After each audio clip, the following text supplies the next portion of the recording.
Chapter 101, Jianzhong Canteen. When Su Xing arrived in the Taixuan realm, the first batch of human cultivators had already appeared and had developed their cultivation system to the nascent soul stage. However, at that time, the names of the realms were still based on the Kang clan's system. It wasn't until later, when the cultivation system became more and more complete and the Kang clan was defeated, that the names were changed to what they are now. A few minutes later, Su Xing and Bai Zuning, who had paid their respects to their master, came out of the bamboo house. Every time Su Xing returned to his ancestral home, he would come here to pay homage to his master, even though the ancestral home had a special hall dedicated to the sages of the human race. But compared to that place, he still preferred to come to this small bamboo grove that his senior sister had created. The two arrived at the pond, where two bamboo deck chairs were placed. Although many years have passed, it is still as bright as new. After sitting down, Bai Zuning looked down, her gaze seemingly piercing through all obstacles, landing on a certain spot. "Are you planning to take him as your disciple?" She was referring to Zhang Yunlu, of course. "My junior brother certainly wouldn't just leave a cultivator who has attained enlightenment unattended." I did have that idea at first, but seeing how well she understood the principles, I knew she wasn't suitable to become my disciple. Bai Zuning remained silent, then stared at Zhang Yunlu, who was being led to the cafeteria by Kai Jiuyu for a while. A qi refining cultivator would naturally be unable to resist her prying eyes. The principle of danger lies in the idea of living even in the face of death. Indeed, he is very suitable to become her disciple. At their level, the master-disciple relationship is more than just a title.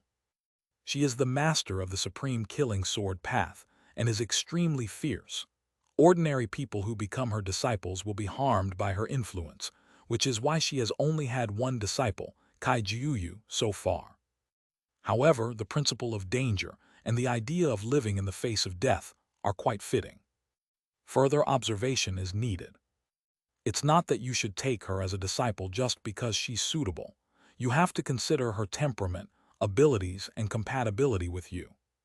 "Senior sister can do as she sees fit," Su Xing said. "My senior sister has her own set of standards." Bai Zuning nodded slightly. "After she establishes her foundation, I will arrange a trial."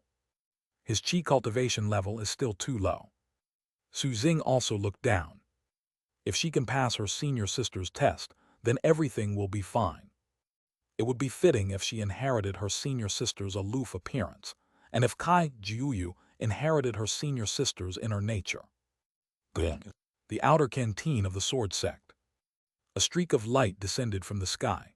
It was a flying magical artifact the size of a small car, its black outer shell gleaming with a metallic sheen, its shape remarkably smooth, like a flying shuttle. Two miniature arrays are engraved on its surface, and with the new generation of spirit repulsion engine installed inside, its flight speed is even faster than that of ordinary Foundation establishment cultivators. Because the outer sect of the Sword Sect is too large, and considering that some qi refining disciples would have difficulty traveling, the sect purchased a batch of flying shuttle magic tools for them to travel within the sect. Buzz tilde. As the metal doors on both sides opened, Zhang Yunlu and Kai Jiuyu stepped off the shuttle. "We're finally here. This flight was so slow," Kai Jiuyu complained. Because she didn't have the relevant certificates, she couldn't bring anyone with her when she flew on her sword. She could only bring Zhang Yunlu along. She then took out a purple jade token that represented her identity and swiped it on the side of the shuttle. Beep. One contribution point was deducted from the account, and the driverless shuttle closed its doors. "Please step back 3 meters. After the cold, hollow notification sound, the shuttle created a gust of air and then shot into the sky and disappeared. "This is the cafeteria." Zhang Yunlu gazed at the canteen that stretched across at least tens of thousands of square kilometers. It's called a canteen, but it should be described as a bustling city. How about it? It's huge, isn't it? It was built by leveling 4 mountains. Ultimately, it's because the Sword Sect has too many disciples. The regular canteen simply can't accommodate that many people. After some discussion, Zashatang decided that it would be better to build a city specifically for making gourmet food. Before the major changes, this place was only for disciples of the Sword Sect and disciples from other immortal sects who came to visit. However, nowadays, except for a few special places that cannot be entered, most places of the Sword Sect's outer sect are now fully open. This canteen not only provides meals for the disciples, but also brings in a considerable income for the Sword Sect every year. However, that's nothing compared to what's really happening. If we were to rank the dining halls of the 7 great immortal sects, the Dragon Elephant Sky Supporting Sect would undoubtedly be number 1, a fact that even Kai Jiuyu had to admit. Not only is it larger than the outer canteen of the Sword Sect, but the food is also better. Especially the inner sect canteen of the Dragon Elephant Sky Supporting Sect, where the chefs are all top spiritual chefs invited from all over the central continent. Their skills are so delicious that you wish you could swallow your tongue. Let's go. To celebrate your joining the sect and the official establishment of the Future Sect Master Alliance team, my treat today, let's have a good meal. Established. Yes, it was just me before, so my application was never approved, Kai Jiuyu said matter-of-factly. Team, you can't just go alone, can you? As they spoke, the two entered the dining hall, where disciples of the Sword Sect and tourists from all over came and went, and the aroma of various foods mingled together, tempting one's mouth. There are quite a few people like the two of them who travel together. This outermost layer is free for all Sword Sect disciples. As long as you don't waste food, you can eat as much as you want, Kai Jiuyu explained. The cafeteria has 3 areas. The outermost area is provided free of charge to Sword Sect disciples, but the ingredients are of low quality, consisting of ordinary food or low-grade spiritual materials. The ingredients used in the second layer are of a higher quality, and cultivators at the foundation establishment and golden core stages can benefit from them. As for the core area, not only is the taste excellent, but the spiritual materials used are also of very high quality, and even ordinary nascent soul stage cultivators can benefit from it. After explaining everything, the two arrived at the second area, but still did not stop. Now that you have grasped the principles, I suggest you go to the Dharma Transmission Hall to learn about the foundation establishment of creation. Once I successfully establish my foundation, I'll go to the Starry Sky Simulation Trial Grounds to get used to the Starry Sky environment. Kai Jiuyu held a handful of kebabs in her hand, eating with gusto, her mouth dripping with oil.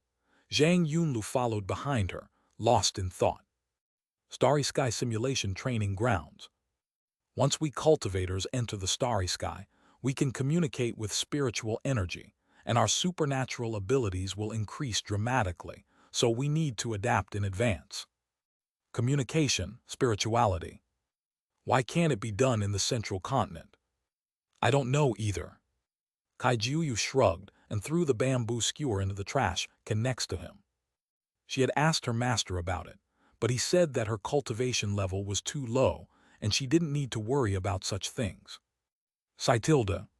People with low moral character have no human rights. With one cleansing treatment, all the oil and grime on my face and hands disappeared.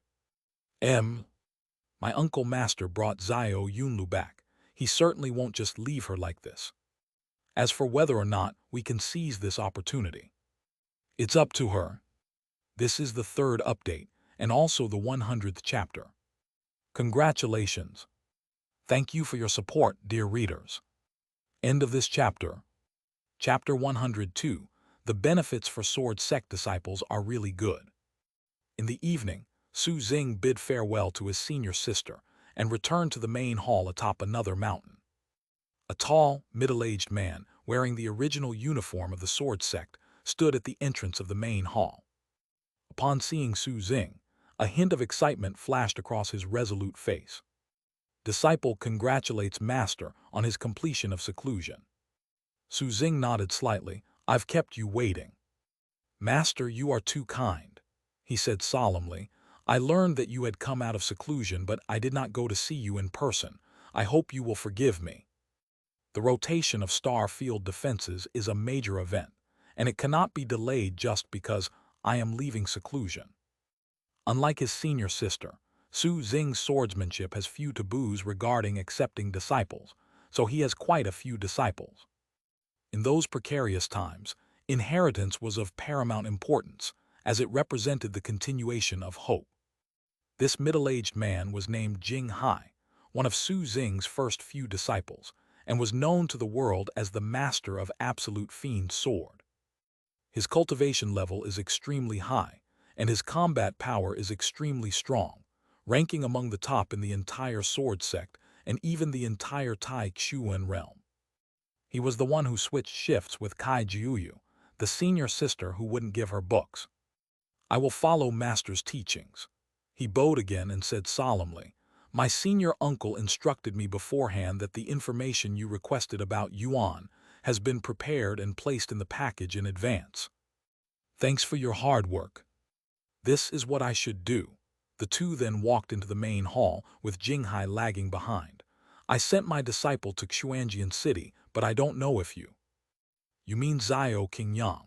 Although we haven't officially met, his performance has been quite good. Judging from what Master said, he must not have seen it. That lazy, rebellious scoundrel.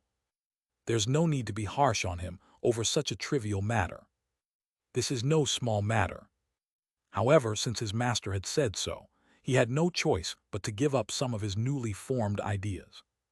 Yes, ma'am. Jinghai remained as meticulous and methodical as ever. In the past, the Kang clan dominated the central continent. His entire clan was captured, and more than 100 people were put into the hunting grounds for amusement and shot. Jinghai was too young at the time, and the Kang clan looked down on such a weak prey, so he escaped by chance. He was later rescued by Su Xing and taken as his disciple. Perhaps because of what he experienced back then, he was usually very methodical in his work, but when he was fighting on the battlefield, he became like a madman, disregarding life and death.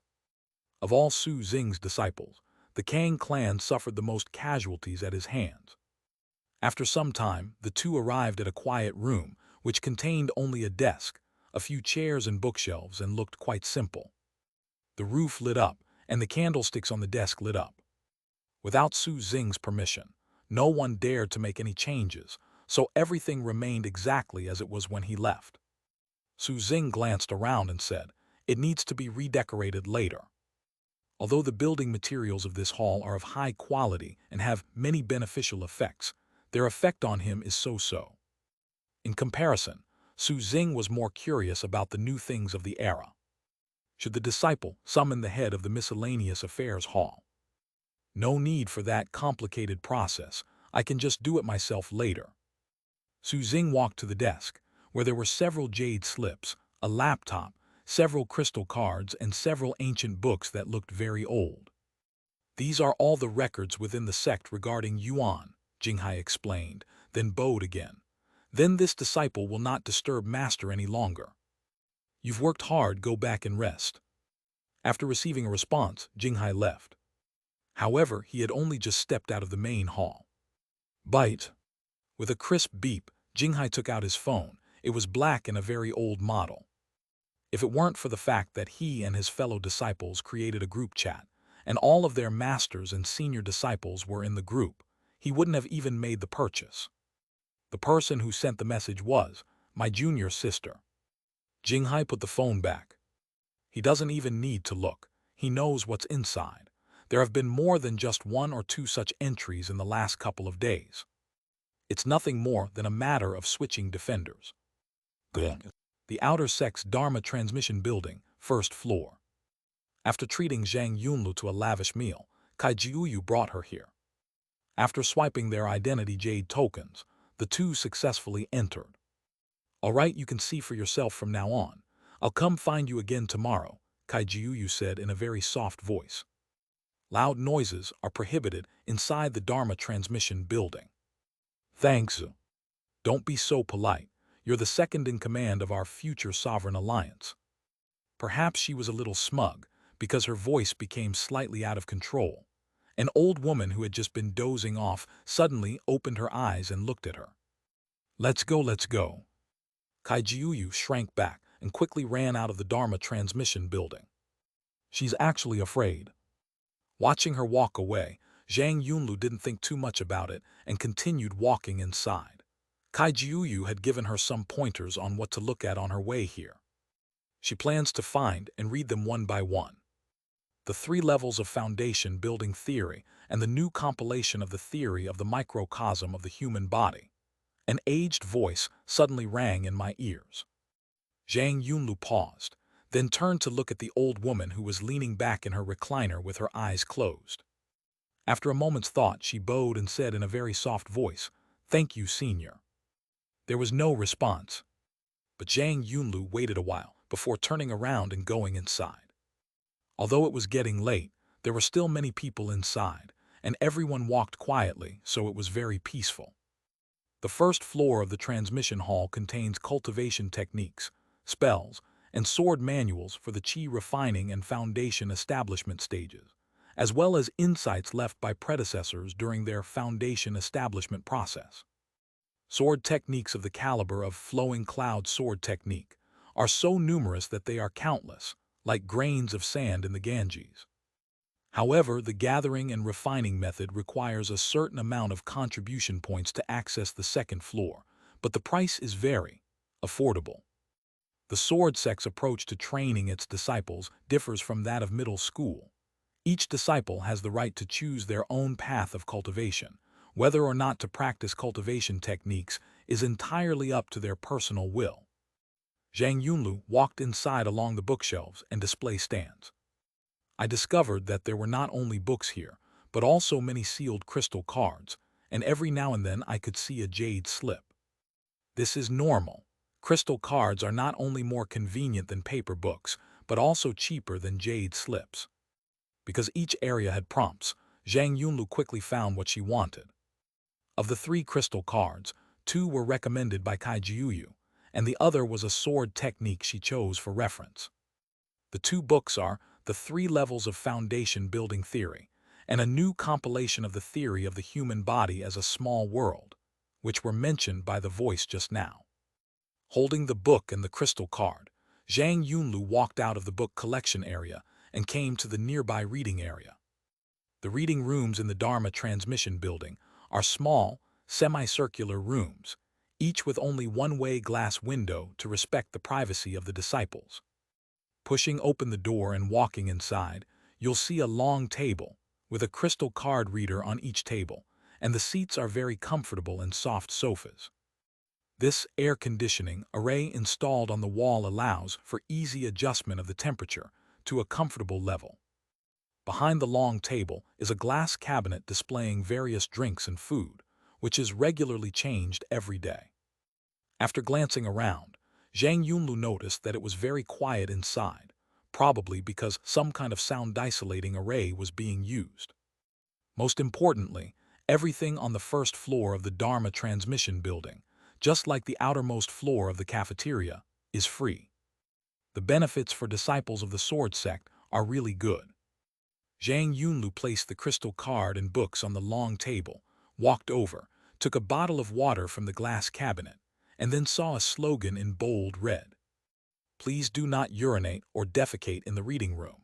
Violators will be fined 100,000 contribution points. Urinating or defecating anywhere. First update, please subscribe. End of this chapter. Chapter 103, The Era of Foundation Building and Law Creation.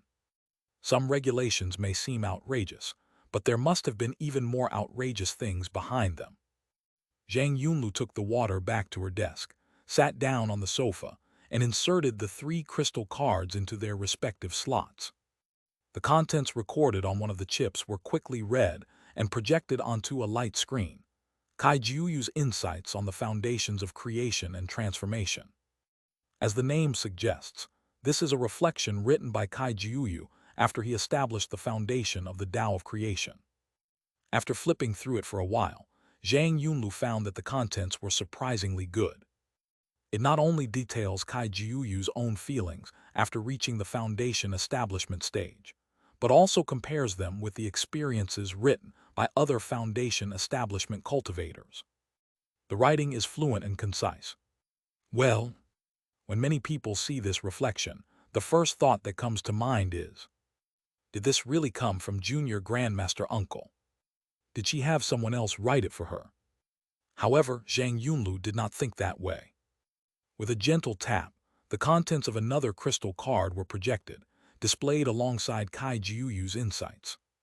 This isn't the experience of a Foundation establishment cultivator, but rather a miscellaneous essay written by an elder of the Dharma Transmission Hall, after summarizing most of the Foundation establishment experiences within the hall.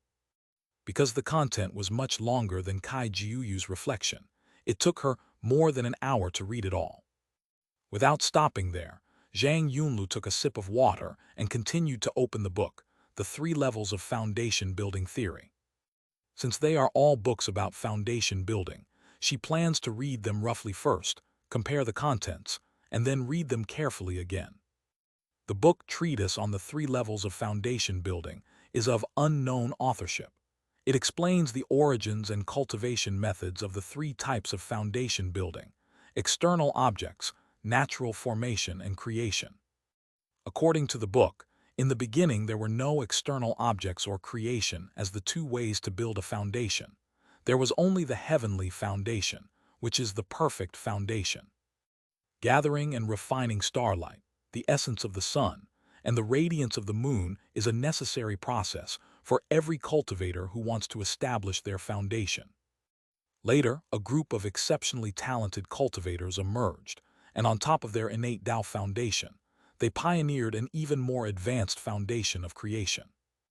Its essence is the principle that one comprehends, which replaces the effect of the brine-curdling tofu of the rare treasures of heaven and earth, thus gaining stronger combat power and a longer lifespan.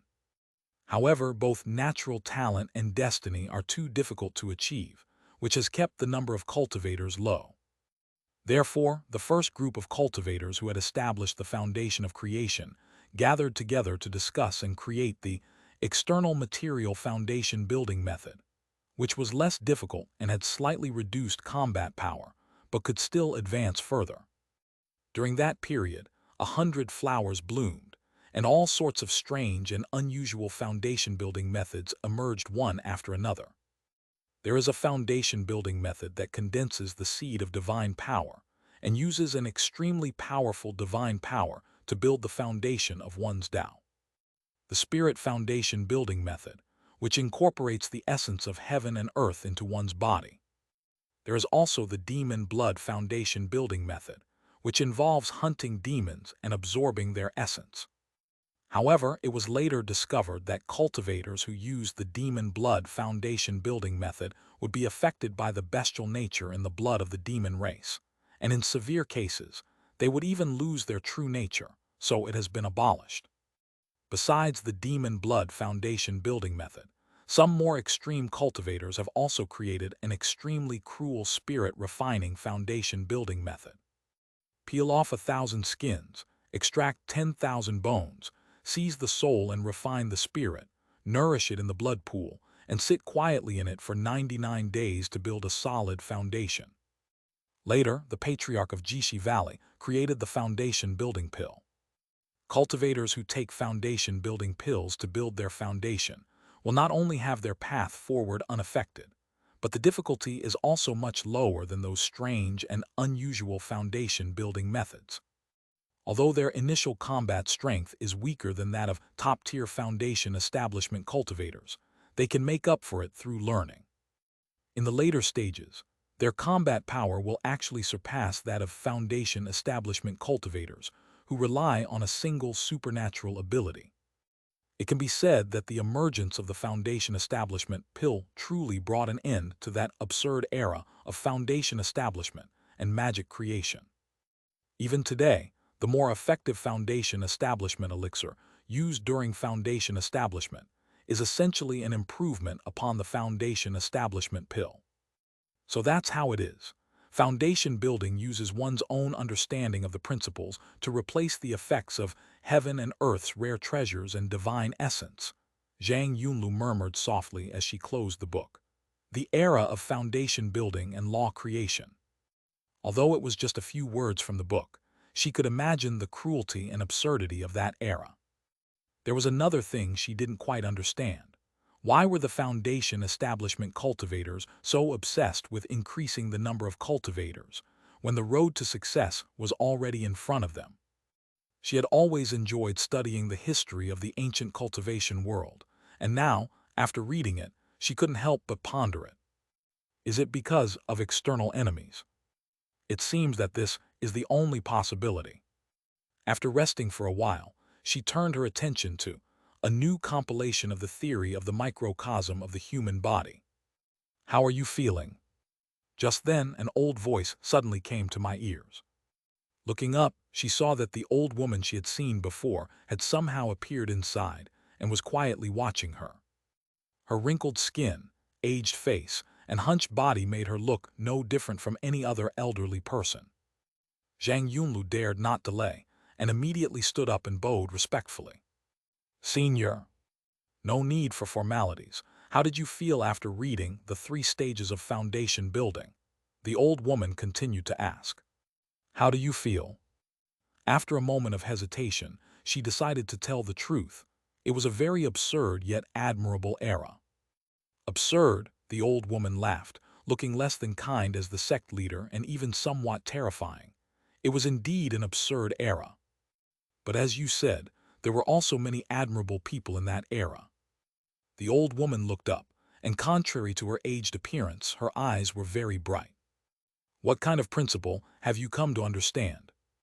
The sword ancestor brought the little girl back, but did not take her as a disciple, which is why she had this idea. It's a real waste to let a little girl who understands reason be raised so freely. Disciple, I am the head of the Dharma Transmission Pavilion. You don't need to be nervous. Perhaps sensing her slight nervousness, the old woman said gently. The principle that I have come to understand is the principle of danger, the meaning of living in the face of death. What is the principle behind danger? Does it mean to live in the face of death?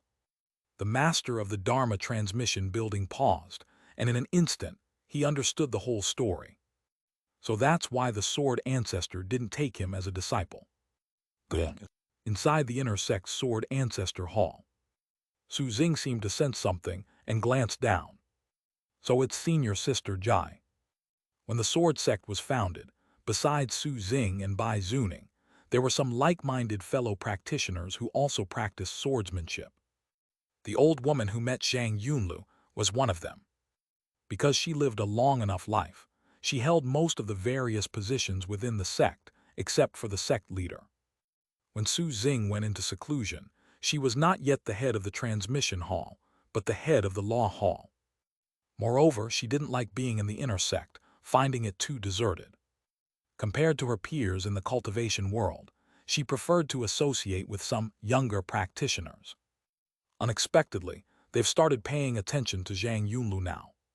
Second update, 1 more chapter later. End of this chapter. Chapter 104 Yuan's Past, the blood calamity of Tai Xuan. Su Xing turned his gaze away and looked at the jade slip in his hand. Deep. Compared to the book in the Xuanjian City Library, the Sword Sect's record of Yuan is much more detailed. According to the records of the Sword Sect, the abyss first appeared more than 1,500 years ago in a mortal town within the territory of the Dragon Elephant Sky Supporting Sect. Back then, the number of cultivators was far less than it is now, and the one stationed in that mortal town was just a golden core body cultivator. However, that golden core cultivator was not a righteous person. He secretly practiced an extremely cruel body refining technique. In order to deceive the sect and to collect enough pure blood essence, others deliberately created a famine, and then bought and sold children from poor families through local noble families. At the same time, he also contacted his superior, the nascent soul guardian, and managed to suppress the matter. Yuan eventually stumbled upon this, and like a naive fool, he exposed it directly. But the result was that the golden core cultivator not only escaped punishment.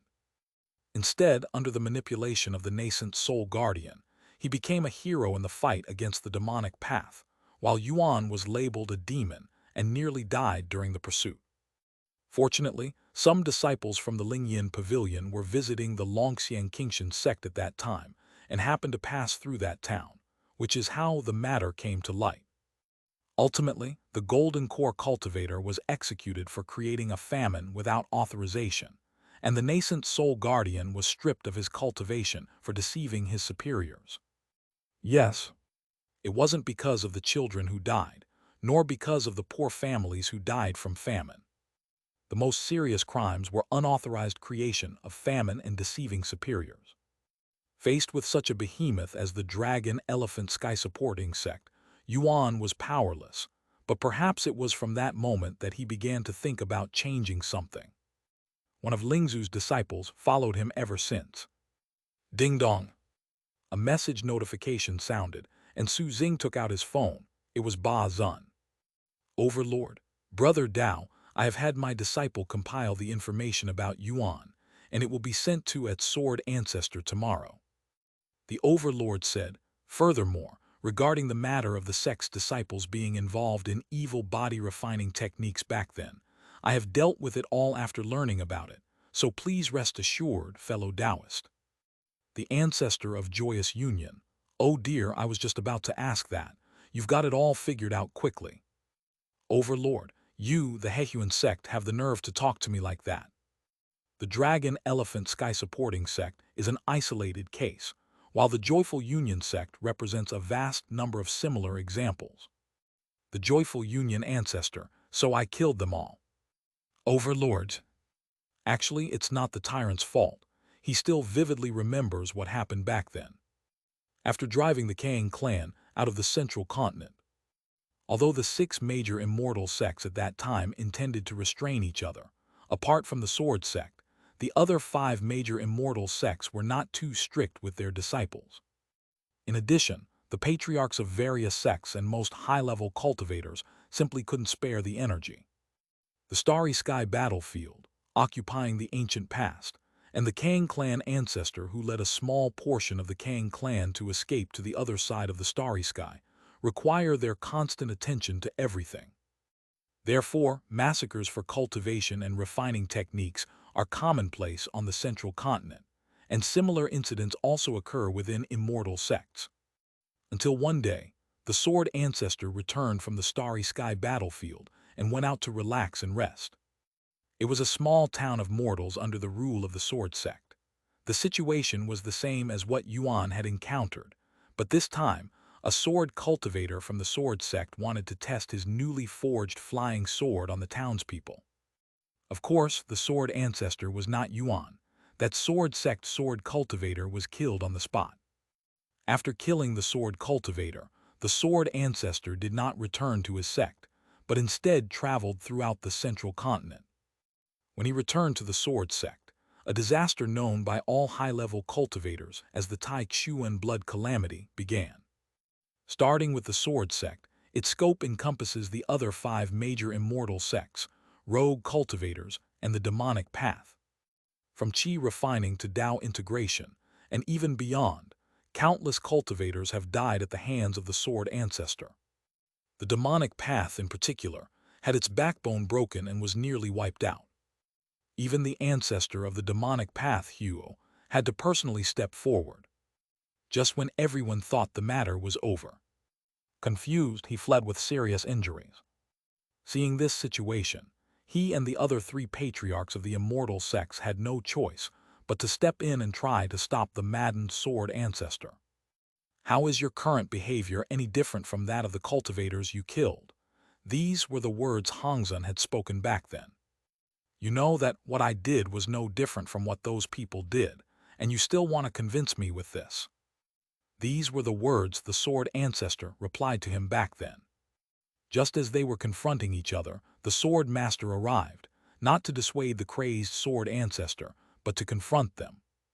Both the Sword Ancestor and the Sword Master are madmen. If the Xing clan hadn't taken the opportunity to cause trouble, they might have actually fought back then. After slaughtering the troublemaking Xing clan once again, the Sword Ancestor returned to the sect and caused a lot of inexplicable trouble. For example, spreading the teachings of spiritual practice establishing schools and setting strict laws. Having learned from the previous lesson, the other immortal sects dared not say much and actively cooperated, but the results were not satisfactory.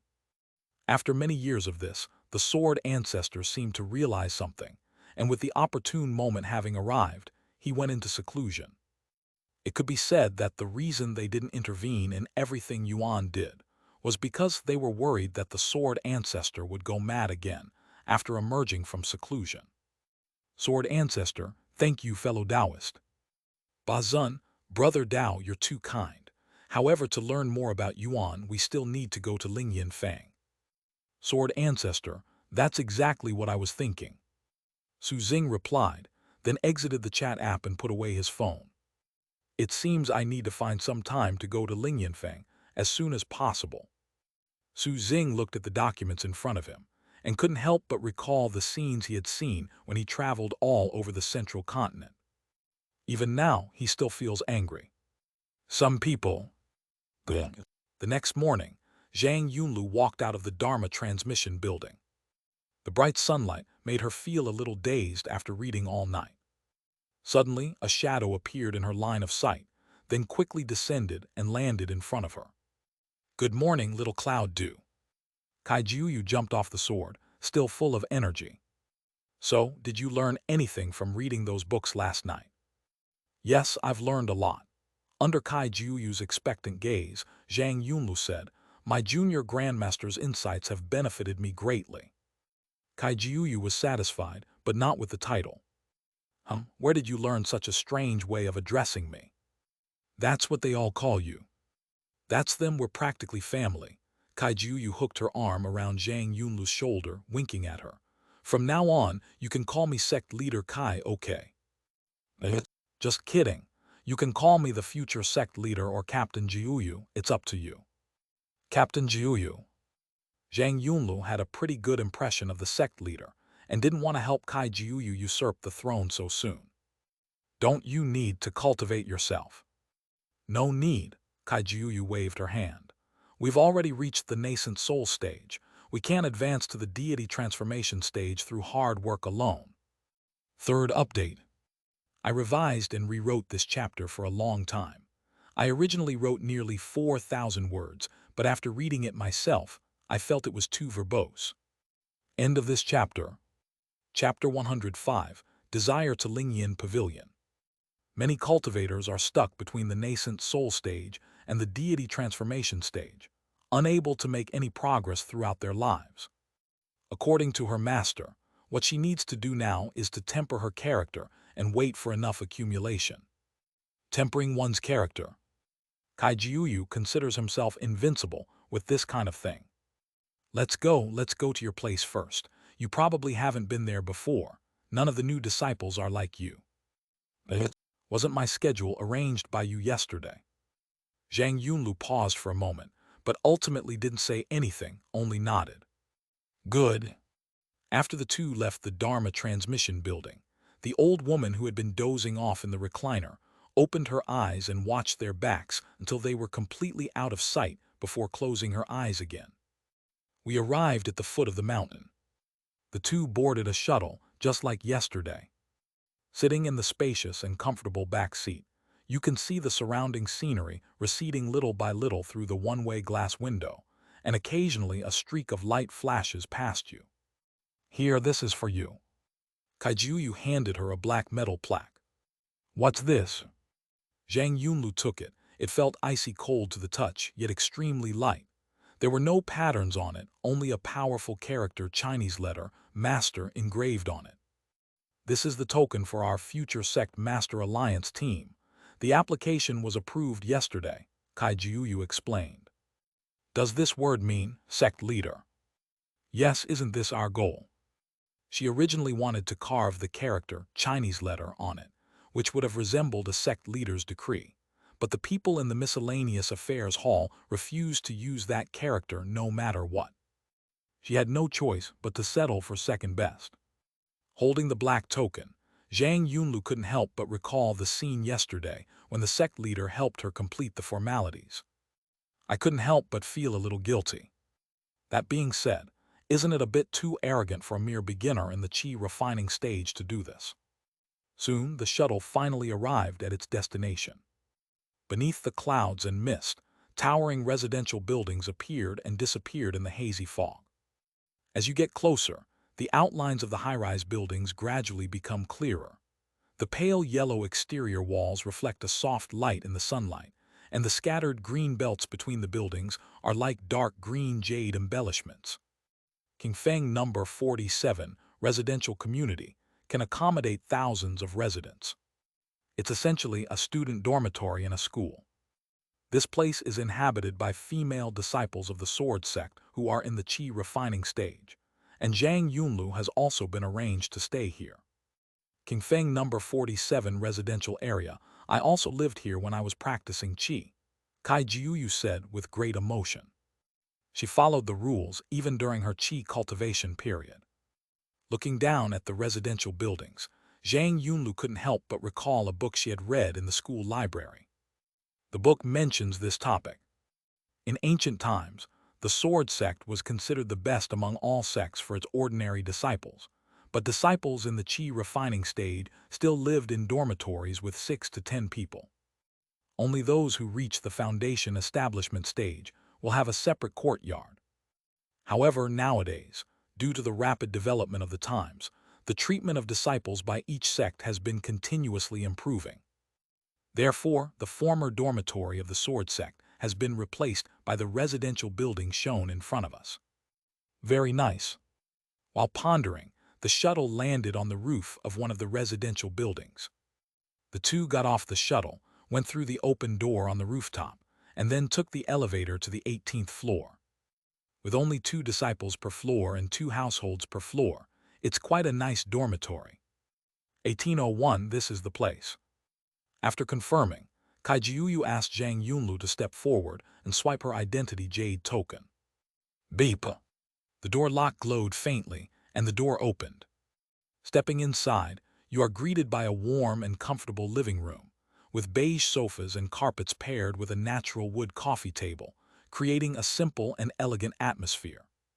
Floor-to-ceiling windows bring in plenty of sunlight, making the entire space bright and airy. It has a kitchen, a living room, a bathroom, 2 bedrooms, a study, a meditation room, and all kinds of daily necessities. Remember to register your magical aura, so the door lock will require a double process to open. Kai Jiuyu also came inside, but if it's Zio Yunlu, you don't need to register it since you'll be moving out soon anyway. Zhang Yunlu glanced around. Although she had learned about it from books before, the treatment of Sword Sect disciples was still somewhat beyond her expectations. To be honest, the living conditions here are even better than at home. Kai Jiuyu walked to the sofa and leaned against it. You've been watching for so long last night, you should be confident about the foundation establishment thing now, right? That's good.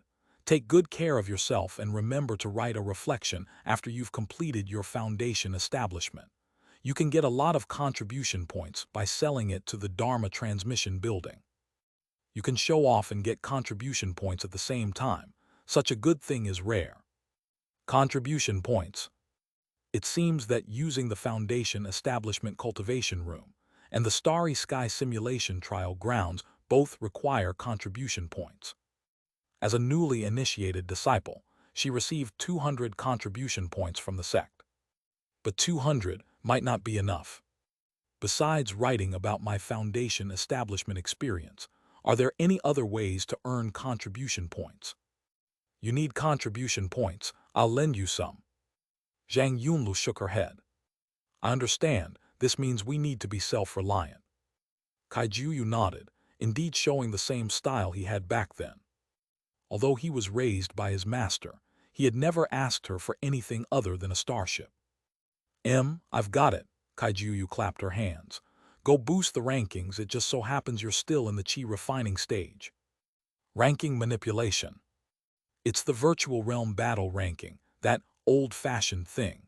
Players of the same realm battle each other to compete for rankings, but the top 100 can get a lot of contribution points. Many teams try to improve their reputation by increasing their ranking on the leaderboard. After learning about this method, Kaijiuyu ranked first in all 4 stages: Qi refining, foundation establishment, golden core, and nascent soul. She still ranked number 1 on the nascent soul battle leaderboard. But it was all for naught. Her future patriarchal alliance still consisted of only her. In the bamboo grove beneath the sword master's hall, Su Xing leaned back in a recliner, holding a fishing rod. The fish in the pond swam swiftly, chasing the bait on the hook. However, the fishhook was elusive in the pond, and no matter how hard the fish tried, they couldn't catch it. "Are you fishing? Are you still playing the fish?" Bai Zuning sat beside him, watching calmly. "My junior brother sometimes does some inexplicable things." "When are you planning to go to Lingyanfeng?" she asked softly. "Go as soon as possible and come back as soon as possible. This time I'm going to see the spirit ancestor, and out of respect, it's better to go in person." After all, it wasn't Lingzu who stopped him back then. "We might go early, but we might not be able to come back early." What does senior sister mean by this? Does the spirit ancestor intend to force me to stay? Su Xing was a little confused. He was just going to ask some questions and meet someone, so why couldn't he come back earlier? Bai Zuning's eyes flickered slightly, but she did not answer. Instead, she said, "Wait a while and then Ju Yu will go with you." "Should we bring Ju Yu along?" "Why take her along to steal my lines?" Su Xing lifted his fishing rod and caught a spirit fish. The fish hung straight on the hook, not moving at all. It seems that just getting a bite of fish food is enough to satisfy them. After untying it, Su Xing threw it back into the pond, and then casually sprinkled some fish food into it. Watching the fish in the pond scramble for food. "All right, then I'll listen to senior sister." There was plenty of time, so Su Xing wasn't in a hurry. First update, please subscribe. End of this chapter. Chapter 106, Ancestral Sword.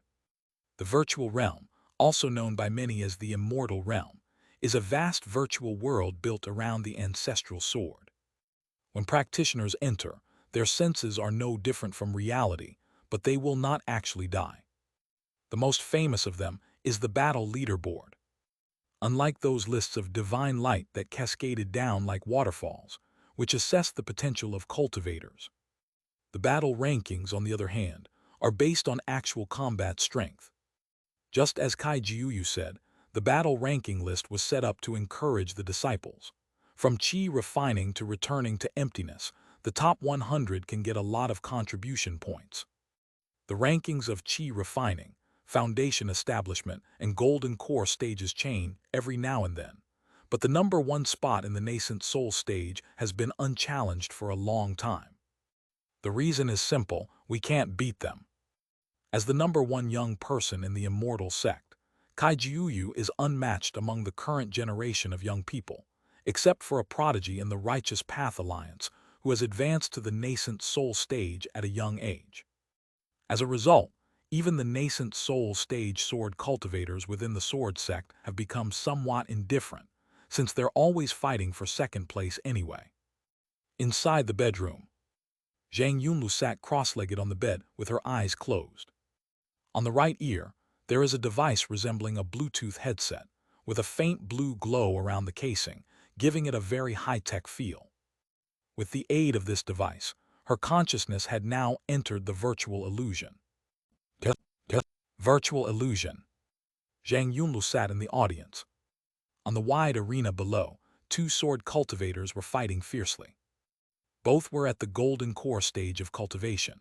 One wielded a greatsword, wielding it with imposing power, while a flying sword hovered beside him, their attacks extremely fierce. His opponent was a swordsman who practiced the art of sword pellets, which consisted of 2 white, marble-sized pellets that only revealed their sharpness when used in combat. The 2 men held nothing back, each move aimed at the other's fatal points. The cheers from the audience were deafening. Zhang Yunlu raised her hand and looked at her palm. The fair and delicate skin revealed faint palm lines. She clenched her fist and felt that it was no different from reality. A thought crossed my mind. Immediately, a light blue, semi-transparent panel floated in front of him and moved as he looked around. Name: Zhang Yunlu. Realm, Qi Refining Level 9 Enlightenment. Position, none.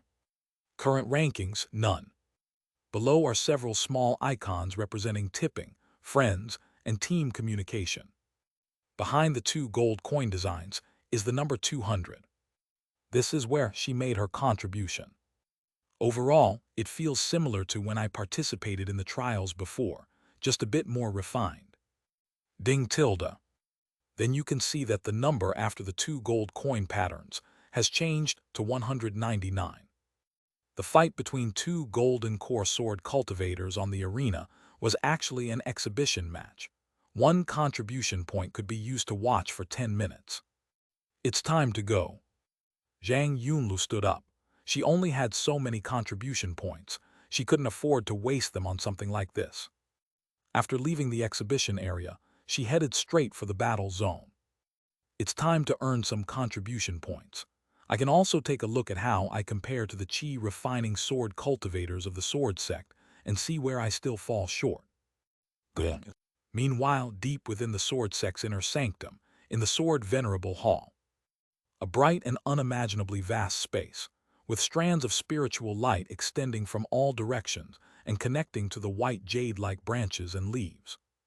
The glass-like leaves emitted a faint glow.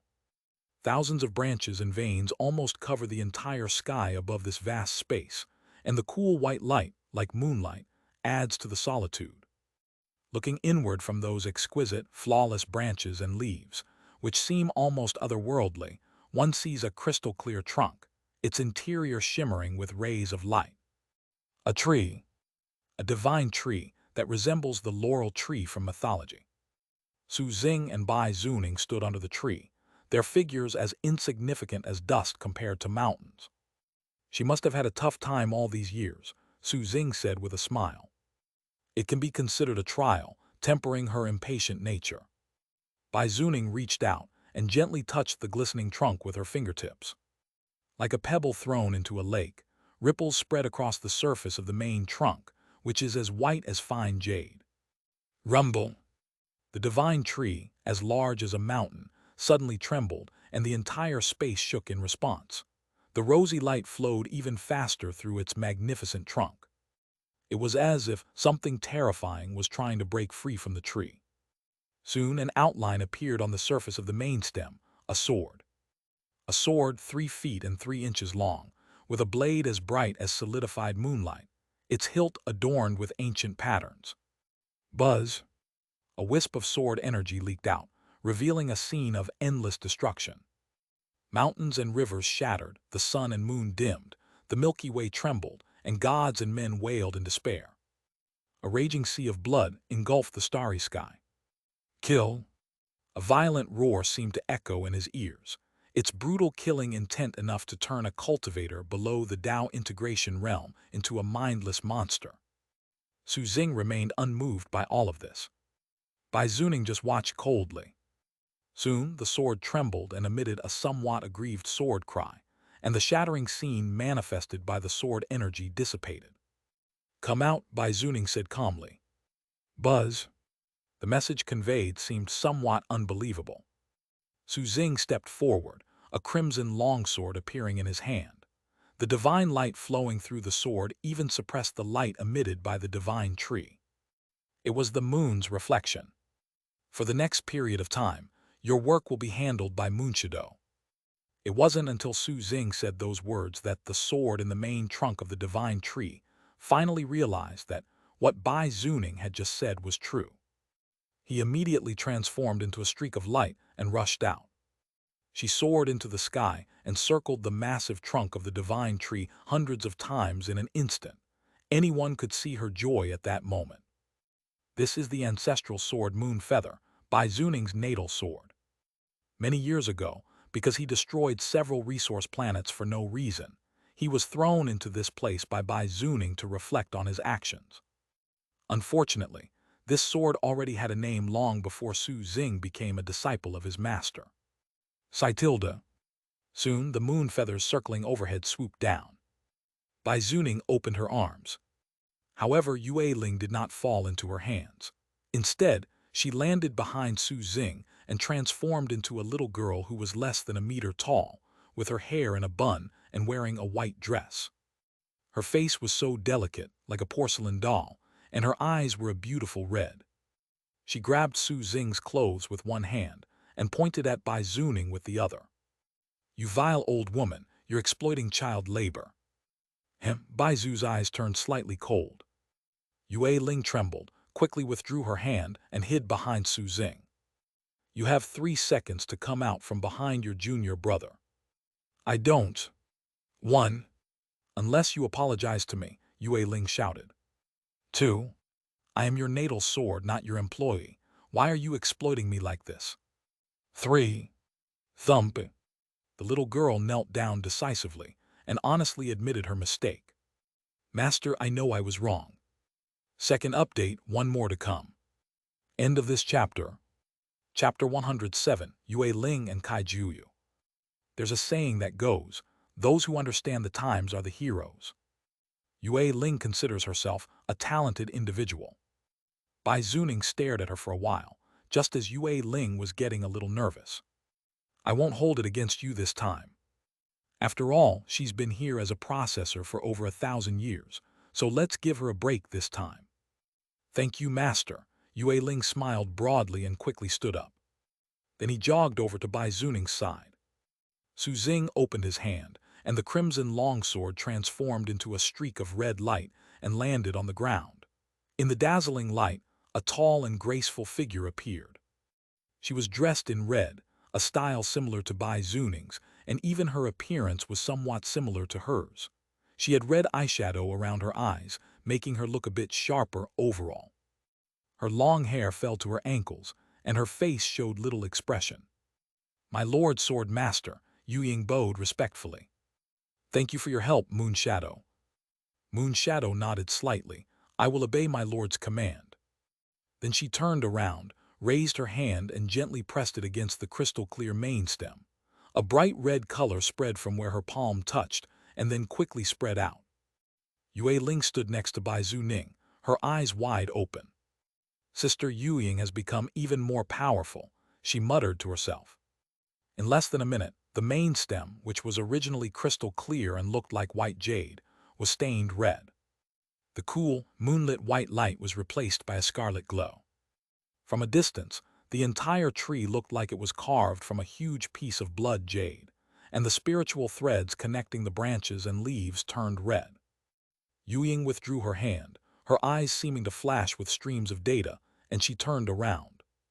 "Reporting to the Lord, the connection has been successfully established." This is the Sword Sect's battle network, essentially the Sword Sect's internal network. Its functions include maintaining the virtual world, issuing tasks and distributing task rewards, and receiving messages transmitted from the stars. The Spirit Network is good, but it doesn't cover distant star systems. However, the battle network centered on the ancestral sword is different. It can reach even the most distant star systems. Moreover, only a magical artifact of the ancestral sword level can process information as vast as the ocean. "How are you? Are you feeling unwell?" Su Xing asked. Moonshadow closed her eyes to sense it, then quickly opened them again. "Rest assured, my lord, I do not feel any discomfort." Then she transformed back into a red streak and fell back into Su Xing's hand. "Why doesn't Sister Yu Ying have to stay inside?" Yuling asked sourly. "What do you think?" The sound from beside her sent a chill down Yue Ling's spine, and she cautiously turned to look at her master. Seeing that Bai Zuning didn't seem angry, he felt relieved. He paused for a moment. "Master, I want to see your disciple." It's rare for you to take on a disciple, so I'm just curious," Yue Ling said matter-of-factly. As her master's natal sword, she was concerned about what was wrong with her master's disciple. Moreover, while she was still inside the tree, she discovered that the master's apprentice, Kai Jiuyu, was quite interesting. Her intuition told her that she would get along very well with Kai Jiuyu. "Don't worry, master, I won't do anything reckless this time." To reassure her owner, she added another sentence. "Go. After locking her up for so many years, let's give her a break." "Great." Yue Ling leaped up, transforming into her longsword form, and like a shooting star, rushed out of the sword master's hall in the blink of an eye. By Zuning, why is it that my junior brother's sword and disciple are so proper, while my own sword and that traitorous disciple are so bizarre? Inside the cave, Kaijuyu sat barefoot in front of a huge screen, holding a game controller in her hand. She was playing a currently popular 3D fighting game, but only cultivators at the golden core stage or above could play it. After all, if your skill level is too low, your hand speed won't be fast enough, and you might not even be able to pass the tutorial. After a fierce battle, Kaijiuyu's fingers were so pressed that they left afterimages, and both she and her opponent's characters were left with only a sliver of health. The final blow. Kaijiuyu's character thrust straight at the target with his sword. But the opponent's skill cooldown was over, and they created distance and fired a psionic bullet. Bang! The last sliver of health vanished, and two large defeat signs appeared on the screen. Grass. Kaijuyu was so angry that he almost smashed the handle. The opponent is definitely a nascent soul cultivator. Otherwise, it would be impossible to have such fast hand speed. You noob. You're just relying on your high cultivation level. Once I reach the divine transformation stage, I'll absolutely crush you. Tusk, you're really bad at this game. A voice suddenly came from behind, startling Kaijuyu, who was still feeling annoyed. She turned around and looked. Then a little girl, less than a meter tall, with her hair in a bun, appeared behind her, her red eyes fixed on the screen. Whose child is this? She blurted out. Bang! Kaijuyu felt a sharp pain in his forehead. How dare you? I am the Sword Master's natal sword, Moon Feather. As the Sword Master's disciple, you should address me as Lord Moon Feather. Yue Ling stood with her hands behind her back, her expression serious. Kaijuyu covered her forehead. How can you prove your master's sword? Trespassing into a Sword Sect disciple's residence is a violation of Sword Sect rules. I'm going to report this to the Law Enforcement Hall. Kaijuyu wouldn't be so easily intimidated. Yue Ling felt a pang of panic. If her master found out that she had caused a scene at the Court of Justice as soon as she came out, things would be terrible. He immediately reached out and pressed Kaijuyu, who was about to get up to the ground, threatening her fiercely. You dare. If you dare to go to the court of law, then I will tell the master that your fourth alt account has her saved as Little Yellow Duck Sword Master. Kaijuyu was stunned for a moment, then began to struggle violently. How the hell did you know that? You, as the ancestral sword, are actually spying on your disciple's personal privacy. Her fourth trumpet was never used in the Sword Sect. Actually, Kaijuyu knew from the beginning that this child was the ancestral sword. Who in the Sword Sect would dare to impersonate the Sword Master's natal sword? You are the Master's disciple, so of course I will take special care of you. What kind of favor is this? I've never seen you give me more contribution points when you distribute them. Although Yue Ling was only half the size of Kaijuyu, she managed to pin Kaijuyu down with just one hand, rendering him unable to move. The gap between the two is simply too great. Kaijuyu felt extremely aggrieved. Kaijuyu, the #1 young talent in the Immortals sect, was first brutally beaten by her senior sister's sword intense spirit body after returning. Then he was pinned to the ground by the childlike Zujian, who was like a dead fish. If this scene were seen by someone, her lifelong reputation would be ruined. The two argued back and forth for a while. But as they argued, their voices grew softer and softer. They all realized a problem. This place is the Sword Sect. I hope Master didn't hear what we just had about arguing. Third update, please subscribe. End of this chapter. Chapter 108, The Smooth Path to Ranking. The two waited quietly for a while. Fortunately, Bai Zuning did not appear before them, and the two were not suddenly teleported to the Sword Venerable Hall. Perhaps the Master didn't see it or didn't care. For a moment, there was complete silence, until Kaijuyu finally broke it by speaking first. Let me go first, and I won't go to the court to sue you. You promise? Why would I lie to you? Why would I call the people from the Court of Justice and have my master take you back? What good would that do me? If her master's sword were taken back because of this, she would definitely betray him without hesitation. That makes some sense. If her master took her back, she would have no chance of escaping. After realizing this, Yue Ling released the hand that was pressing down on her. Kai Jiuyu got up from the ground with a gurgle, then took a few steps back. Yue Ling stared at her, her feelings slightly complicated. She never expected that her first meeting with her master and disciple would turn out like this, which was somewhat different from her expectations. The two stared at each other from a distance for a while. Yue Ling right? Kai Jiuyu asked tentatively. This was the first time she had learned the name of her master's natal sword. You should call her Lady Yue Ling, the little girl emphasized. However, Kai Jiuyu completely ignored her words. By the way, weren't you supposed to be maintaining the Sword Sect's battle network? Why did you come to me? Are you just bored? Because it's a change of shifts.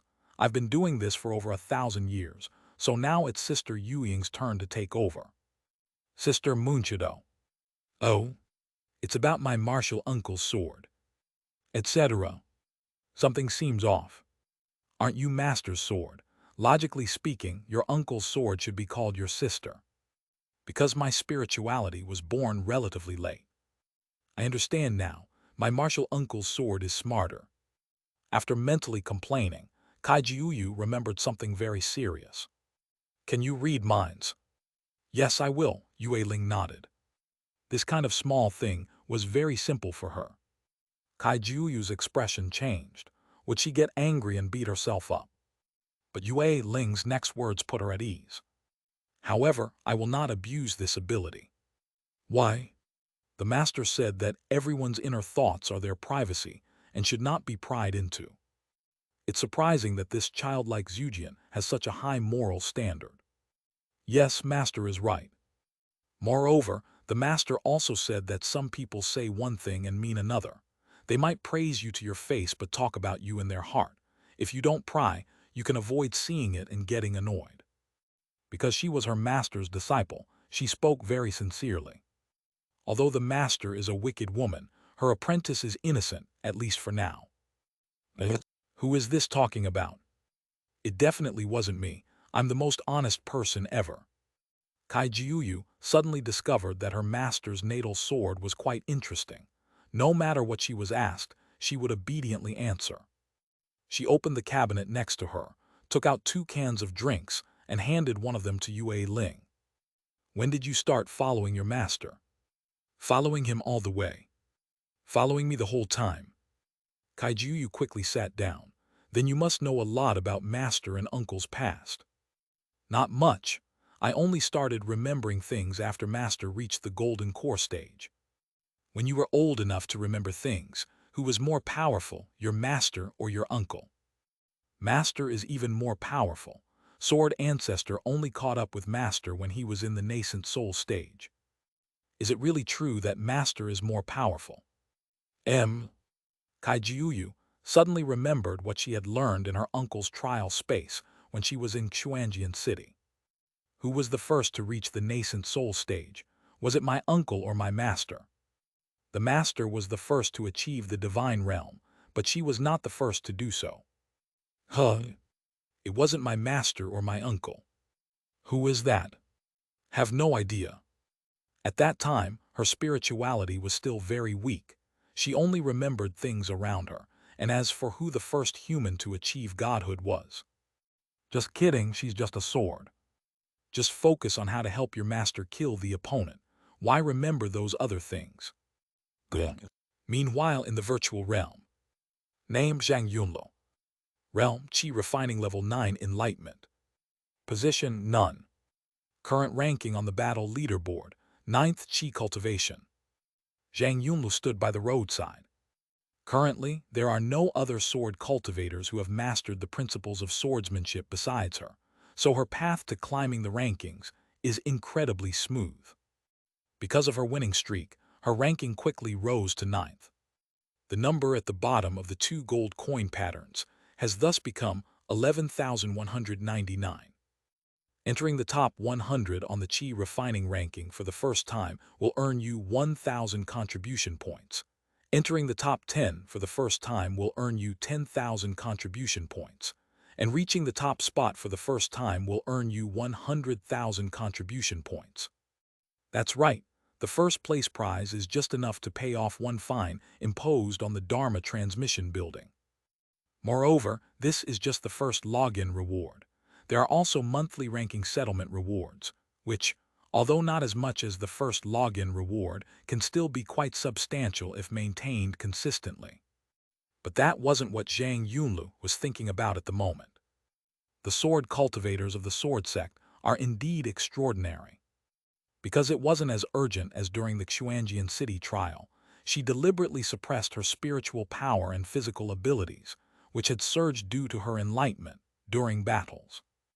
Moreover, before each battle, she would first retreat and consume 3 rare trial herbs, known as the mysterious grass, in order to achieve the greatest possible improvement.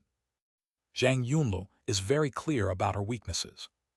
Honestly, if I were just an ordinary Qi refining stage cultivator, I would have absolutely no chance of defeating the last opponent I encountered in the trial.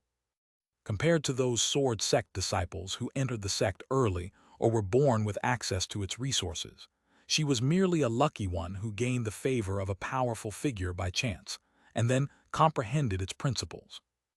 If this leads to arrogance, then one will probably never catch up with Kai Jiuyu in this lifetime.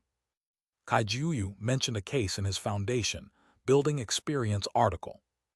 Some Qi practitioners who had grasped the principles of Qi cultivation neglected to build their own foundation because of the significant improvements they experienced afterward. The result of doing this is, while a foundation establishment cultivator can still outshine other cultivators, this advantage becomes less pronounced at the golden core stage, and at the nascent soul stage, they simply fade into obscurity. Of course, only a very small number of enlightened practitioners actually do that. However, this also shows that one cannot slack off on spiritual practice for even a moment, and temporary enlightenment does not mean anything.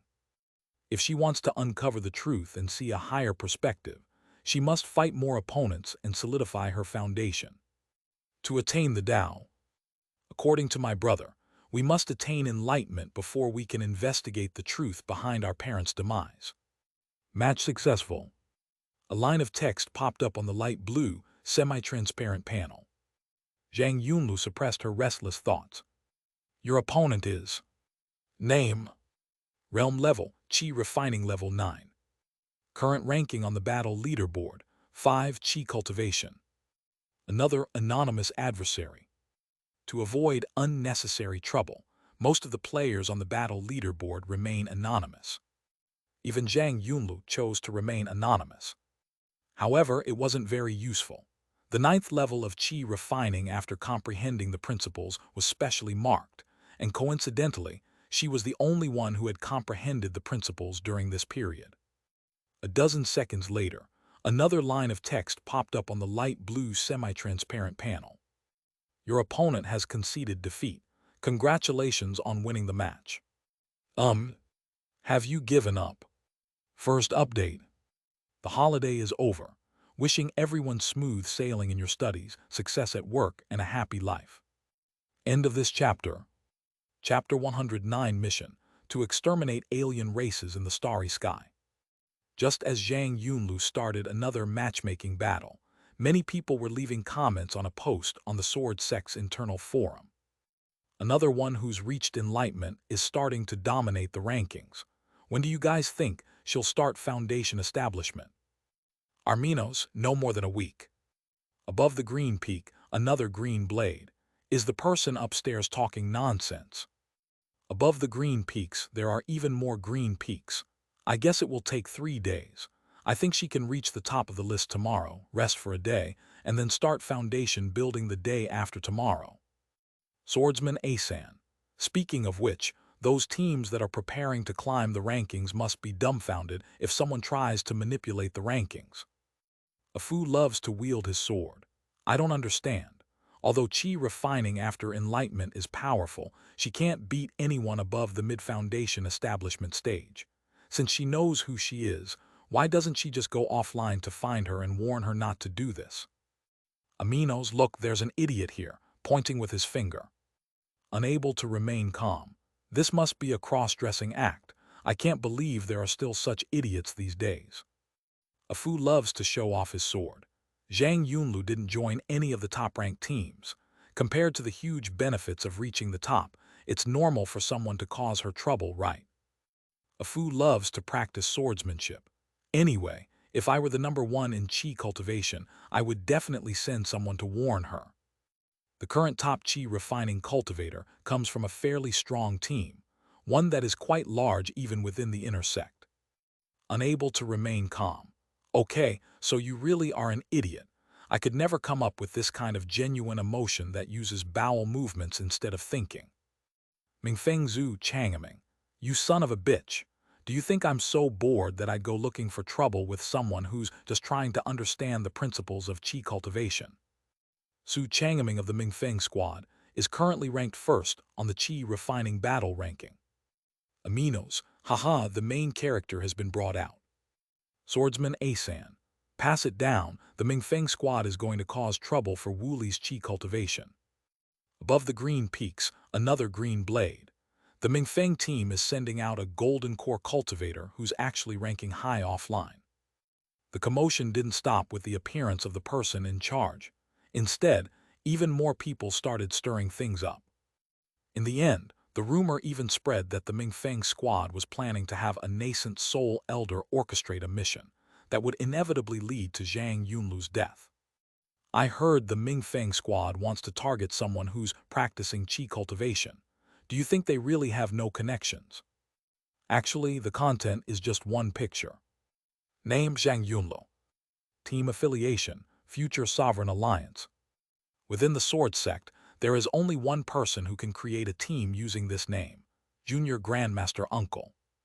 Back then, quite a few people wanted to join the team created by her Junior Grandmaster, but she didn't approve of any of them. So this threshold is about understanding the principles. As soon as the post came out, a bunch of people started mocking the Mingfeng team for kicking a hornet's nest. Some people speculated which nascent soul elder they would appoint. The Mingfeng team was stunned by these comments. From beginning to end, they had never intended to cause trouble. Zhang Yunlu was unaware of the discussions about her on the forum, and Kai Jiuyu did not participate because of Yue Ling. The next morning, Kai Jiuyu and Yue Ling walked out chatting and laughing. Although the meeting wasn't pleasant, after a night of getting to know each other, Kai Jiuyu discovered that she and her master's natal sword got along quite well. Let me tell you, don't be fooled by how cold and quiet the master is now. She used to love to talk. Oh, she's just like you are now, always chattering away, and she especially likes to talk to me while we're sleeping at night. Yue Ling even suspected that the reason she wasn't as tall as her sister Yue Ying after transforming was because she hadn't been sleeping well back then. That's called being lively, Kai Jiuyu emphasized. Then why did Master become like this? She felt that her master should be like her, and now it seems that she was right. Yue Ling recalled. I remember it was after Master and Sword Ancestor's master passed away that Master started talking less and less, and slowly he became like this now. Master and Uncle Master. Do you remember your Grandmaster? Yes, there is some. I remember that both Master and Sword Ancestor respected him quite a bit.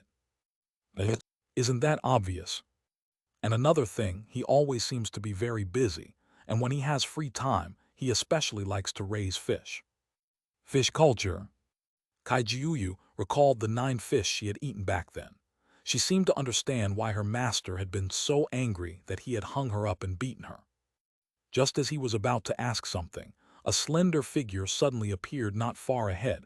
It was Bai Zuning. The two paused, feeling a pang of guilt. Come. With a soft sound, Yue Ling felt herself rushing uncontrollably toward her. Master, I was wrong. Before she could finish speaking, she transformed into the longsword itself and landed in Bai Zuning's hand. Yes, Kai Jiuyu. If I'm not mistaken, she almost knelt down just now, right? That's it. Last night, he even bragged to her about how much his master valued and cared for her. Disciple greets master, Kai Jiuyu said calmly. How can you panic in a situation like this? Bai Zuning stared at her for a while, but Kai Jiuyu remained unmoved. She's almost at the foundation establishment stage. Go and take care of her. Once she's at the foundation establishment stage, take her with you to this place to carry out the mission. As Bai Zuning gently tapped her forehead, a ray of spiritual light flew into her brow, and a piece of information flowed out. The Western Star Region, the Red Feather Galaxy, and the Chifeng number 47 star system. These are the coordinates. All alien races on the 3rd, 5th, and 7th planets of this star system have been confirmed to have rebelled. This area is under the jurisdiction of the Sword Sect, and according to the Sword Sect Starry Sky Management regulations, should be eliminated. Her mission is to exterminate all alien races on the 3rd and 7th planets. Zhang Yunlu's mission is to kill the alien king and the bioweapon hub on the 5th planet. Master, I might be able to complete the mission, but even if Zhao Yunlu reaches the Foundation establishment stage, I'm afraid. The alien king and the bioweapon hub are equivalent to the nascent soul stage of a human cultivator. You can't even beat a Foundation establishment cultivator, let alone a golden core cultivator. Bai Zuning opened her hand, and a talisman with a radiant glow and the character sword engraved on it floated towards Kai Jiuyu. Hold my talisman and throw it into it. Everyone above the Foundation establishment stage in the star system, except you, will be suppressed. Since it's such a simple task, Master, why don't you send someone else? The Eastern, Southern, and Northern star regions are all acceptable. She had absolutely no desire to go to the Western star region. No. Kai Jiuyu was silent for a while. It seemed there was no way to avoid it after all. Then I have one more request. Explain. Master, you must reimburse me for the energy consumed by the starship. Okay, Bai Zuning agreed readily. In addition to the starship's energy costs, I will give you an extra 1,000,000 contribution points for expenses. Is it this good? This is the second update, and there will be one more to come. End of this chapter. Chapter 110, I am Kai Jiuyu. Any more questions? No, that's all. Kai Jiuyu scratched his head. If you don't have it, then get lost. Okay. Kai Jiuyu merged with the sword light and soared into the sky. In the blink of an eye, he rushed out of the inner gate and swooped down. Shortly after she left, Su Xing appeared beside Bai Zuning. Senior sister has decided that this will be the place for the trial. That's not simple. Although the talisman can suppress everything to the Foundation establishment stage, it is still a planet where an entire race lives. The enemies we're about to encounter are far more formidable than the low-intelligence Tangshuan grass monsters we encountered in the Moon Shadow Secret Realm. Better to have none than to have something of poor quality. If you can't even get past this hurdle, becoming her disciple probably won't bring you any benefits, since not everyone is as resilient as Kai Jiuyu. 2. Su Xing nodded slightly. I have read the information that fellow Taoist Bazin sent. After visiting Lingyanfeng, I plan to visit the Righteous Path Alliance again. After reviewing so much information, he was certain that Yuan was indeed a time traveler, and most likely, he was also from the same hometown as him. From this perspective, the Righteous Alliance must go, since it is an organization established by Yuan in conjunction with some righteous sects. The Righteous Alliance, if Junior Brother goes there directly, it might cause some unpleasant things. In the present Taixuan realm, although the Righteous Path Alliance is nominally on par with the 7 great immortal sects, everyone, including the Alliance themselves, knows very well that they are inferior to the 7 great immortal sects. After all, none of them are at the pinnacle. For this reason, they are very wary of the 7 great immortal sects, especially the supreme beings within them. But who exactly is Su Xing? The sword ancestor of the Sword Sect, the creator of the Tai Xiuan blood calamity. To some extent, the establishment of the Righteous Alliance owes much to the Tai Xiuan blood calamity of that year. If we rashly go to the Righteous Alliance, some people may misunderstand. They might mistakenly believe that the Sword Sect wants to annex the Righteous Alliance, or that the Sword Ancestor is dissatisfied with the Righteous Alliance being ranked alongside the 7 great immortal sects and wants to eliminate it. After all, the Sword Ancestor had gone mad once before, hadn't he? No one knows what kind of chain reaction it will trigger. I'll go discreetly. It's not like he had to go there in a big way. He went to the Righteous Alliance simply to investigate things about the Abyss. We'll bring Jiu Yu along then, Su Xing offered. Whether or not Jiu Yu is brought along is irrelevant. Then why do I have to bring Jiu Yu with me when I go to Lingyanfeng? Then Bai Zuning raised her hand, her gaze sweeping over the sword blade, which shone as brightly as solidified moonlight. You're quite sensible. You didn't say anything you shouldn't have. Yue Ling remained motionless and unresponsive, seemingly feigning death. Immediately, a flash of light appeared in her hand, and the moon feather disappeared, clearly having been put away by Bai Zuning. Sword Sect Outer Gate, Qingfeng number 47 residential area, 18th floor of a building. Zhang Yunlu opened her eyes. Ding dong. A message notification sounded, and she took out her phone, only to see that the sender was Kai Jiuyu. Kai Jiuyu, quickly open the window, I'll be there soon. After a pause, Zhang Yunlu got up and opened the bedroom window. Call. A sword light accompanied by the cool morning breeze rushed in through the window. After landing, the sword light transformed into the shape of Kai Jiuyu. Good morning, little cloud dew. She greeted them as she walked to the bedside and lay down on it, sprawled out. The beds in Qingfeng community really bring back fond memories. Good morning, Captain Jiuyu. The more I hear this form of address, the stranger it sounds. Never mind, just call me by my name from now on, since we're going to change it soon anyway. Changed. It's nothing. Kai Jiuyu's eyes darted around as she changed the subject. How's your chart-topping campaign going? It's finished. She has successfully defeated Su Changming and become the number 1 on the Qi refining battle ranking. You didn't just crush everyone by relying on your ability to comprehend principles, did you? Kai Jiuyu put her hands behind her head. No, I suppress some of my spiritual power and physical abilities that I have improved through enlightenment in every battle. In addition, I take 3 Tongxuan grasses before the battle begins. Mystic grass, what's the use of that? Does it make people smarter?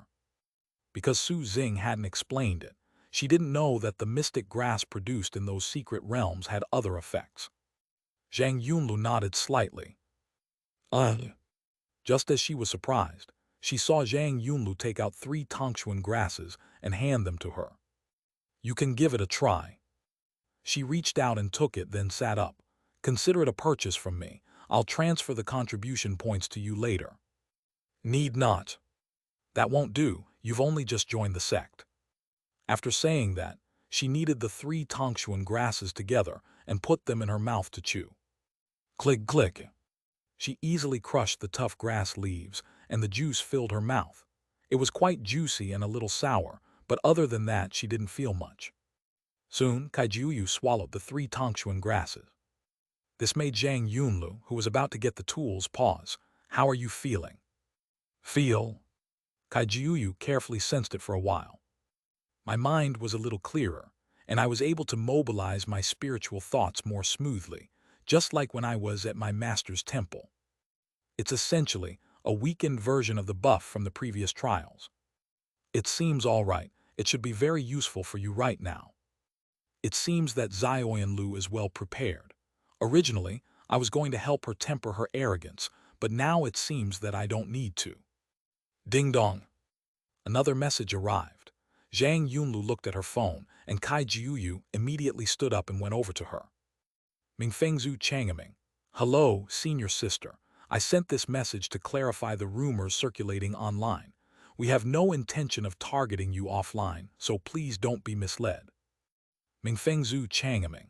If possible, could you please issue a statement? We are willing to offer 30,000 contribution points as a reward for your hard work. Mingfeng Zhu Changming clasped hands. The sudden news caught the two of them off guard. Statement: 30,000 contribution points. What have you been doing? Kai Jiuyu asked. I don't know either. Zhang Yunlu shook her head slightly. She's been grinding rankings in the virtual world since yesterday and hasn't had time to go online at all. Let me check. Kai Jiuyu logged onto the Sword Sect's internal forum. After investigating for a while, she finally figured out what had happened. Quick, give me your phone, I'll talk to them. Kai Jiuyu's expression made Zhang Yunlu hesitate for a moment, but she still handed her the phone, and then saw her quickly type. Lucky Xiao Zhang, so you guys are targeting my Xiao Yunlu, angry. She wore a slightly twisted smile, making it impossible to discern any anger in her expression. It took quite a while for the other side to send a new message. Mingfeng Zhu Changming, may I ask who you are? Lucky Xiao Zhang, I am Kai Jiuyu. Third update, please subscribe. End of this chapter. Chapter 111, Foundation Building. It's like my wish came true. The Mingfeng squad, they were old acquaintances of mine. I remember when she was still practicing qi cultivation, her master sent her to the outer sect for training, and she had a conflict with the people in this team. At that time, she had already grasped the principles and was preparing to take on a mission and advance to the Foundation establishment stage. However, after she accepted the mission and made all the preparations, she was suddenly told that she did not meet the mission requirements. Kai Jiuyu didn't think too much about it at the time, just assuming that the mission had changed. It wasn't until she returned from another mission that she learned that the mission she had originally accepted had actually been completed by a Qi refining level 9 member of the Mingfeng squad. After sensing something was wrong, she went to investigate. They discovered that the grandson of a void returning elder had joined the Mingfeng squad, and the mission they had originally accepted had been transferred to that grandson through the efforts of one of the void returning elder's subordinates. Even under those circumstances, she calmly, while grumbling, reported the situation to the court. However, the court of law said that she had abandoned the mission herself, so her accusation was not valid. Grass. Kai Jiuyu was furious and immediately called over a senior sister to support him. That's right, it's that senior sister who didn't give her the book. Upon hearing that she was in the right, her senior sister did not hesitate to take up her sword and fight her way into the law hall, even alarming the hall master. After an investigation, many of the people in the Silu Hall were dismissed and sent to guard those desolate and remote resource planets in the starry sky. The void returning elder who was betrayed by his grandson and subordinates was among them. As for that grandson, he should still be in the Mingfeng squad. After Kai Jiuyu sent the message, there was no response from the other side for a long time. It took quite a while before they sent a new message. Mingfeng Zhu Changming, little grandmaster uncle. Mingfeng Zhu Changming, this matter really has nothing to do with us. It's just those few idiots spreading rumors pictures online. Mingfeng Zhu Changming, image. Mingfeng Zhu Changming, image. She posted several pictures in a row. I guess she was taking screenshots when she was quiet earlier. Su Changming had no idea what had happened back then. Lucky Xiao Zhang, what can a few pictures prove? Maybe you're just saying this on purpose to confuse the public. Lucky Xiao Zhang, if I hadn't stepped in, would you have done what you did when you stole my task, and then threatened Xiao Yunlu after she issued a statement? Zhang Yunlu watched from the side, a strange look flashing in her eyes. She can still have her mission stolen by someone else. Mingfeng Zhu Changming, No, the team I joined has offended my junior master. I didn't know about this before. What should I do if I suddenly feel like the future is bleak? A few more seconds passed. Mingfeng Zhu Changming, Grandmaster Uncle, wasn't everything resolved back then. It was all that idiot's doing things on his own, and my grandfather still hasn't come back yet. Clearly, the opposing team has also changed players. Lucky Xiao Zhang, oh, it's your turn. Mingfeng Zhu Changming, Junior Grandmaster Uncle, let's not beat around the bush. As long as she helps clarify things, we can agree to most of her requests. The matter was completely resolved back then. Junior Grandmaster Uncle didn't pursue it then, and he certainly won't now. Although she is a bit unreliable, she won't act recklessly just because of her status. Mingfengzu Changming, 50,000 contribution points, what do you think? Lucky Zio Zhang, who wants your contribution points? It's like we're extorting you. Mingfengzu Changming, then you. Lucky Zhang, I'll buy the 2 invitations to the Feather Spirit Interstellar Hotel in the Crimson Feather number 7 star system from you at the original price. There was no movement from the other side for quite a while. About 2 minutes later, Mingfengzu Changming, okay, but no need for contribution points. Consider it a fee for her hard work in getting the statement published. Lucky Zio Zhang, no need for that. Do I look like the kind of person who would take advantage of others? Anyway, my master will reimburse the expenses this time. The 2 sides reached an agreement. The Feather Spirit Interstellar Hotel is. Ling Yinfeng owns an incredibly awesome hotel. I wanted to book it, but unfortunately, there are no tickets available for the time being. Moreover, the hotel's rules were quite bizarre. Any cultivator who transferred their invitation to another person 3 times in a short period of time would be permanently blacklisted. If anyone is found to be reselling invitations, that person and their entire organization will be hunted down by Ling Yinfeng. You want to go to the starry sky? It's not just me, you're going too.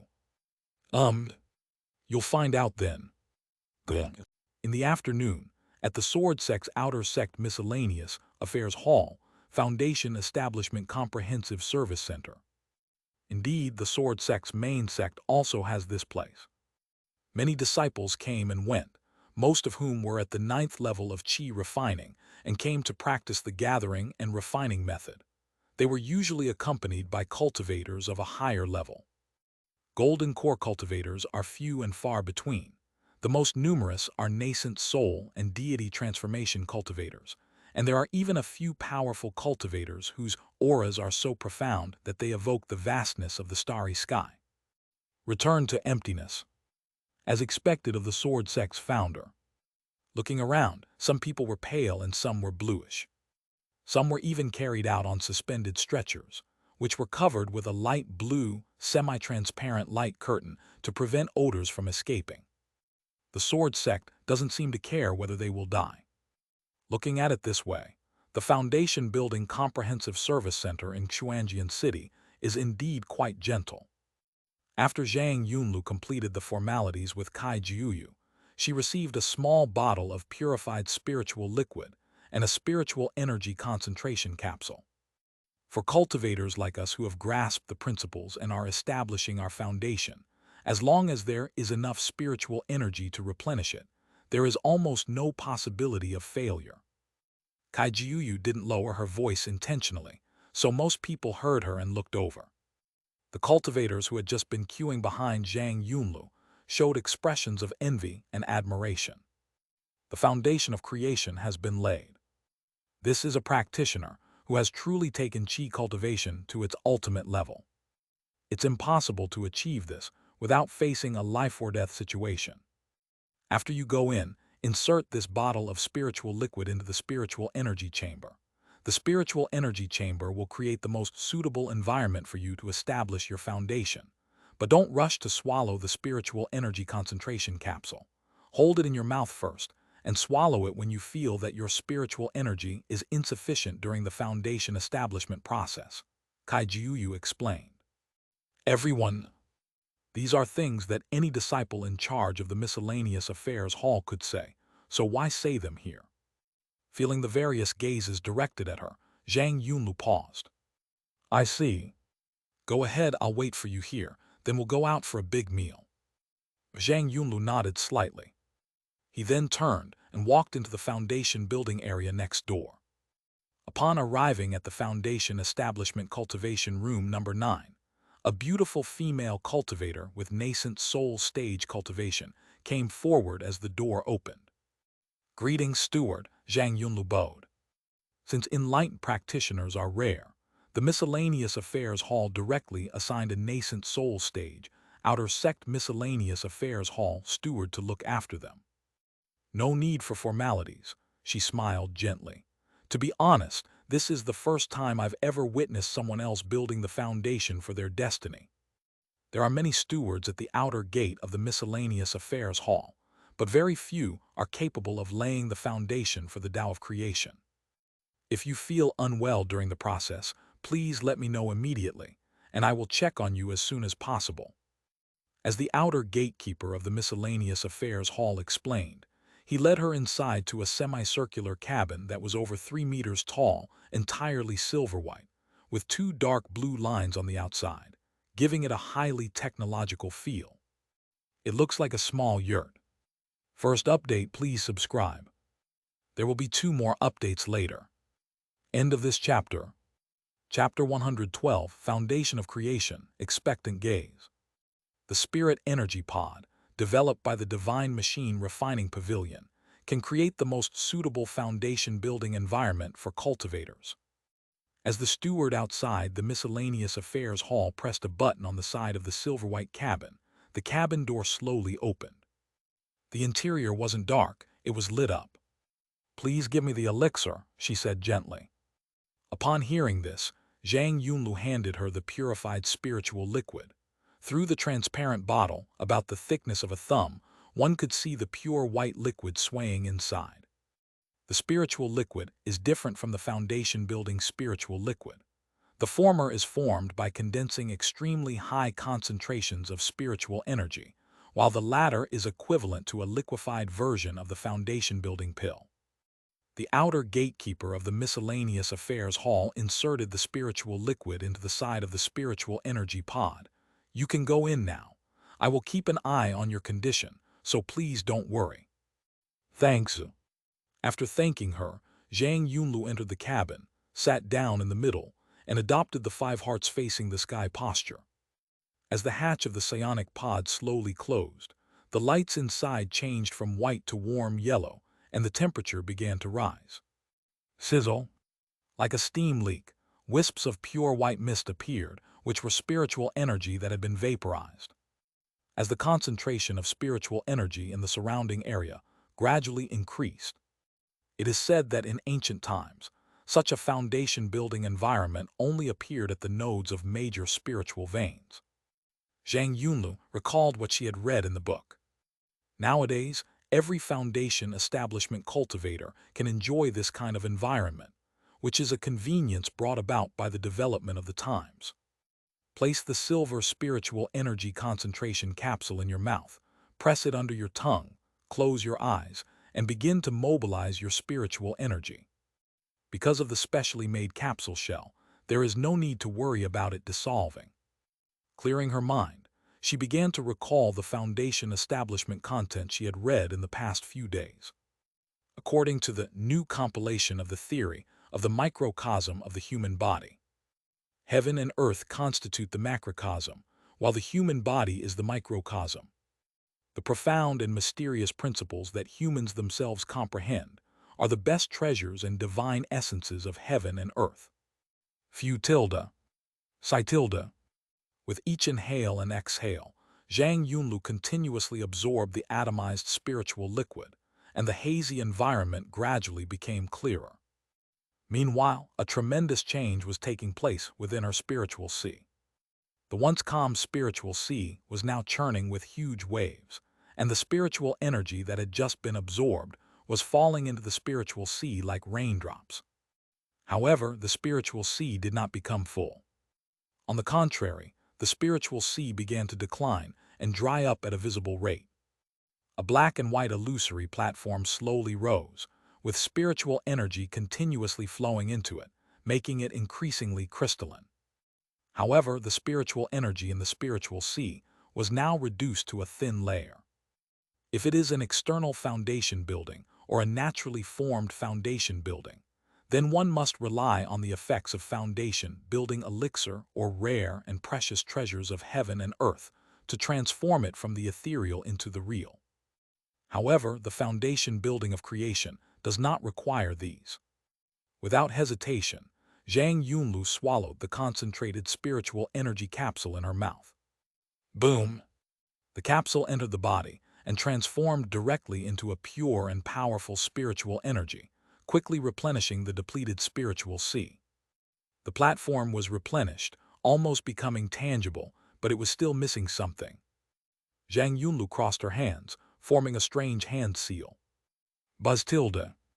A profound and boundless wave spread out from her spiritual sea, and her physical body rapidly withered in that instant, becoming skin and bones in the blink of an eye, her life force extremely weak.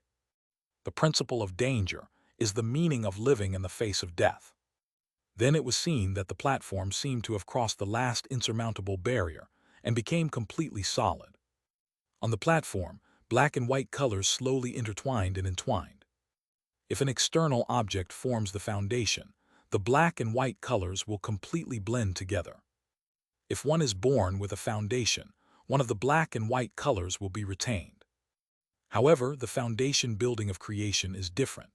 Only the principle of peril is seen dividing the world in the middle, harmonizing the black and white colors, and finally forming a Tai Chi pattern on the platform that is clearly defined and full of Taoist meaning. The body, which had been so emaciated that it was just skin and bones, returned to normal. The faint life force, as weak as a flame, expanded and turned into a raging fire. The originally pure spiritual energy has now transformed into foundation establishment true essence, its quality now flowing and radiant. The power of the soul underwent a transformation, and divine thoughts began to extend outwards. Right at that moment, in a daze, Zhang Yunlu seemed to see a gaze full of expectation, looking down from the darkness, from the infinite distance. They're here. Every cultivator who has reached the foundation establishment stage will experience this, but only those who have reached the foundation establishment stage through the creation stage can truly feel it. As that gaze fell, a very mysterious rune appeared on the platform. Inner gate Sword Master's Hall. That fellow Taoist is still the same as before, Su Xing sighed. Zhang Yunlu had just completed her foundation establishment, so he naturally paid attention to it as well. The fact that our human race's younger generation of cultivators are not coveted by other races is all thanks to this fellow Taoist. The reason why no alien race has been able to seize a human's body is because this fellow Taoist has been protecting him. He was a peerless human being on par with the ancestor of the Immortal sect, and he rarely interacted with others, not even with his fellow Taoists. However, whenever a human cultivator reaches the foundation establishment level, regardless of their rank, he will cast his gaze upon them and leave a protective rune on the Tao platform. The protective runes will protect every human cultivator from being possessed and controlled by other races. Therefore, even Gu, as the ancestor of the Kang clan, could only induce human cultivators to betray him through inducement and brainwashing, unless he personally intervened. Bai Zuning stood beside Su Xing, also looking in Zhang Yunlu's direction. With the foundation of the Tao of creation established, the next step is to spend some time adapting at the Starry Sky simulation trial grounds before setting off. I hope she succeeds. Suddenly, a powerful will descended, and a voice rang in their ears. Congratulations on your completion of seclusion, fellow Taoist. You're too kind, fellow Taoist, Su Xing replied. That grand will said nothing more, receding like the tide, as if it had deliberately descended just to say those words. Su Xing smiled. That does suit that fellow Taoist's personality. Let's go, senior sister. The two figures seemed to have been erased, disappearing into thin air at the entrance of the Sword Master's Hall. When the two reappeared, they had already arrived at the outer gate of the Sword Sect. It had been a long time since we last met, and with most of my work done, I finally had some free time, so I decided to spend some time with my senior. Su Xing was now dressed in a very ordinary black tracksuit. Bai Zuning was no longer dressed in her ancient cultivator attire. Instead, she wore a light gray long-sleeved shirt, the loose hem tucked into black trousers, and a brown trench coat over it, with her long hair draped behind her. Although her elegant face was expressionless, the ripples in her eyes proved that she was in a very good mood. Walking among the crowds, the two looked no different from ordinary tourists. "Did you buy these clothes yourself, senior sister?" Su Xing asked. Bai Zuning's clothes were not magical robes that could change their shape at will, but just ordinary clothes. "It was bought by Jiu Yu. That rebellious disciple is full of treacherous tendencies. Every time he goes out, he will do something stupid and provoke me, but he is afraid that I will deal with him when he comes back, so he always brings gifts." "I see. That's normal. After all, my senior sister only had a few styles before." Second update, please subscribe. By the way, Scissor 7 is really good. End of this chapter. Chapter 113, Traveling with Senior Sister. A long time ago, my senior sister wasn't as aloof and talkative as she is now, but she would pretend to be aloof, so she usually only wore light-colored clothes. Later, she really stopped talking much and stopped wearing dark-colored clothes altogether.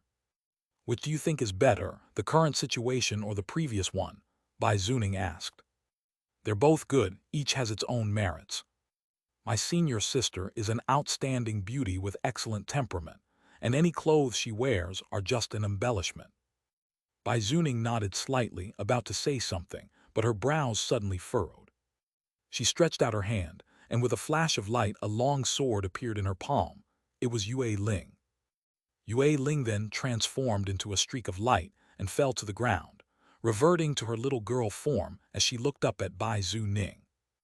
"I want to go play too." Afraid that her owner would refuse, she quickly added, "After being locked up for so many years, I want to go outside more." Today she will be a sword of freedom. Su Xing smiled and said, "Senior sister, let her be." Given his free-spirited nature, it's understandable that he would want to get out and about more after being locked up for so long. "Don't cause trouble." "Don't worry, master." Yue Ling then looked at Su Xing gratefully. "Thank you, sword ancestor." "He, go ahead." Yue Ling bowed to the two of them, then turned and ran away. After watching her run away, Su Xing and Bai Zuning continued walking forward. In recent years, as more and more tourists have been traveling to the Sword Sect, the sect has built some unique attractions. Before long, the two arrived at a quaint, old-fashioned town. The overall style is similar to the relatively prosperous mortal towns that Su Xing visited before he went into seclusion. In the center of the town is a huge lake, and the town is built around it. The lake is covered with lotus leaves, and delicate lotus flowers are hidden among them, creating a picturesque scene. In the center of the lake lies a huge gray stone with the character sword carved on it. Its dusty surface is covered with sword marks of varying depths. This is the testing stone. This is considered one of the unique tourist attractions of the Sword Sect. It changes every year, and visitors to the Sword Sect will discuss how powerful the current generation of Sword Sect Foundation establishment cultivators are based on the depth of the sword marks on the sword testing stone. On one occasion, the testing stone was almost cut in half, sparking heated discussions, and eventually trending on the Spirit Network. Walking along the lakeside on the cobblestone path, with the classical and elegant buildings on both sides, Su Xing felt as if he had returned to the time before his seclusion. But when Su Xing saw the tourists taking photos with their phones, he realized that everything had really changed. Of course, such a change is undoubtedly a good thing. Bai Zuning followed behind Su Xing, watching his back with a slight glint in her eyes. My junior brother seems happier this time than ever before after emerging from seclusion. However, things are definitely much better now than before, both that rebellious disciple and the little yellow duck. So, junior brother wanted the world to be like this all along. She still remembered when her master first took in her junior brother. His performance was not outstanding, not even comparable to some ordinary geniuses, let alone herself. He was a very free-spirited person back then, which suited me well. But at some point, he started walking faster and faster, eventually walking right in front of everyone. Just as he was reminiscing, Su Xing in front of him suddenly stopped. "Senior sister, would you like to try one of them?" Bai Zuning paused and followed his gaze. It was a food stall, where several Sword Sect disciples at the Foundation establishment stage were busy working. A faint aroma of wine wafts from the large, steaming pot next to it. She recognized it immediately. It was sweet fermented rice balls. That trader once brought her a portion when he returned from a mission. It tasted quite good. Good. With her consent, the two found a secluded spot to sit down. Because it was prepared in advance, 2 bowls of sweet fermented rice balls and a plate of fried lotus petals were served shortly after I ordered them. Please enjoy your meal, both of you. Aren't you disciples of the Sword Sect? Do Sword Sect disciples also need to set up stalls? Su Xing asked curiously. Just trying to earn some extra money, the Sword Sect disciple replied casually. Although the Sword Sect disciples have good benefits, buying pills and acquiring magical artifacts all cost money. During peak tourist season, setting up a small stall can sometimes earn more than completing a sect mission. Everything is for the sake of spiritual practice. Just as Su Xing was talking to the Sword Sect disciple, Bai Zuning had already scooped up 2 dumplings and put them in her mouth. The small glutinous rice balls made from glutinous rice flour are very soft and chewy, and the fermented rice wine is sweet and refreshing. Tasty. Su Xing turned his head, reached out and took a disposable chopstick and spoon from the side. He placed the spoon on the rim of the bowl and then picked up a golden fried lotus petal. Crack. The crispy flower petals and the soft red bean paste inside are a perfect match, and a bite of sweet fermented rice balls at the end is just the right way to cut through the richness. So is that Yuan someone like you?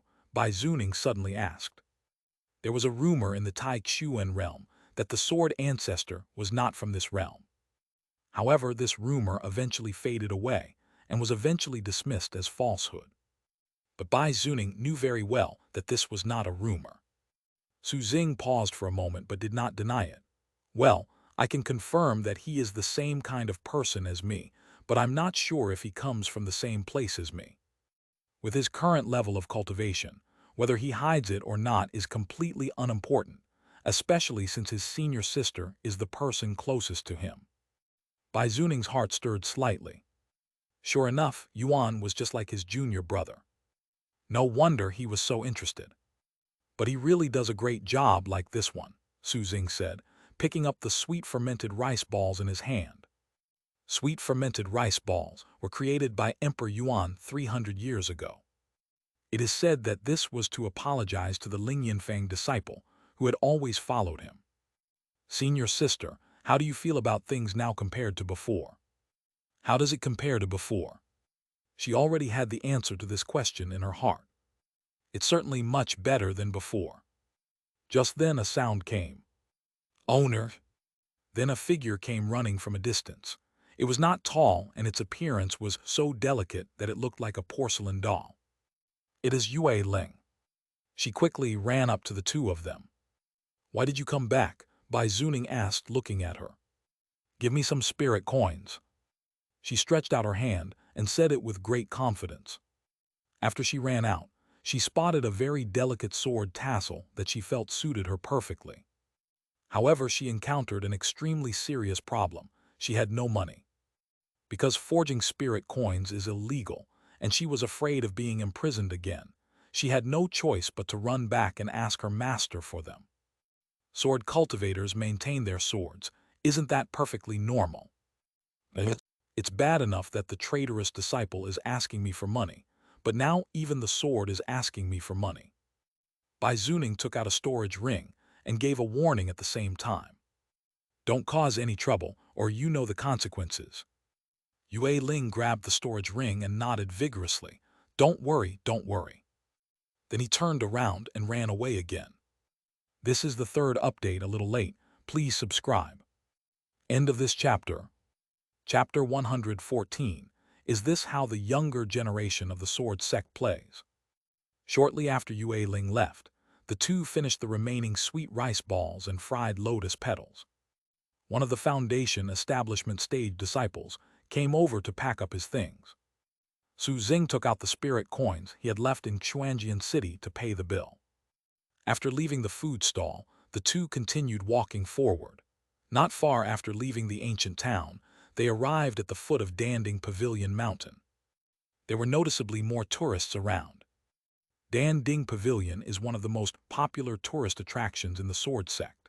In addition to selling high-quality and inexpensive elixirs of various kinds, it also allows visiting cultivators to set up stalls to sell the elixirs they have refined themselves, or to buy and sell some ancient elixir formulas, etc. Everyone knows how shady this kind of thing is. Danding Pavilion understood this as well, so they placed 2 notice boards at the foot of the mountain, with a sentence written on them in bold red text. For tourists who have never been involved in alchemy, please purchase elixirs from the official Danding store to avoid being scammed.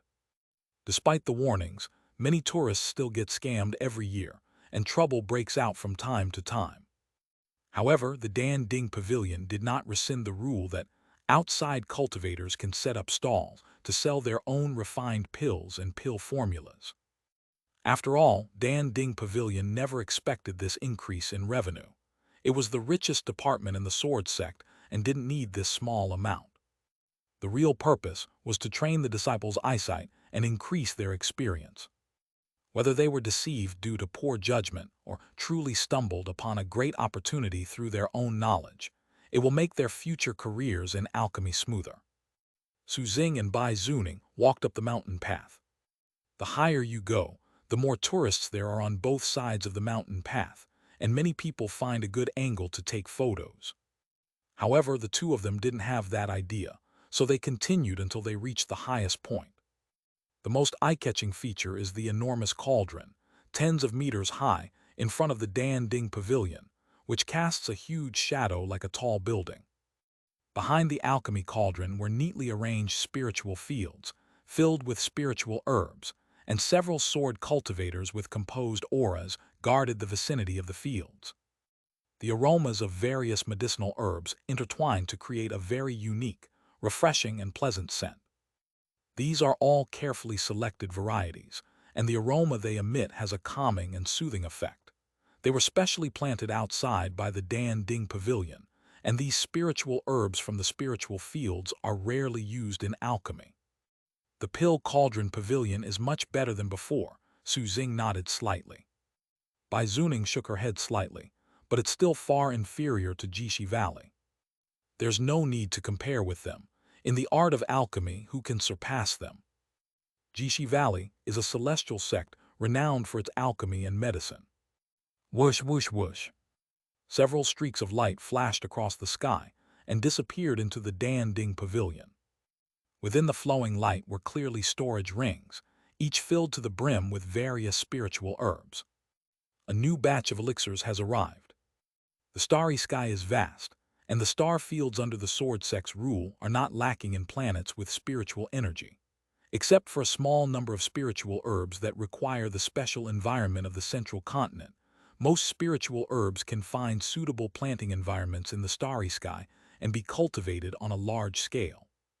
Therefore, most of the spiritual medicines used by the Sword Sect usually come from the stars.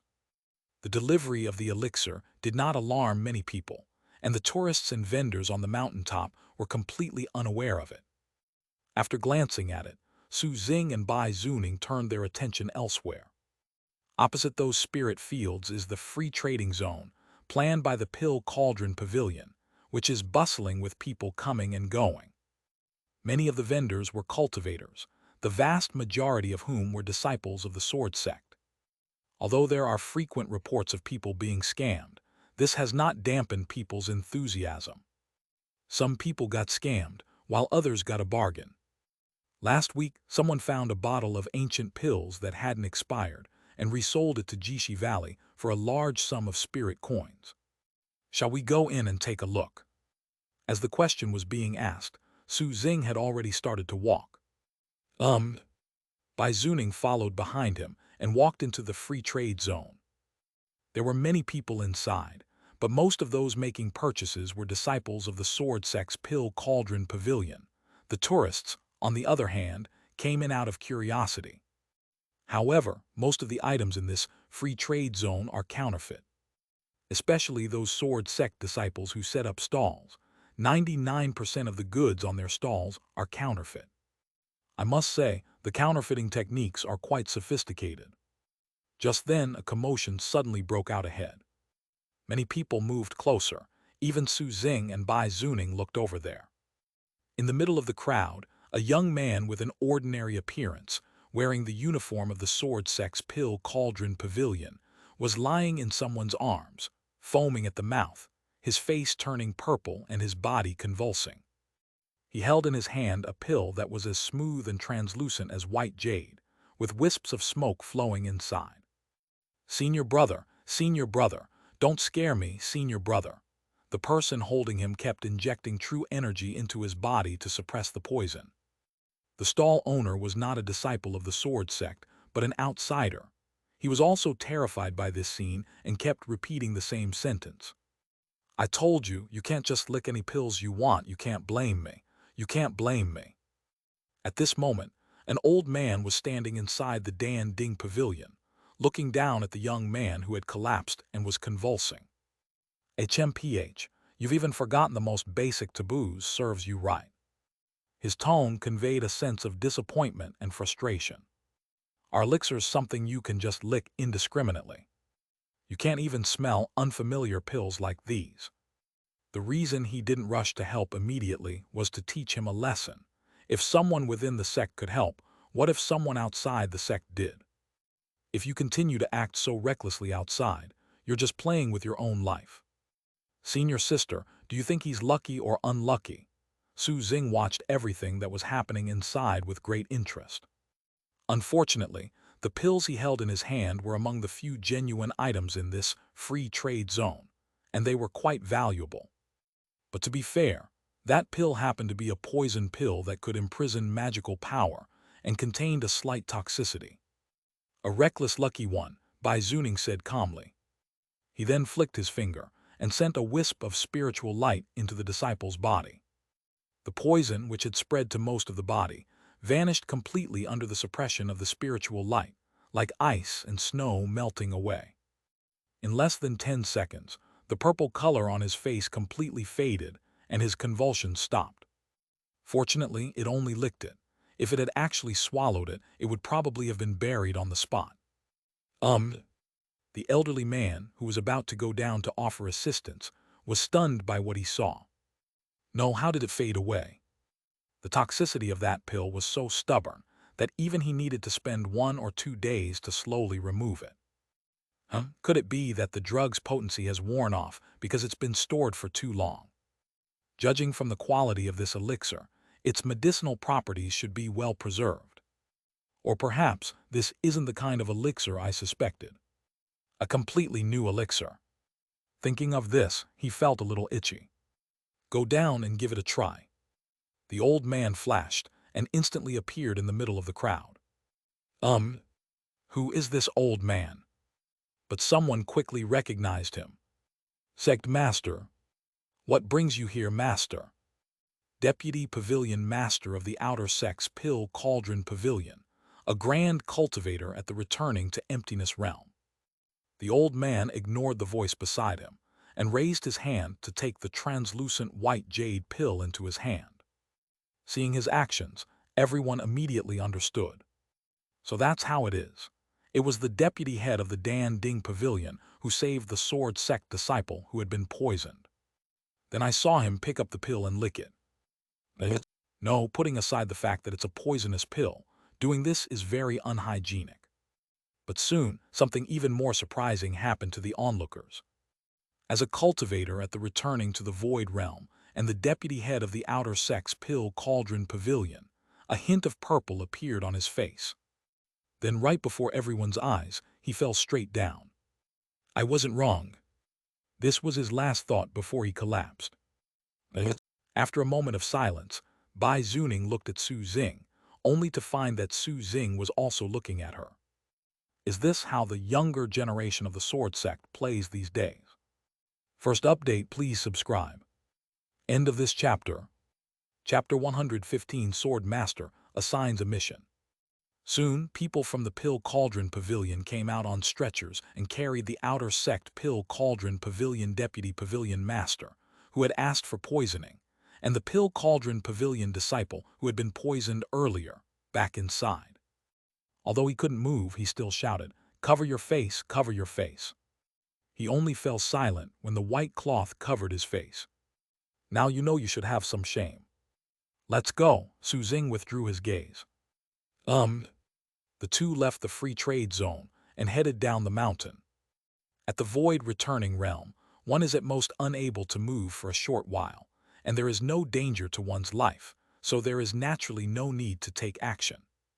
The elixir was called the Hehuan Forbidden Method Pill, a type of elixir that had been lost to time. It's not that the refining method has been lost, but rather that the raw materials are nowhere to be found.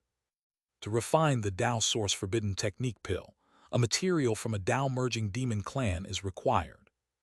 However, there are no more Tao-merging demon clan members in the Xianxia realm. Although he almost died, the disciple of Dan Ding Pavilion didn't lose out by obtaining such a pill. Soon, the two arrived at the halfway point of the mountain. "Look, the rankings have changed." "Huh, really?" The number 1 spot on the Qi refining ranking has disappeared. Tourists standing on both sides of the mountain path took out their phones to take pictures. If it were ranked in any other position, it wouldn't matter, but the change in first place is still worth commemorating. On the list formed by the Crimson Divine Light, the name at the top disappeared as golden light flashed. Instead, a new name appeared on the nearby orange leaderboard, and it was ranked very high. Zhang Yunlu ranks 3rd on the Foundation Establishment ranking. The two ahead of her were, without exception, also at the Foundation Establishment stage of the creation realm. Ranked 3rd right after promotion, that's impressive. That's not right. Why is he ranked 3rd right after advancing? Does the Sword Sect not even have a single person at the mid-Foundation Establishment stage on the Foundation Establishment ranking? Didn't you check the Sword Sect's official website before you came? It's not ranked by cultivation level, but by potential. Potential, that's hard to estimate, isn't it? Most tourists are actually not very clear about the foundation of creation. The information online is a mix of truth and falsehood. Some people may have heard of the name Creation Foundation, but they are completely clueless about what it actually is. Thirdly, it's not bad. What do you think, senior sister? Xing asked. We'll see how it goes. The trial has been set, now it's up to her to complete it. After the surrounding tourists discussed it for a while, they stopped paying attention. The disciples of the Sword Sect were used to it. Isn't it normal for those who cultivate through enlightenment to be ranked at the top of the advancement list? The current number 1 on the Foundation Establishment ranking is someone who immediately rose to the top of the Foundation Establishment ranking right after their advancement and hasn't been surpassed yet.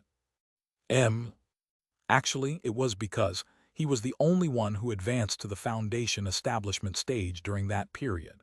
And since the potential of Foundation Establishment cultivators was roughly the same, they were ranked according to their cultivation level. Early promotion naturally provides an advantage. Miscellaneous Affairs Hall, Foundation Establishment Comprehensive Service Center, Foundation Establishment Area, Foundation Establishment Cultivation Room Number 9. As the hatch of the psionic pod slowly opened, sizzle! A wisp of pure white mist emanated from it, and a tall figure emerged from it, with exceptionally bright eyes that seemed to shimmer with shimmering light. A few small water droplets clung to her fair and delicate skin. Upon arriving outside the psionic pod, Zhang Yunlu gently clenched her fist, feeling the new power within her body that far surpassed the power of Qi refining. Foundation Establishment True Essence is indeed far superior to Qi refining spiritual power. Congratulations! A hand reached out from the side, with a towel hanging on it. It belonged to the caretaker of the Miscellaneous Affairs Hall. How are you feeling? Thank you. Zhang Yunlu took the towel and wiped the water droplets from her face. I feel better than ever before. Foundation building was not as painful as practicing cultivation techniques. On the contrary, She felt very comfortable after successfully building her foundation.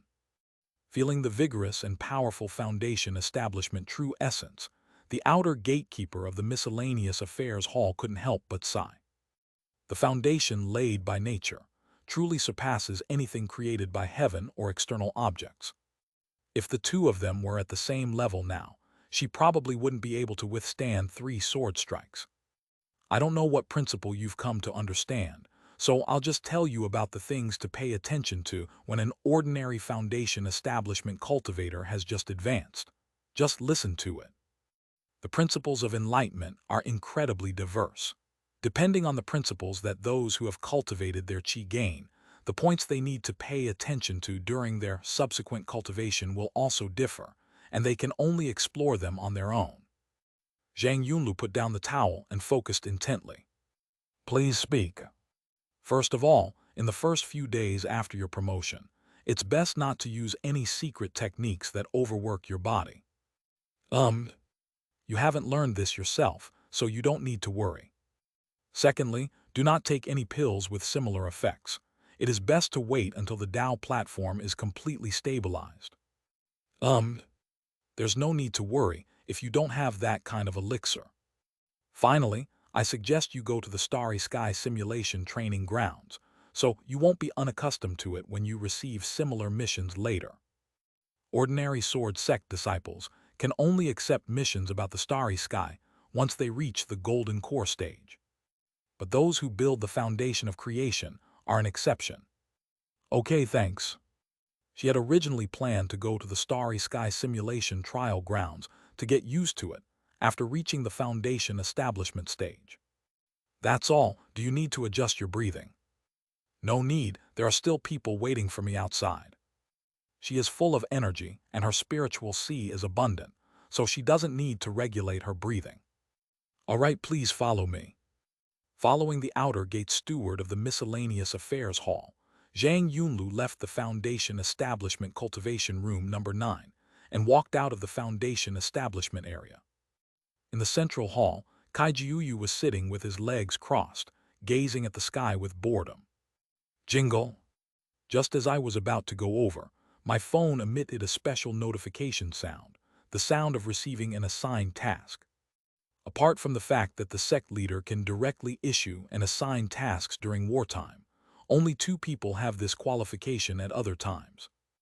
Are you a senior? Such a thought flashed through Zhang Yunlu's mind. I took out my phone and turned it on, and sure enough, I found that she had one unread message on the screen. Click inside. Sword Master's designated quest. Mission Objective 1. Kill the alien king of the 5th planet in the Crimson Feather Galaxy, Crimson Edge 47 star system in the Western Star region, and destroy its bioweapon core. Executor Zhang Yunlu. Mission Content II. Eliminate all alien races in the Western Star region, Crimson Feather System, Crimson Edge 47 star system, and the 3rd and 7th planets. Executor Kai Jiuyu. Reward to be determined. Duration none. Note, this is a team mission. If any member of the future Sovereign Alliance team fails to complete the mission, it will be considered a failure. At the very bottom, there is an attachment containing information about the mission location and objectives. Lord Sword Lord. So you weren't a senior. Zhang Yunlu stood still, staring at the assigned task displayed on her phone without making a move for a long time. So we're going to the Starry Sky. Second update, 1 more to come. End of this chapter. Chapter 116, The Woman Carrying the Banner. So did you see the mission? A voice rang in my ears.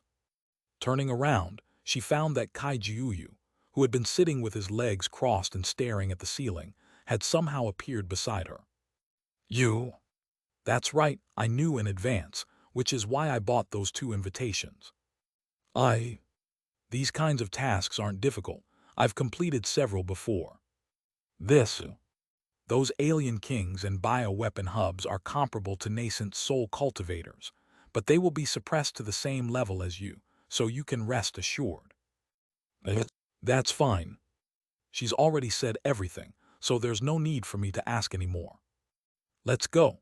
Let's have a big meal first. Then you can go to the Starry Sky simulation trial grounds to get used to it for a while before we set off.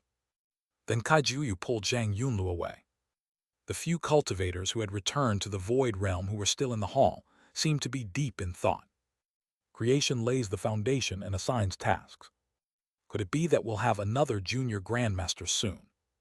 Saitilda, a cultivator with slightly graying temples who looked like a middle-aged man, sighed softly. People really can't be compared. He only hoped that his grandson could complete the 3 stages of cultivation of the refining and gathering method and build a foundation for the Tao.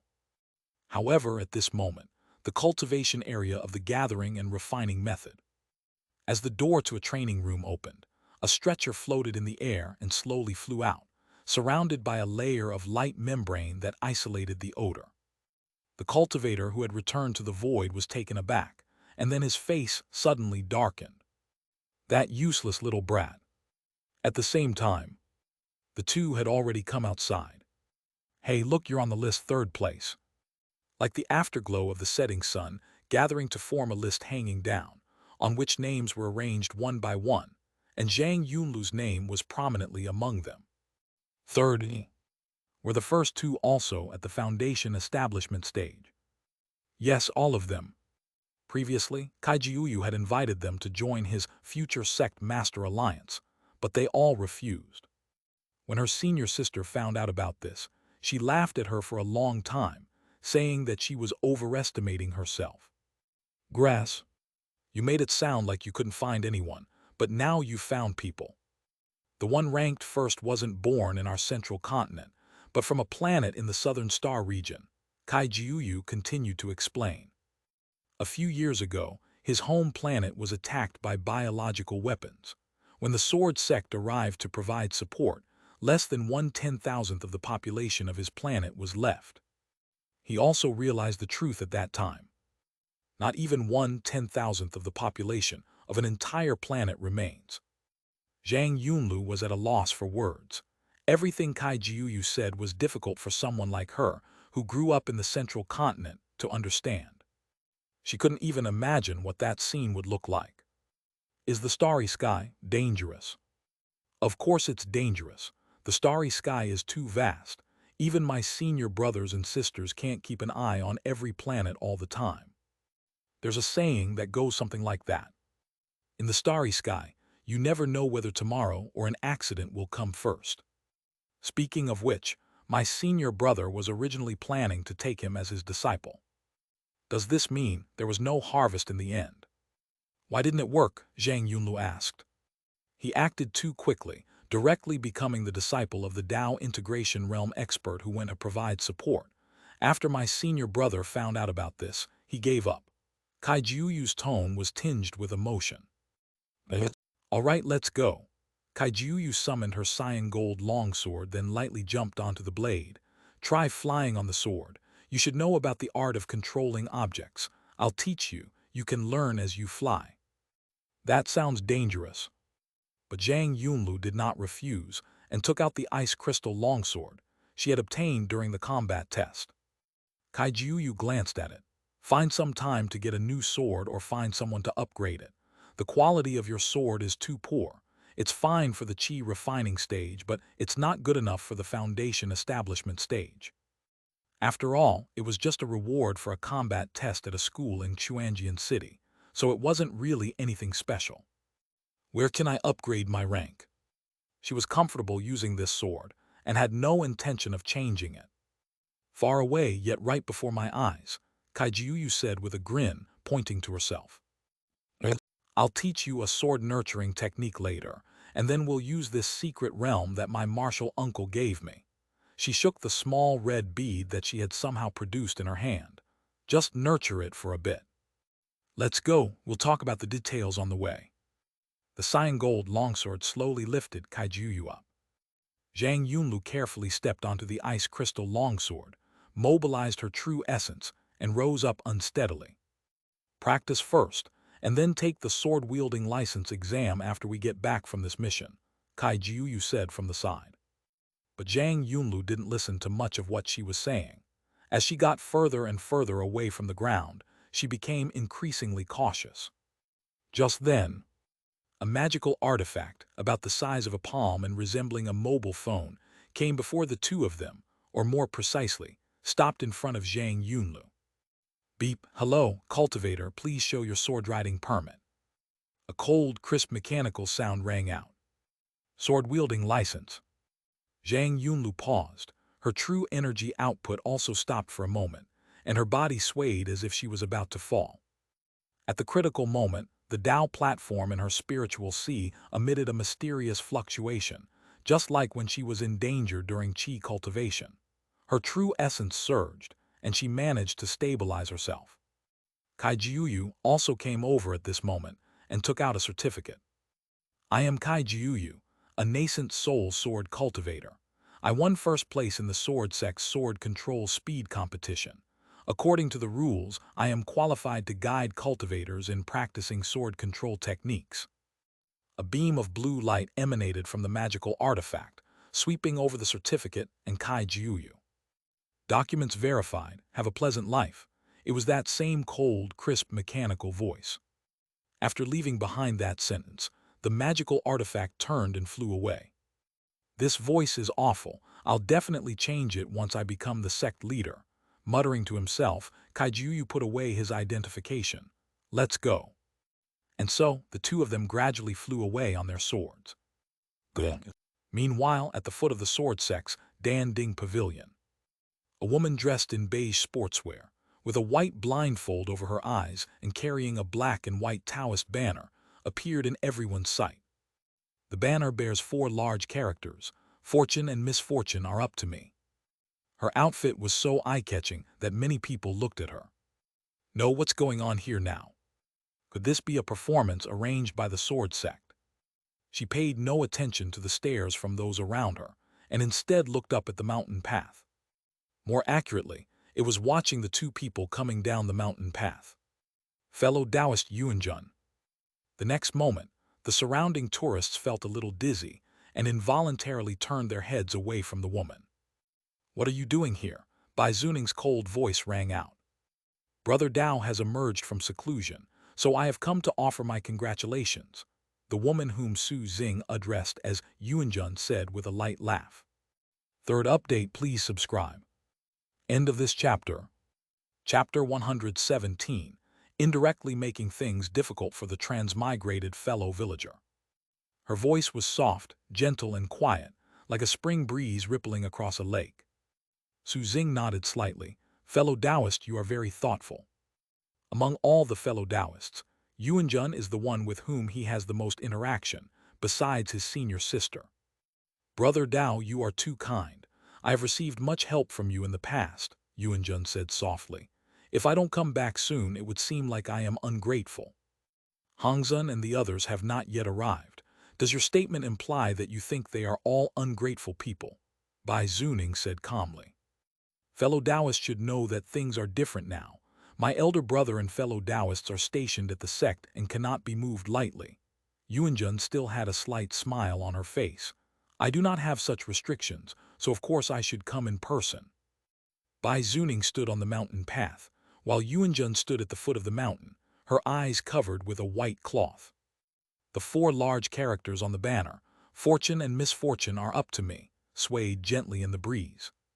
Fellow Taoist, have you been traveling in recent years? Su Xing suddenly spoke up, breaking the somewhat awkward atmosphere. Yuanjun nodded slightly.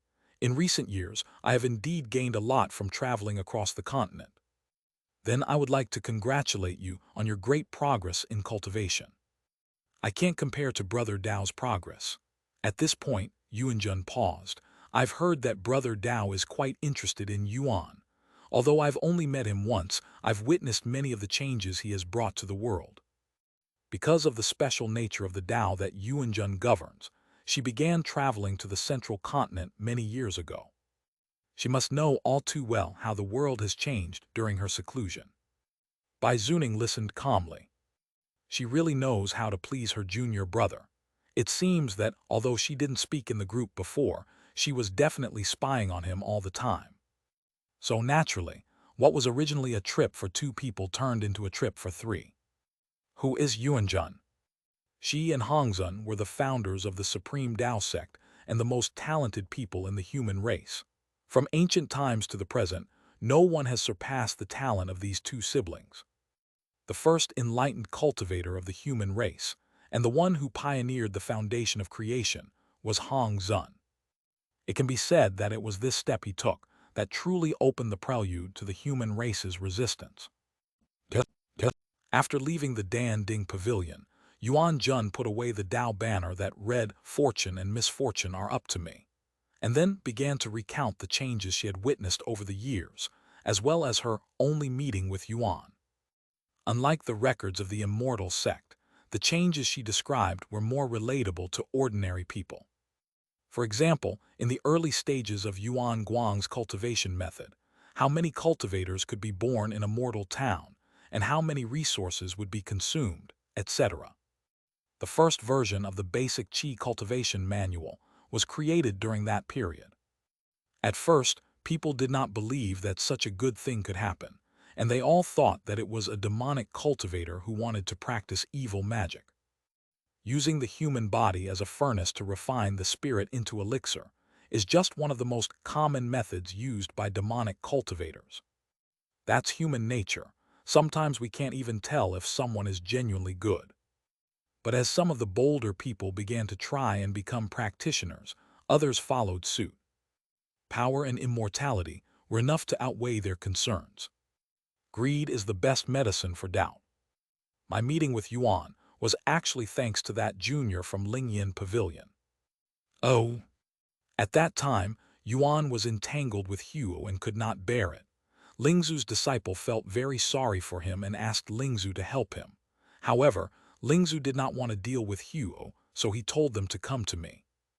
Once you're entangled in the path of confusion, it's very difficult to break free. Even the spirit ancestor would find it difficult to sever ties without interacting with him.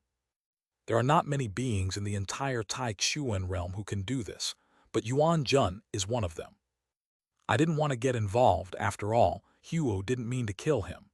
She didn't want to make things difficult for Huo for no reason, but I couldn't resist the juniors from Lingyan Pavilion's persistent pleas, so I gave them a chance. At that time, she also needed to find something to do, so she simply let them go find it. After saying that, Yuanjun stretched out her hand, and a black trench coat appeared in her hand. I present this as a gift to congratulate you on your completion of seclusion. I hope you will not refuse. She used the essence of clouds and mist to refine the silk threads, used starlight as needles to sew them together, and finally colored them with the unique black unicorn flower of Xianxia.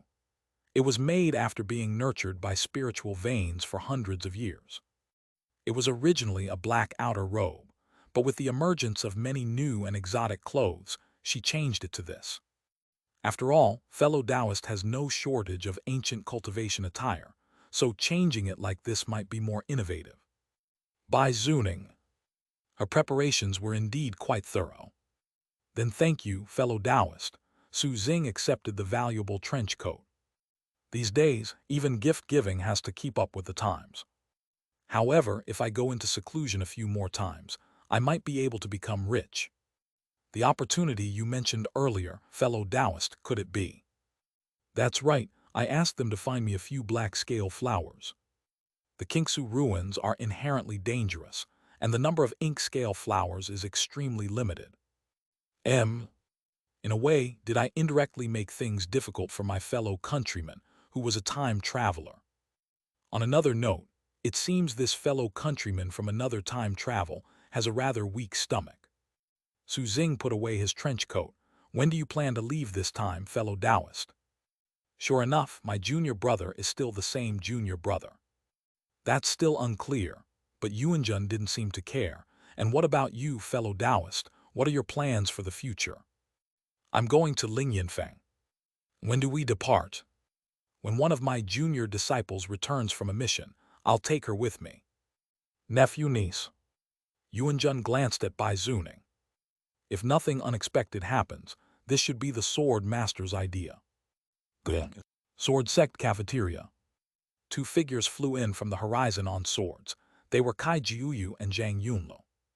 Thanks to Kai Jiuyu's guidance along the way, Zhang Yunlu is no longer as disheveled as she was at the beginning. Although it's still not considered fast, it's quite impressive for a beginner to achieve this level on their first time using a sword. Stabilize your true energy output, don't be too slow or too fast, we'll be there soon. Kai Jiuyu continued to dutifully act as the coach. Zhang Yunlu was highly focused and did not reply. She only breathed a sigh of relief after several minutes when the two landed safely. How was it? Flying on a sword felt pretty good, right? Kai Jiuyu patted her shoulder. Zhang Yunlu paused, then nodded slightly. Although it was my first time flying on a sword, and I was still a bit unskilled, the feeling of flying on a sword was really great. Soaring through the sky is something almost every human being longs for. It's normal to be nervous at first. You won't be afraid after you try a few more times. Once you reach the golden core stage, you can learn the sword escape technique, which will be much faster than it is now. After Kai Jiuyu finished explaining, he felt somewhat pleased with himself. In such a short time, Zhao Yunlu has already mastered the basics of sword flight. I'm such a damn good teacher. First update, please subscribe. End of this chapter. Chapter 118, An Unscrupulous Fellow Villager. Kai Jiuyu led Zhang Yunlu directly into the core area of the third floor of the cafeteria, a 100-story building. Even she rarely comes here to spend money, as it's simply too expensive. But today is different. The million contribution points her master promised have arrived in her account, and she is now a wealthy fisherwoman. But according to their master, this was for their expenses during this mission, so if there was any left over after the mission was completed, it would most likely be taken back. Why not start enjoying it now? So more than an hour later, Kai Jiuyu, his stomach bulging, finally led Zhang Yunlu out of the cafeteria again. Phew, I'm so full. I've really had a good meal this time. Little Yunlu, I won't be going to the Starry Sky simulation trial with you next time. She was about to depart for the stars, and she needed to go back to replenish the starship's energy and replace the modules as well. Then just put it under energy consumption and let the master reimburse you. Zhang Yunlu nodded slightly. Because she was going to the Starry Sky simulation trial grounds later, she didn't eat much. Let's go. With a light leap, Kai Jiuyu transformed into a streak of sword light and soared into the sky. Once the sword light had completely disappeared from sight, Zhang Yunlu summoned a flying shuttle and got inside. Without Kai Jiuyu's supervision, a novice like her wouldn't be able to fly on a sword on her own. She would have to go to a special training ground to practice. The Starry Sky simulation trial grounds is one of them. Shortly after the two left, 3 figures arrived near the cafeteria. Tourists and disciples of the Sword Sect came and went, but they all seemed to ignore them completely, their gazes never lingering on them. It was Su Xing and his 2 companions. Yuanjun looked up at the direction Zhang Yunlu had left in. A junior at the foundation establishment stage of the creation realm, who was very close to the disciple of the sword master, had comprehended a rather unique set of principles. It seems you intend to take her as your disciple. Good. He even learned the Ziyuan Guanqi method. It seems that the junior disciple in the sect who was trapped in his inner demons also wanted to take her as his successor. In a way, could this be considered as him competing with the sword master for a disciple? That's quite interesting. How about I give her a gift? Bai Zuning glanced at her indifferently. Whatever. Yuanjun smiled gently. Since she has already mastered the Ziyuan Guanqi method, I will give her a suitable copy. A glimmer of light appeared and quickly disappeared into the horizon. The method she offered was not some profound or extraordinary technique, but simply another method of concealing one's aura from the lineage of true monarch Hehuan. With a foundation in the Ziyuan Guanqi method, it will be easier to learn. Because it involved the sword master, she couldn't predict what this junior would do in the future, but she could see that this concealment technique was the most suitable for her. I've never seen you so generous to Lingzu's disciple Hehuan. That matter involves confusion, and in most cases, I am unwilling to get involved in the schemes of other fellow Taoists. It's just something I did casually. The two are simply incomparable. By the way, Su Xing began, what happened to the spirit ancestor disciples who had been following Yuan after he disappeared? The disciple of the spirit ancestor, Yuan Jun, paused. She did not disappear with Yuan. The Righteous Path Alliance was founded under Yuan's leadership. After all, the identity of the founder of Lingyin Pavilion as a direct disciple was somewhat sensitive, and those major righteous sects did not want their sects to be swallowed up by the immortal sects in such a muddled way. Therefore, during the early days of the Righteous Alliance, Lingzu's disciples returned to Lingyinfang to avoid suspicion. Only after the Righteous Alliance had completely stabilized, and the changes in the world had begun to show results, did Yuan go to Lingyin Pavilion to see the disciple of the spirit ancestor. At that time, everyone thought that the two would become a couple. After all, Yuan's cultivation level had reached a terrifying level, and he might even become a peerless being, so he was fully qualified. However, no one expected that, after his last visit to Lingyinfeng, he would disappear without warning. The theory that the Immortal Sect plotted to harm the Holy Emperor was also put forward at that time. More than 40 years ago, I met her again when I traveled to Qingsu. At that time, she seemed to be searching for Yuan's whereabouts, Yuan Jun continued. Doesn't she know where Yuan went either? Judging from her behavior, she probably knows something, but she probably really doesn't know where Yuan went. What is fellow Taoist Lingzu's attitude? Su Xing asked again. The spirit ancestor has not made any statement. Yuan Jun sighed softly. Moreover, I asked that junior if he needed any help when I was in Qingsu. After all, the disciple of the spirit ancestor was a very good person, and she was willing to help him. Could it be that even fellow Taoist Yuanjun has not found Yuan? If the Yuanjun were to find someone, that person would have virtually no chance of escaping. No, she just refused my help, Yuan Jun said with some emotion. She was probably afraid that my interference would cause trouble for Yuan. He was truly deeply in love. Judging from this fellow countryman who traveled through time seems to be acting rather dishonestly. Starry Sky Simulation Training Ground. Nestled among mountains, it was also built by leveling several large mountains, and its area is even larger than that of the canteen. Rows of pure white, semicircular buildings stand in neat rows, shrouded in mist, looking like giant steamed buns placed in a steamer, obscuring the view into the distance. Once inside, the layout is immediately apparent. Payment area, rest area, and Starry Sky Simulation Training Ground. Behind the payment counter stood two Sword Sect disciples dressed in pure white uniforms, both at the Foundation establishment stage. In the rest area, 3 Sword Sect disciples, all at the Foundation establishment stage, were chatting, with brooms and various cleaning tools beside them. In fact, these tasks can be completely replaced by ritual implements. However, doing so would leave a large number of low-level Sword Sect disciples with nothing to do and lose their source of income, so they simply issued the tasks instead. For a typical Qi refining or Foundation establishment stage Sword Sect disciple, this is roughly the type of task they can perform.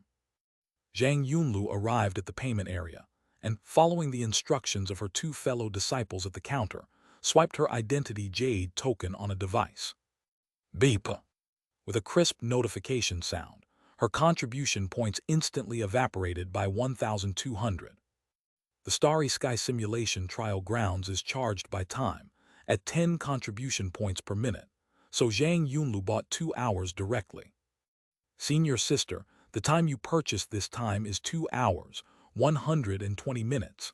The timer will start after you enter the Starry Sky Simulation Trial Grounds, the disciple behind the counter said with a smile.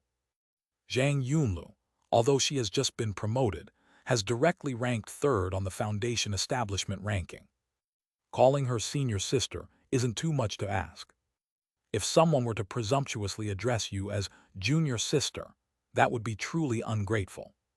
Senior sister, you can enter from the left. I will activate the simulation device of the Starry Sky Simulation Trial field for you. Thanks. Zhang Yunlu nodded slightly, then entered the starry sky simulation trial grounds through the open door on her left. Looking around, the interior is also a pure white space, which feels somewhat dazzling. The ground was made of some kind of material, but it felt soft when you stepped on it. I don't feel anything unusual yet. A purple aura swirled in her eyes as she softly recited the mantra that had suddenly appeared in her mind. The purple aura concealment and spirit hiding technique. Second update, please subscribe. End of this chapter. Chapter 119, Starry Sky Simulation Trial Grounds.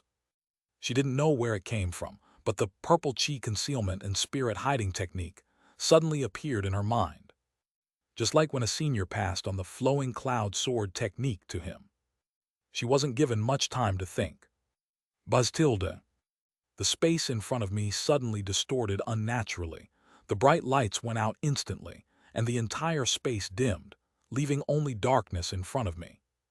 Target environment: Western Star Region, Crimson Feather System, 5th planet of Crimson Edge 47 Star System. A cold, monotonous mechanical sound rose from nowhere and echoed in the wide space. Environmental Index entry in progress. Warning: the simulation will begin in 3 seconds. 3, 2, 1. Simulation begins. The sudden brightness of the space made Zhang Yunlu involuntarily close her eyes, but her divine sense quickly spread out. The surrounding scenery, rocks, jungles, and streams, was quickly reflected back. After her eyes adjusted to the light intensity, she reopened them. Only then did she realize that she had arrived in a lush jungle. All around were tall blue trees and huge rocks covered with a strange blue moss. Not far away was a babbling brook. Everything felt incredibly real. Neither her 5 senses nor her divine sense detected anything false. The temperature needs to be lower, but more importantly, Zhang Yunlu took out her longsword and infused it with a wisp of true essence. Well, countless spiritual energies seemed to be drawn in, like a mighty river, surging from all directions and converging on the sword. Cut! A crescent-shaped, ice-blue sword aura slashed out horizontally. Rumble! Like a hurricane passing through, raising dust waves tens of meters high, and tearing apart rocks several meters high and trees that would take several people to encircle. Everything seemed like paper in front of this sword energy. The entire jungle seemed to have been sliced open by this sword. Few tilde. When the dust settled and everything calmed down, the once lush and verdant jungle was now a scene of devastation, stretching for nearly 100 meters, where the sword energy had passed. Dust covered the tree stumps, and soil fell from the sky like rain, as if some terrible natural disaster had just occurred. Is this the starry sky? Zhang Yunlu asked, somewhat dazed. With that last sword strike, she only mobilized a wisp of her true essence. The sword energy she unleashed would be good enough to cut down a few trees outside, but now it has created this scene that looks like a natural disaster. The key is not the true essence, but the spiritual energy that gathers together. It was just a wisp of true essence, yet it could attract such a vast amount of spiritual energy, as if the spiritual energy in this starry sky was naturally drawn to it. This is absolutely impossible in the central continent. When fighting in the central continent, cultivators like her in the foundation establishment stage can only rely on their own true essence.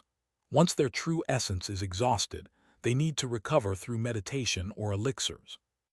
As for drawing spiritual energy when using the sword, that's utter nonsense. A spiritual practitioner can only rely on themselves. Moreover, Zhang Yunlu threw out her long sword and soared into the sky on it, her speed far exceeding that of before. She hovered above the jungle, looking down. It feels so easy. If you felt like you were carrying a heavy burden when you were in the central continent, now you are traveling light and feeling comfortable all over. All shackles are gone, all chains are broken, and heaven and earth are at my disposal. This is how I feel right now. But why is there such a big difference between the starry sky and the central continent? Sword Sect intersect, Starship Maintenance Area. That's right, we need to use the best paint materials. Engine module. Of course, we should replace it with the latest and best. Renovate the interior of the starship again, using only the best materials. It seems the Divine Machine Refining Pavilion has also released a virtual projection observation module, right? Install it for me too. Bill. All expenses this time will be charged to the Sword Master's account, which she agreed to.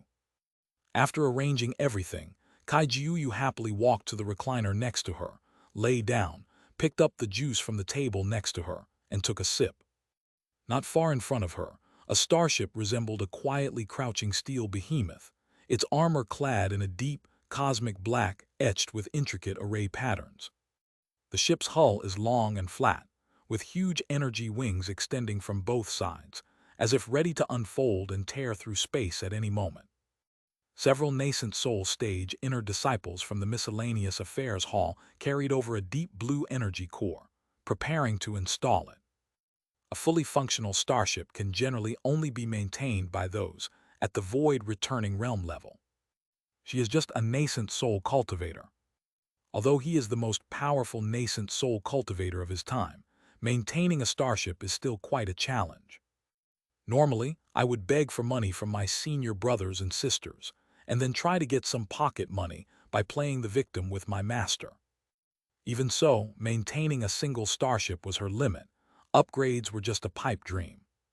Now that my master has granted me the authority, if I don't seize the opportunity to splurge, I'll truly be a fool. It doesn't hurt at all, it doesn't hurt at all. She shook her head, appearing extremely happy. You're abusing the permissions given to you by your senior master again, junior sister. A young man wearing beach shorts and a t-shirt, flip-flops, and sunglasses walked over from the side. I need to tell my senior uncle about this. As he spoke, he leaned back in another recliner by the table. Go ahead and say it, you'd better go say it now. Kaijiuyu wasn't intimidated at all. Anyway, I'm going on a mission soon, and given my master's temperament, she definitely won't cause me any trouble now. By the time I get back, her anger will have subsided. I can then bring her a few gifts and easily appease her. I won't tell you now. I'll wait until you return from your mission to report to my senior master. The young man in sunglasses was also aware of this. Kaijiuyu suddenly sat up. Are you a dog? How could anyone go so far? They'll definitely embellish the story later. The young man in sunglasses didn't take it seriously. As the head of the miscellaneous affairs hall, it's my duty to report such matters. Responsibility, my ass. I never see you being this responsible before. You just didn't see it. The young man in sunglasses waved his hand. If you dare to tattle, I'll tell everyone about your crush on Uncle Jai. Kaijiuyu suddenly blurted out something. After a moment of silence, a light barrier enveloped the two of them. How the hell did you know? It's unbelievable, but it's true. The young man in sunglasses was a little unsettled. Clearly, only a handful of people knew about this. But the next moment, he realized who the informant was. Damn it, it's that damned Li Qi. Li Qi, the senior sister who didn't give Kaijiuyu a book, is the one who is closest to Kaijiuyu. But Li Qi is a big mouth. I think you should forget this memory. The young man in sunglasses took off his sunglasses and placed them on the table, coldly watching Kaijiuyu. He decided to use physical amnesia to make his junior sister forget this memory she shouldn't have. I'm not afraid of you. Go ahead and try if you dare. Kaijiuyu was not afraid because of this. I almost forgot. My master only has this one disciple. If any cultivator above the nascent soul stage makes a move against this guy, my master will sense it.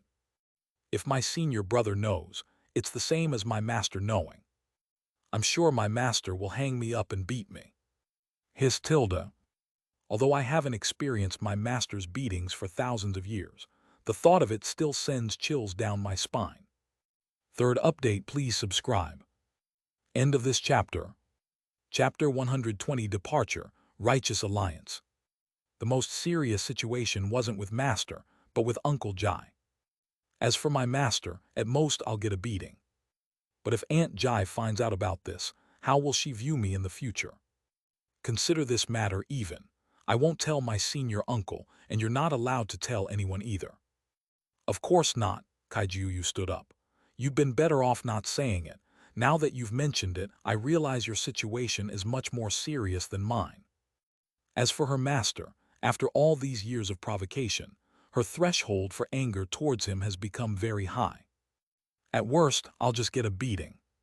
But it's different for my senior brother. He's incredibly wealthy. It would be a shame not to take advantage of the situation and make a quick buck." "What else do you want?" The young man in sunglasses looked at her coldly. "This guy is really pushing his luck. It's all that damned Li Qi's fault. You still need to give me 15. No, I want 300,000 contribution points." "Okay," the young man in sunglasses readily agreed, picked up the sunglasses from the table, put them on, and leaned back down again. "I'll transfer 300,000 contribution points to you in a few minutes." Seeing how decisive he was, Kaijiuyu was stunned and felt a strange sense of regret. She felt as if she had missed a chance to make a fortune. "Am I asking for too little?" "What's wrong? I've already agreed to your request. Are you trying to go back on your word?"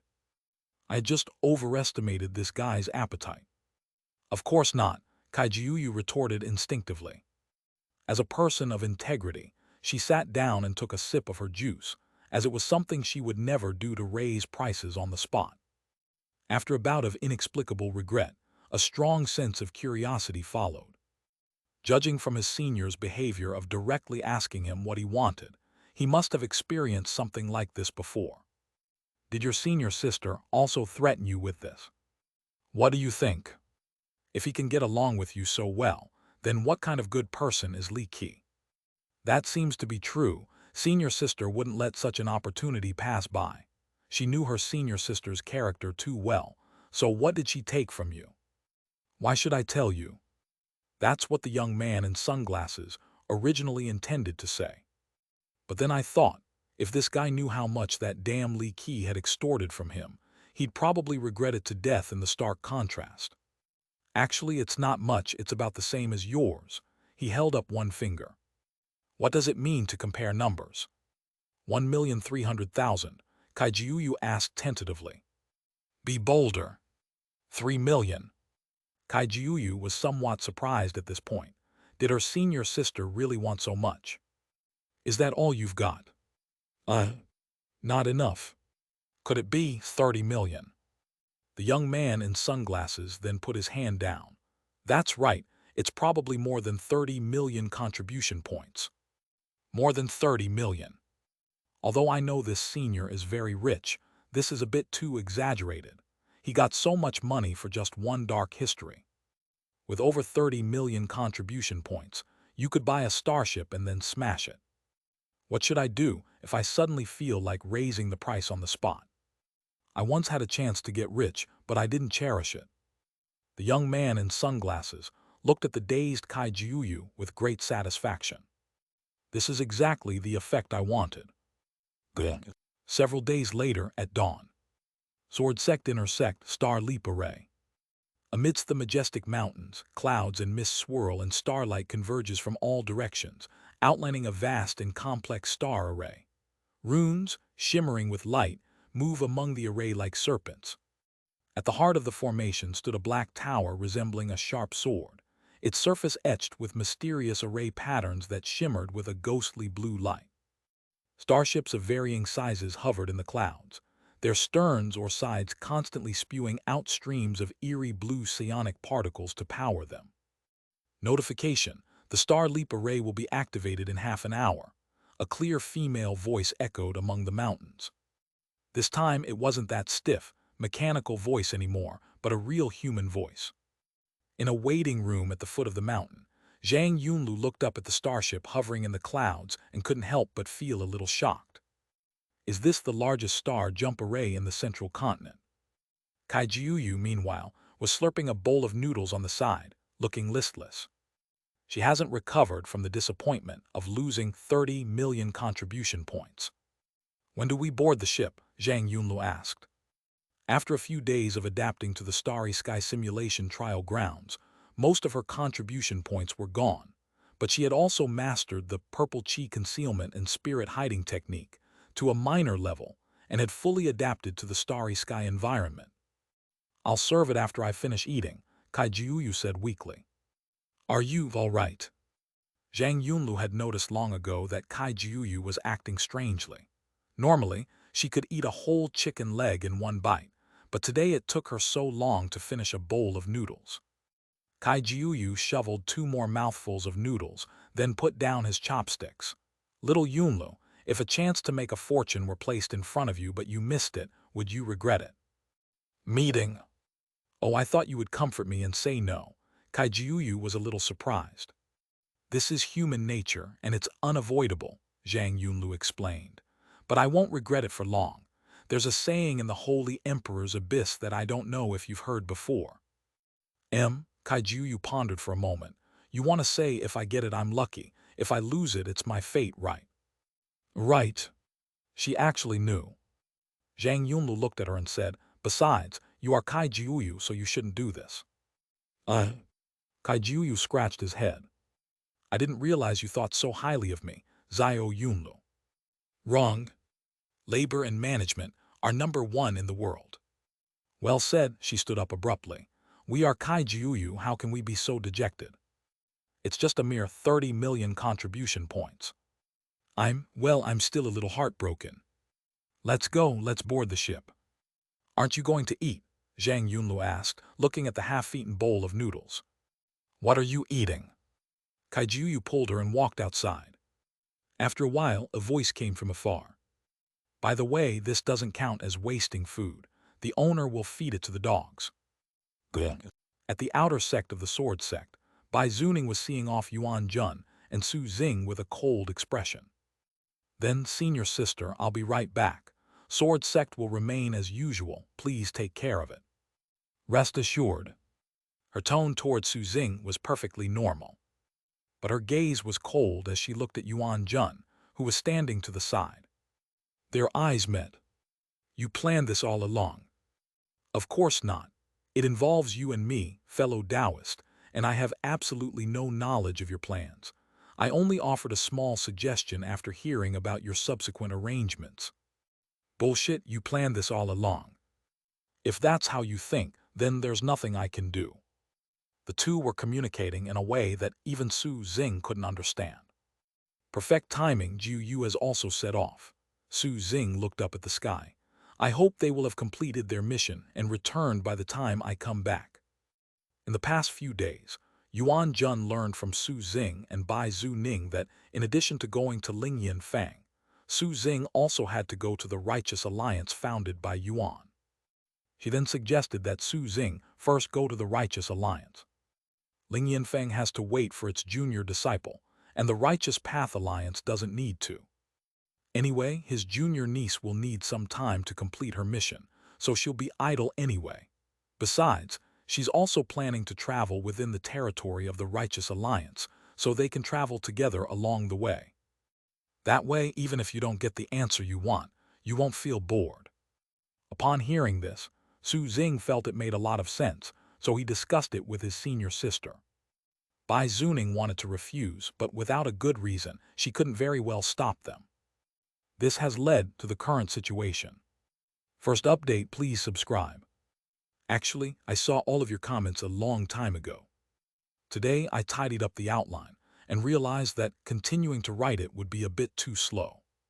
But I have to write these chapters, otherwise the situation will be the same as when it was released.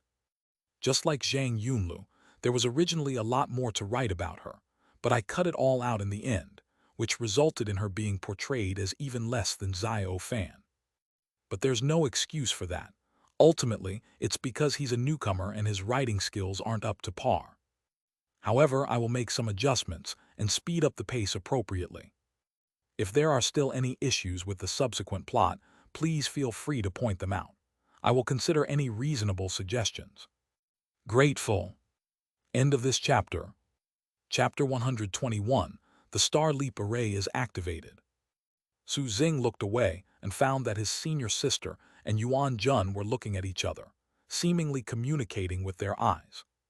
The feeling was even stranger when they saw that Yuanjun's eyes were covered with a white cloth.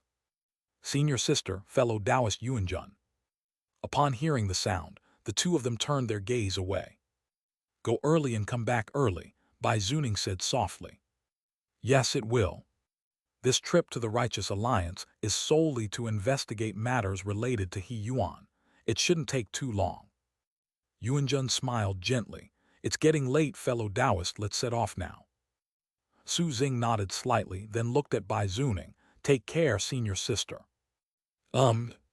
Before he finished speaking, Su Xing and Yuanjun vanished without warning. Sigh tilde. Bai Zuning couldn't help but sigh softly. If I had known this would happen, I would have preferred to have my junior brother go directly to Lingyan Pavilion. She looked up towards the direction of the Star Leap Array. Everything went pretty much as she had expected. Sure enough, this traitor took advantage of the opportunity, given the authority to extensively modify his starship. He thought his junior disciple would come to complain, but instead he was threatened by that traitorous disciple. Not only did he give the traitorous disciple 300,000 contribution points, but he also conspired with her to deceive him. What an idiot! With Li Qi's big mouth, who else besides senior sister Jai and junior brother doesn't know about this? Ding dong! Someone posted a message in the mutual aid elderly care group again. The Artifact Master, congratulations on your completion of seclusion, fellow Taoist/fist in palm salute. Bai Zuning glanced at it, then put her phone away again, ignoring it, and turned and disappeared as well. Half a minute later, there was still only this one message in the group. The Artifact Master, is anyone there? The Artifact Master asked, can someone say something? The Artifact Master. A while later. Sword Ancestor, thank you, fellow Taoist. After Su Xing said that, it was as if a switch had been flipped. Hongzun, it seems that Yuanjun went to the Sword Sect. Have you met her, fellow Taoist? Ancestor Hehuan, did Yuanjun go to the Sword Sect? The ancestor of Hehuan, surprised. Ancestor Hehuan, at Sword Master at Spirit Ancestor. Sword Master, you've got nothing better to do all day, haven't you? Sword Master, I think that for the sake of harmony and unity within the group, we should kick out that non-cooperative person. Overlord, a loner. Overlord, I don't think it was me. Danzu, I think it's highly unlikely to be me. Hongzun, it definitely won't be me. Mizu, it definitely wasn't me. Sword Master, question mark and little yellow duck above head. Sword Master, who is this guy? Lingzu, she changed her name. Mizu, yo, the other one has finally come out. Messages kept popping up in the group, a stark contrast to the quiet atmosphere just moments before. The Artifact Master. Why don't you just kick me out of the group? Some time later, in the inner sect of the Sword Sect, the Starry Sky Leap Array was activated. The interior of a starship suspended among the mountains. Zhang Yunlu followed Kai Jiuyu through the long, narrow, and chilly corridor. The walls were adorned with glowing blue indicator lights, which spread across the ship's hull like veins. The deafening roar of the massive engine was reduced to a low hum behind the heavy armor plates. Is this the inside of the starship? Although I've seen it on TV, nothing beats the awe of witnessing it in person. Soon, the two walked through the corridor and arrived at the control room. In front of the control room, several light blue, semi-transparent screens projected complex star maps and data streams, creating a dazzling effect. On both sides and above, arrays with various functions slowly rotated. Hello, Captain. The clear female voice sounds a bit like Kai Jiuyu's own voice, but upon closer listening, you can find differences. All system modules have completed self-checks, energy reserves are sufficient, and the jump engine has completed preheating.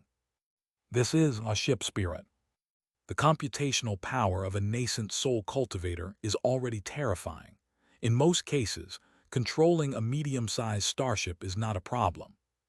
However, interstellar travel is a very long process, and cultivators are human beings, and humans will feel tired. This kind of tedious and boring work is a kind of torture for practitioners.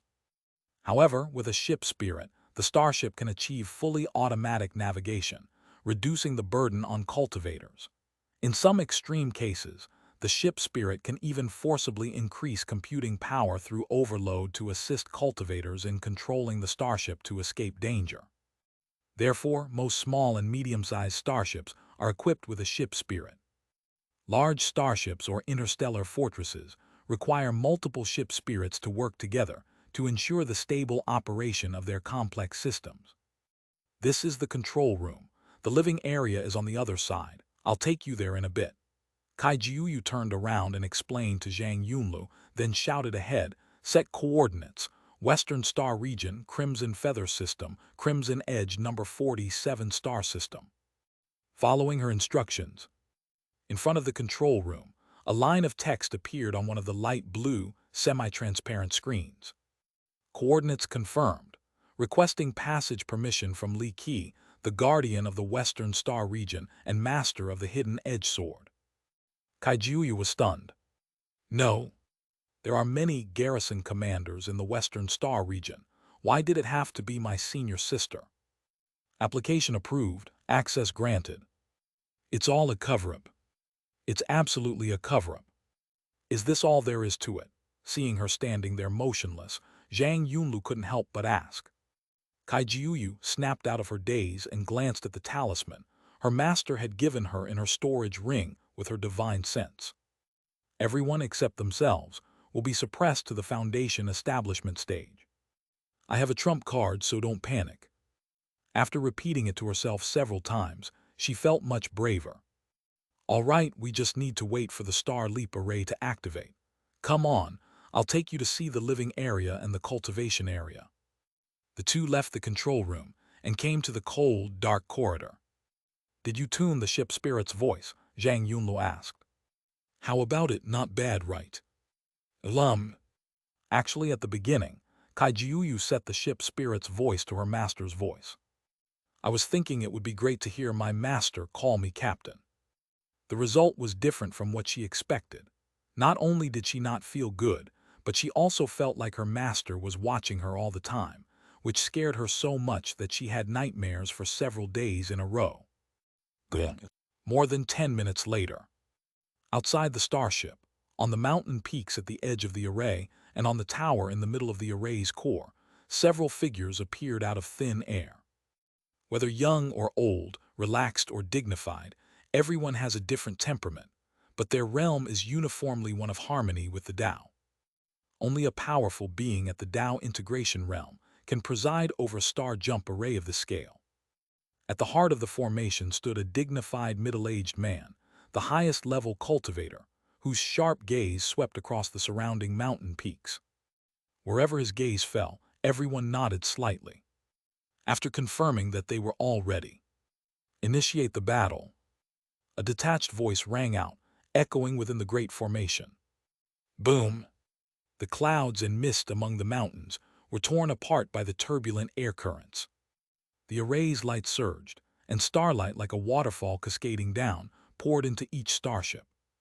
Each starship was trembling slightly, with countless tiny stars appearing around it. From a distance, it looked as if stars were awakening and space was slightly distorted. The next moment, a dazzling beam of light shot into the sky, reaching deep into the starry sky. The starship that had been hovering among the mountains disappeared, leaving only the afterglow of the array diagram. Second update, please subscribe. End of this chapter. Chapter 122, The Righteous Alliance.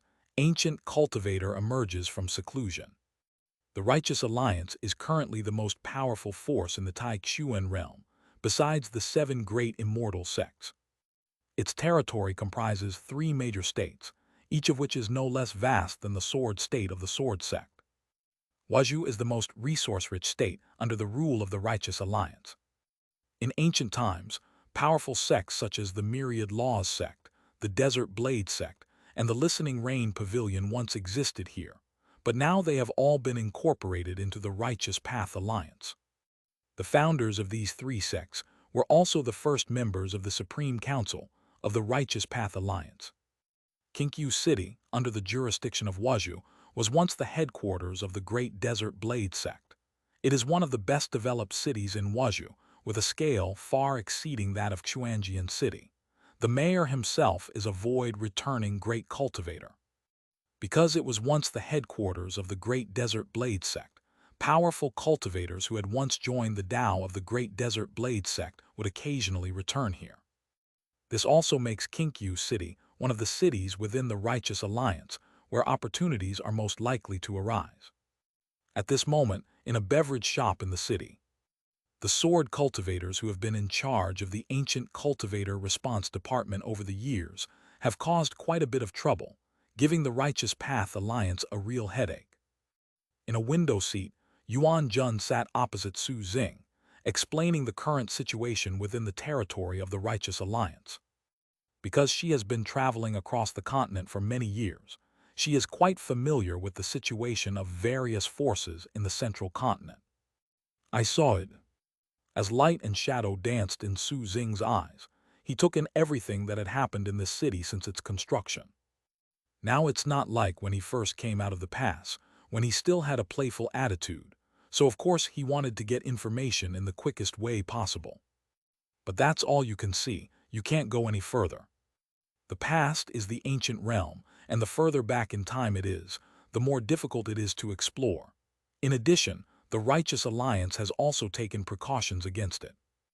While it's not impossible to forcefully spy on him, it might trigger something, which would contradict his original intention of traveling discreetly.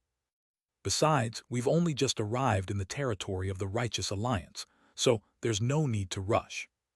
As the light and shadow in his eyes faded, Su Xing sighed. The factional strife within the Righteous Path Alliance is more serious than I imagined. Indeed, things were a little better before Yuan disappeared.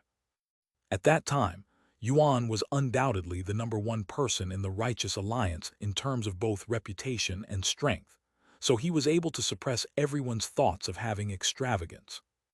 But now, can an alliance of multiple forces, without the suppression of the supreme power, be expected to work together? But the junior cultivator currently in charge of the ancient cultivation department is extremely upright and will draw his sword to help those in need. Factional struggles always involve some underhanded tactics. But if you encounter someone who can't tolerate any flaws in this kind of thing, it's a real headache. If that person is also a very powerful Tao integration sword cultivator, it's even more of a pain in the ass. Therefore, the Supreme Council has made several requests to the Sword Sect to replace him with a Tao integration sword cultivator, but all requests have been rejected. Not bad, Su Xing nodded slightly, then turned to look outside. Let's see when they find out and how they handle it. This was a place the two of them had specifically chosen, in order to see the Sword Sect's junior's ability to handle unexpected situations. After all, there is also an ancient cultivator who has emerged from seclusion here. In a corner of Xianxia City, a man carrying a large sword was maintaining his invisibility technique, carefully observing this unfamiliar world. He had an ordinary appearance, but the hideous scar on his face added a touch of ruthlessness to his look. Looking at the passers-by, he felt somewhat lost. Where is the sect? How did it become like this? His name was Mo Buyu, a void-returning realm sword cultivator from the Great Desert Sword Sect. 1,000 years ago, in order to advance to the Tao integration realm, he chose a secluded place to cultivate in seclusion. As expected, he failed. He spent many years recovering from his injuries, and when he finally emerged, he found that the whole world had changed. The sect was gone, replaced by a huge city with many unfamiliar buildings. The tribulation under the Tao guidance destroyed his magical artifact for contacting the sect. He could only send a message to the sect using a special method, but he did not receive a response. Left with no other choice, he could only cautiously sneak into this enormous city. But what he saw shocked him even more. Almost everyone he saw, except for young children, possessed cultivation. Won't the sect be destroyed? This thought couldn't help but rise in Mo Buyu's mind. Could it be that some immortal sect was behind this? In his mind, only the immortal sect had the ability to wipe out the Desert Blade Sect, and cultivates so many cultivators. Let me take another look. Maintaining his ability to conceal himself, Mo Buyu arrived on the street.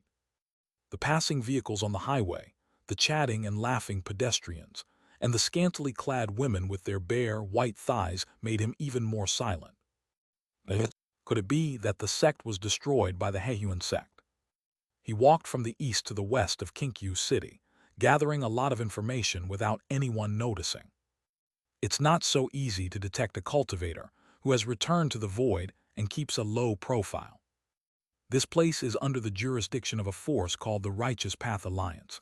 Our sect wasn't destroyed. Instead, it joined this so-called Righteous Path Alliance. It seems the sect wasn't destroyed, but rather absorbed. Hateful. In Mo Buyu's view, there is no difference between a sect being swallowed up and being destroyed. Junior sister, master, senior brother, and sect leader must have all been killed. Bang! He punched the wall, leaving a shallow fist mark. Despite his anger, he still retained his rationality. We need to find out the details first, and then leave here as soon as possible. The next moment, he flashed away and rushed out quickly. To avoid being discovered, he didn't even fly into the sky. Mo Buyu's figure moved swiftly through the city, like a fleeting glimpse of a beautiful swan. Even if passers-by encountered him, they could only feel a gentle breeze brushing their faces. However, he did not realize that the psionic detection device at the intersection had detected the anomaly due to his high-speed movement. This is the kind of device that even Su Xing accidentally fell victim to, so Mo Buyu naturally couldn't avoid it either. He quickly set his sights on a nascent soul stage teacher who was going home after class. The female teacher was wearing a white shirt and a pencil skirt, with black stockings and high heels. Her curves are exquisite, and her charm is captivating. HMPH, he's obviously no decent person, Mo Buyu sneered inwardly. The nascent soul stage teacher felt everything go black before his eyes, and before he could even react to what was happening, he lost consciousness. A wisp of divine soul power probed into his sea of consciousness and began searching his soul directly. He instantly captured the information in the female teacher's mind. In this era of great change, the Holy Emperor Abyss, the Righteous Path Alliance were founded. The Great Desert Blade Sect relocated its entire sect, and now he is the mayor of Kinkyu City. The founder of the Desert Blade Sect was one of the first counselors of the Righteous Path Alliance's Supreme Council. The Desert Blade Sect now holds a pivotal position within the Righteous Path Alliance. The principle is really fast. It seems like there's been a lot of random stuff added. But one thing is certain, I seem to have misunderstood some things. The information that followed made his expression change drastically. The Ancient Cultivation Response Department is specifically responsible for liaising with ancient cultivators who have just emerged from seclusion, and also for eliminating evil ancient cultivators. Currently, within the territory of the Righteous Path Alliance, cultivators from the Sword Sect are stationed in the Ancient Cultivation Response Department. Sword Sect. Third update, please subscribe. End of this chapter. Chapter 123, Suspected Ancient Traces. Grass. Of all the sects, it had to be the Sword Sect. Those who practice with a knife and those who practice with a sword are the least compatible. Mo Buyu looked solemn. The female teacher he had searched happened to be a history teacher at Kinkyu No. 1 Middle School. From her sea of consciousness, Mo Buyu gained a preliminary understanding of what kind of world it was. The Ancient Cultivation Department was specifically designed to deal with cultivators like myself, who had just emerged from seclusion. Besides these, what surprised him even more were the various activities the teacher and the principal engaged in, the audacity of which was astonishing, such as bondage, role-playing, and outdoor activities. As a sword cultivator devoid of emotion, what he was seeing now even surpassed the images he had previously retrieved from the mind of a pleasure cultivator from the Joyful Union sect. But they are clearly not practitioners of the Hehuan Sect, so what is the point of doing this? Or is it that cultivators in this era are also open-minded? But soon, Mo Buyu stopped thinking about those meaningless things. She pointed a finger at his brow and injected a stream of magic to help relieve his fatigue after the soul search. She then placed him against the wall. Then, as if remembering something, she wiped away the finger that had just touched her forehead with some disgust. After a pause, he took out a concealment talisman to cover the teacher's figure and left 2 spirit stones as payment for the medicine after the soul search. We need to get out of here first. Although, judging from the information gleaned from the woman's mind, the ancient cultivator response department would not kill an ancient cultivator who had just emerged from seclusion without a reason.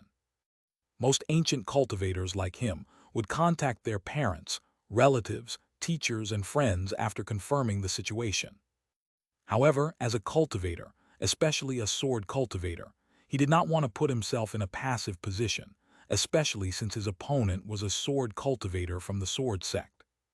Having made up his mind, he lightly pushed off with his feet, and his figure once again shot out like a fleeting shadow, disappearing into the end of the street in an instant.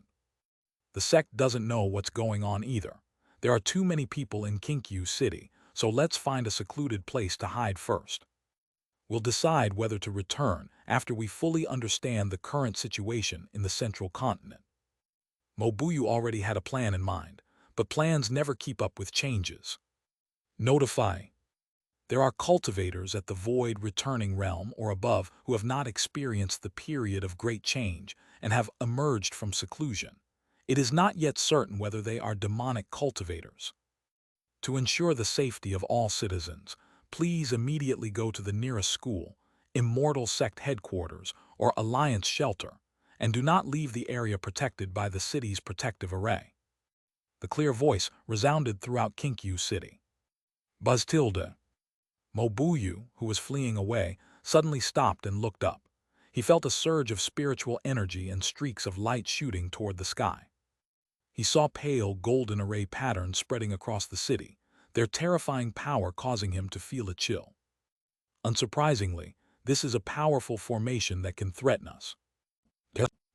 This formation is much stronger than the one I had when I came out of seclusion. At the top of a tall building, Xing looked into the distance, in the direction where Mo Buyu was. That's understandable, after all. Xianxia City is not comparable to Xuanjian City. Looking at the citizens of Xianxia City, although they were also rushing to the Immortal Sect's residence, schools, and alliance shelters according to the notice, they were not as anxious as the citizens of Xuanjian City. Yuanjun, standing beside him, looked up at the sky and said, "They've arrived." Clicking. Above Xianxia City, space seemed to shatter like a mirror. It turned out to be a Dao-merging sword cultivator who directly crossed space to arrive. The vast divine sense swept across the entire Xianxia City in the blink of an eye. Then a sword light shot out from it and landed directly on Mo Buyu, who had already reached the edge of Xianxia City. "Not bad, you're quite fast," Xing nodded slightly. "This is much faster than when we were in Xuanjian City. But it seems that some people are dissatisfied with this." Yuanjun's gaze fell on another place. He was a sword cultivator at the Dao integration stage. When the Dao integration sword cultivator swept his divine sense over him, he was also included. This move undoubtedly made him very dissatisfied. "That's normal," Xing said dismissively. Before merging into the Righteous Path Alliance, the Desert Blade Sect was one of the strongest blade cultivator sects in the Taixuan realm. They had always strived to catch up with, and even surpass, the Sword Sect. But the gap is just too big, so it's just a dream. The psychological gap caused by this insurmountable disparity leads some high-level sword cultivators to harbor a strange hostility towards sword cultivators. If that fellow Taoist were still alive, he would probably be no less capable than us, Xing sighed softly. Among the practitioners who focused on the way of the sword back then, there were some exceptionally talented individuals who accompanied them. That fellow Taoist's skill with the sword was unparalleled in the world, and Xing still remembers his brilliance to this day. Unfortunately, I was a step too late back then. I remember that fellow Taoist also had a younger brother. It was he who founded the Desert Blade Sect. If all goes well, He should be close to reaching that threshold by now, right? I don't know. The vast majority of the Righteous Path Alliance are very resistant to the Immortal Sect, so I have no choice but to respect their wishes, Yuan Jun explained. Spiritual practice is a very private matter. If she were to recklessly pry into such core secrets, not only would it not be in accordance with her true intentions, but if the Righteous Path Alliance were to find out, it would likely worsen the relationship between the Supreme Tao Sect and the Righteous Path Alliance. As for the channels, ever since she helped Yuan sever the connection, a certain ancestor of the demonic path has been trying to get revenge. Resistance, Su Xing's heart stirred slightly. Yes, there was resistance. When Yuan was still around, the Righteous Path Alliance was somewhat wary of the Immortal Sect, but it hadn't yet reached the point of resistance. Among those orthodox sects, there are cultivators who came from that era. They had all witnessed the efforts of the founder of the Immortal Sect and his fellow Taoists. Even now, with foreign enemies still not eliminated, and having experienced that cruel era, we should not be at the point of resistance. But since Yuan disappeared, their resistance to the Immortal Sect has become increasingly severe. In recent years, a number of new policies have been introduced, most of which are aimed at cultivators of the Immortal Sect. This is very unusual, so I decided to come here to investigate. At this point, Yuanjun also revealed her purpose. Inviting the fellow Taoist to join was truly just a casual remark. The sword master has completely misunderstood her. Su Xing paused for a moment. You suspect it's Gu. Only he could cause trouble in the central continent, especially among forces at the level of the Righteous Alliance. Well, although he was cut down by Brother Tao, the Tao that Gu wields is too special, so it may not be him. Then why don't you share your speculations with the other fellow Taoists, Yuanjun? We can't do that. If my brother and fellow Taoists find out, the Righteous Alliance will probably not escape disaster. When it comes to the Kang clan, immortal sects like Jishi Valley, which have long harbored such intentions, have an excuse to take action. Yuan Jun pursed her thin lips, looking extremely beautiful. I once promised someone that I would try my best to protect the Righteous Alliance unless absolutely necessary. Deep. No, Yuan Jun's tone suddenly turned serious. It's that disciple of the spirit ancestor. My sister doesn't have much interaction with Yuan, so it's impossible for her to agree to anything he says. Su Xing paused, then laughed.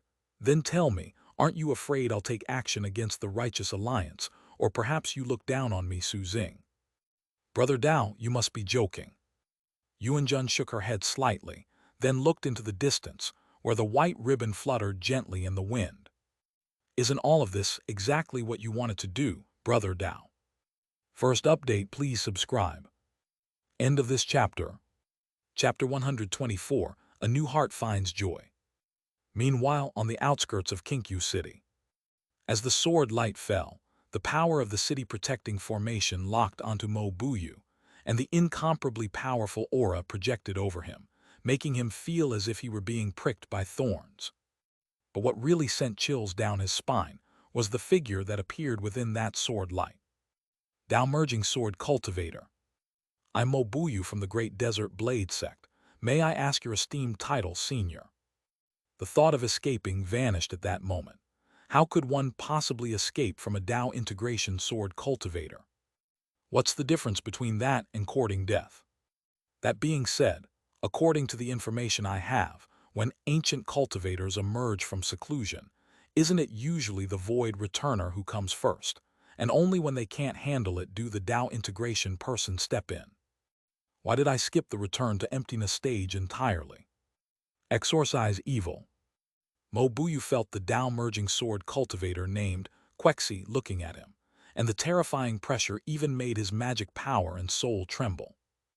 Okay, actually no. Quexi Zhenjun simply looked at him calmly. Young friend, there's no need to be nervous. I am the head of the Ancient Cultivator Response Department, the branch of the Righteous Path Alliance.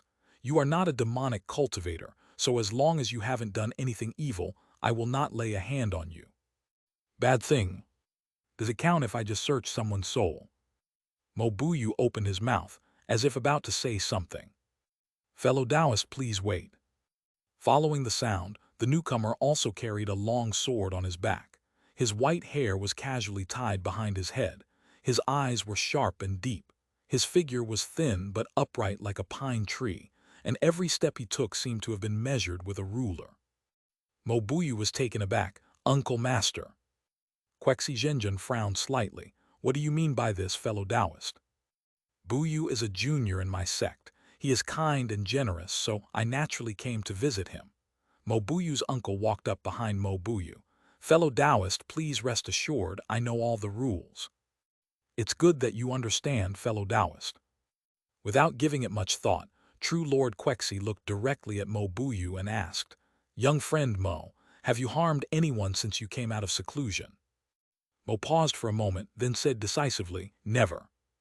"Is there a way to ruthlessly steal a person's vital energy, desires, lifespan, and blood?" "Never. His lifespan and blood circulation are still good." "Desire? What would a swordsman like me need that thing for?" "Have you ever used soul-searching techniques on people in order to understand the world as it is today?" Hearing this, Mo Buyu felt a little uneasy and couldn't help but turn to look at his martial uncle. To tell the truth, a chill ran through him, and he immediately realized that he absolutely could not lie. "Have." As soon as he said this, his whole body tensed up. However, the expected swift and decisive action did not materialize. Instead, a faint questioning voice rang in my ears once more. "During the soul search, is the soul of the person being searched damaged?" "No, I haven't. In fact, I've left some spirit stones as compensation." Upon hearing this, True Lord Quexi finally nodded. The ancient cultivation department is not too strict with ancient cultivators who have emerged from seclusion. As long as the offense is not too serious, things can be discussed. Someone like Mo Buyu is considered one of the better ones among the ancient cultivators who have emerged from seclusion. Afterwards, Quexi Zhenjun asked a few more questions, and then asked Mo Buyu's uncle to take him away first. Of course, he would then have to go to the ancient cultivation department to register, a process that all ancient cultivators in the returning void realm who have completed their seclusion must go through. However, if it is the Tao integration realm or above, then it is not necessary, as long as it is confirmed that they are not the kind of demonic cultivator who kills indiscriminately and regards human life as worthless. In the evening, the city's protective formation was dispelled. Citizens of Kinkyu City also gradually emerged from the Immortal Sect's residence, schools, and alliance shelters. Most people only know that the ancient cultivator who emerged from seclusion has been found, and the crisis has been resolved, but they have no idea what exactly happened. On the street, several thugs with exaggerated appearances laughed and joked as flying swords painted with sword energy and thunder roared past. However, because the materials used in the painting were of inferior quality, the thunderous roar was much louder, exceeding the prescribed limits. He was eventually caught by traffic police who arrived at the scene and sent to a detention center. Su Xing, who was standing on the side of the street, witnessed the whole thing and couldn't help but smile. These kinds of people really are everywhere. He was carrying a black and white banner with the 4 large characters "Fortune and Misfortune are up to me" written on it, the banner swaying gently in the wind. Yuanjun was right in front of him, with a small stall set up. The two of them looked like fortune tellers or charlatans. When she traveled through the central continent, she would set up a small stall like this in every new place she visited. She would observe the cause and effect of the first person who stopped at her stall and offer some guidance. If they're in a good mood, they might even step in to help someone turn misfortune into good fortune. Soon, 2 figures came walking from the street. One was thin and weathered. The other had an ordinary appearance but a hideous scar on his face. However, it was Mo Buyu and his martial uncle. "Uncle Master, are my master and senior brothers all right?" "They are all doing well. It could even be described as excellent." "What about my junior sister?" "She's doing well too." "That's good, that's good." Mo Buyu breathed a sigh of relief. even though his uncle said that the process of the Desert Blade Sect merging into the Righteous Path Alliance went very smoothly. But this kind of thing, no matter how you look at it, there must have been a turbulent period. Thankfully, my junior sister and everyone else are safe and sound. In fact, long before he went into seclusion, he had secretly made up his mind that no matter whether he succeeded or not, he would ask his junior sister for her hand in marriage. The Dao-merging blade cultivator paused, glanced at Mo Buyu, and hesitated, as if he wanted to say something but couldn't. However, Mo Buyu was still immersed in his own fantasy world, and did not notice his uncle's strange expression. Once he calmed his thoughts, he looked up and saw the rather strange stall by the roadside. A blindfolded, elegant woman, possessing a refined and ethereal beauty. Looking further back, there was a person carrying a black and white banner with the 4 large characters, "Fortune and misfortune are up to me," written on it. What a boastful tone. Su Xing. Mo Buyu's heart stirred. Uncle Master. Go, the Taoist sword cultivator nodded slightly. Perfect timing. Let Buyu distract me for a moment, and I'll think about how to tell him the truth in a more tactful way. After obtaining his uncle's permission, Mo Buyu went to the stall. I think. He had only uttered 2 words when a note floated in front of him. I'll give you a few words. The sound reached his ears, and then Mo Buyu felt a blur before his eyes. When their vision cleared again, the stall, the banner, and the beautiful woman had vanished as if they had never existed. He was startled, but at the same time he noticed the words written on the note. A new heart finds joy. What does this mean? Just as he was about to reach for it, the note burst into flames and was instantly reduced to ashes. Harmony with the Tao. Uncle Master. A series of bizarre events made Mo Buyu dare not be negligent any longer.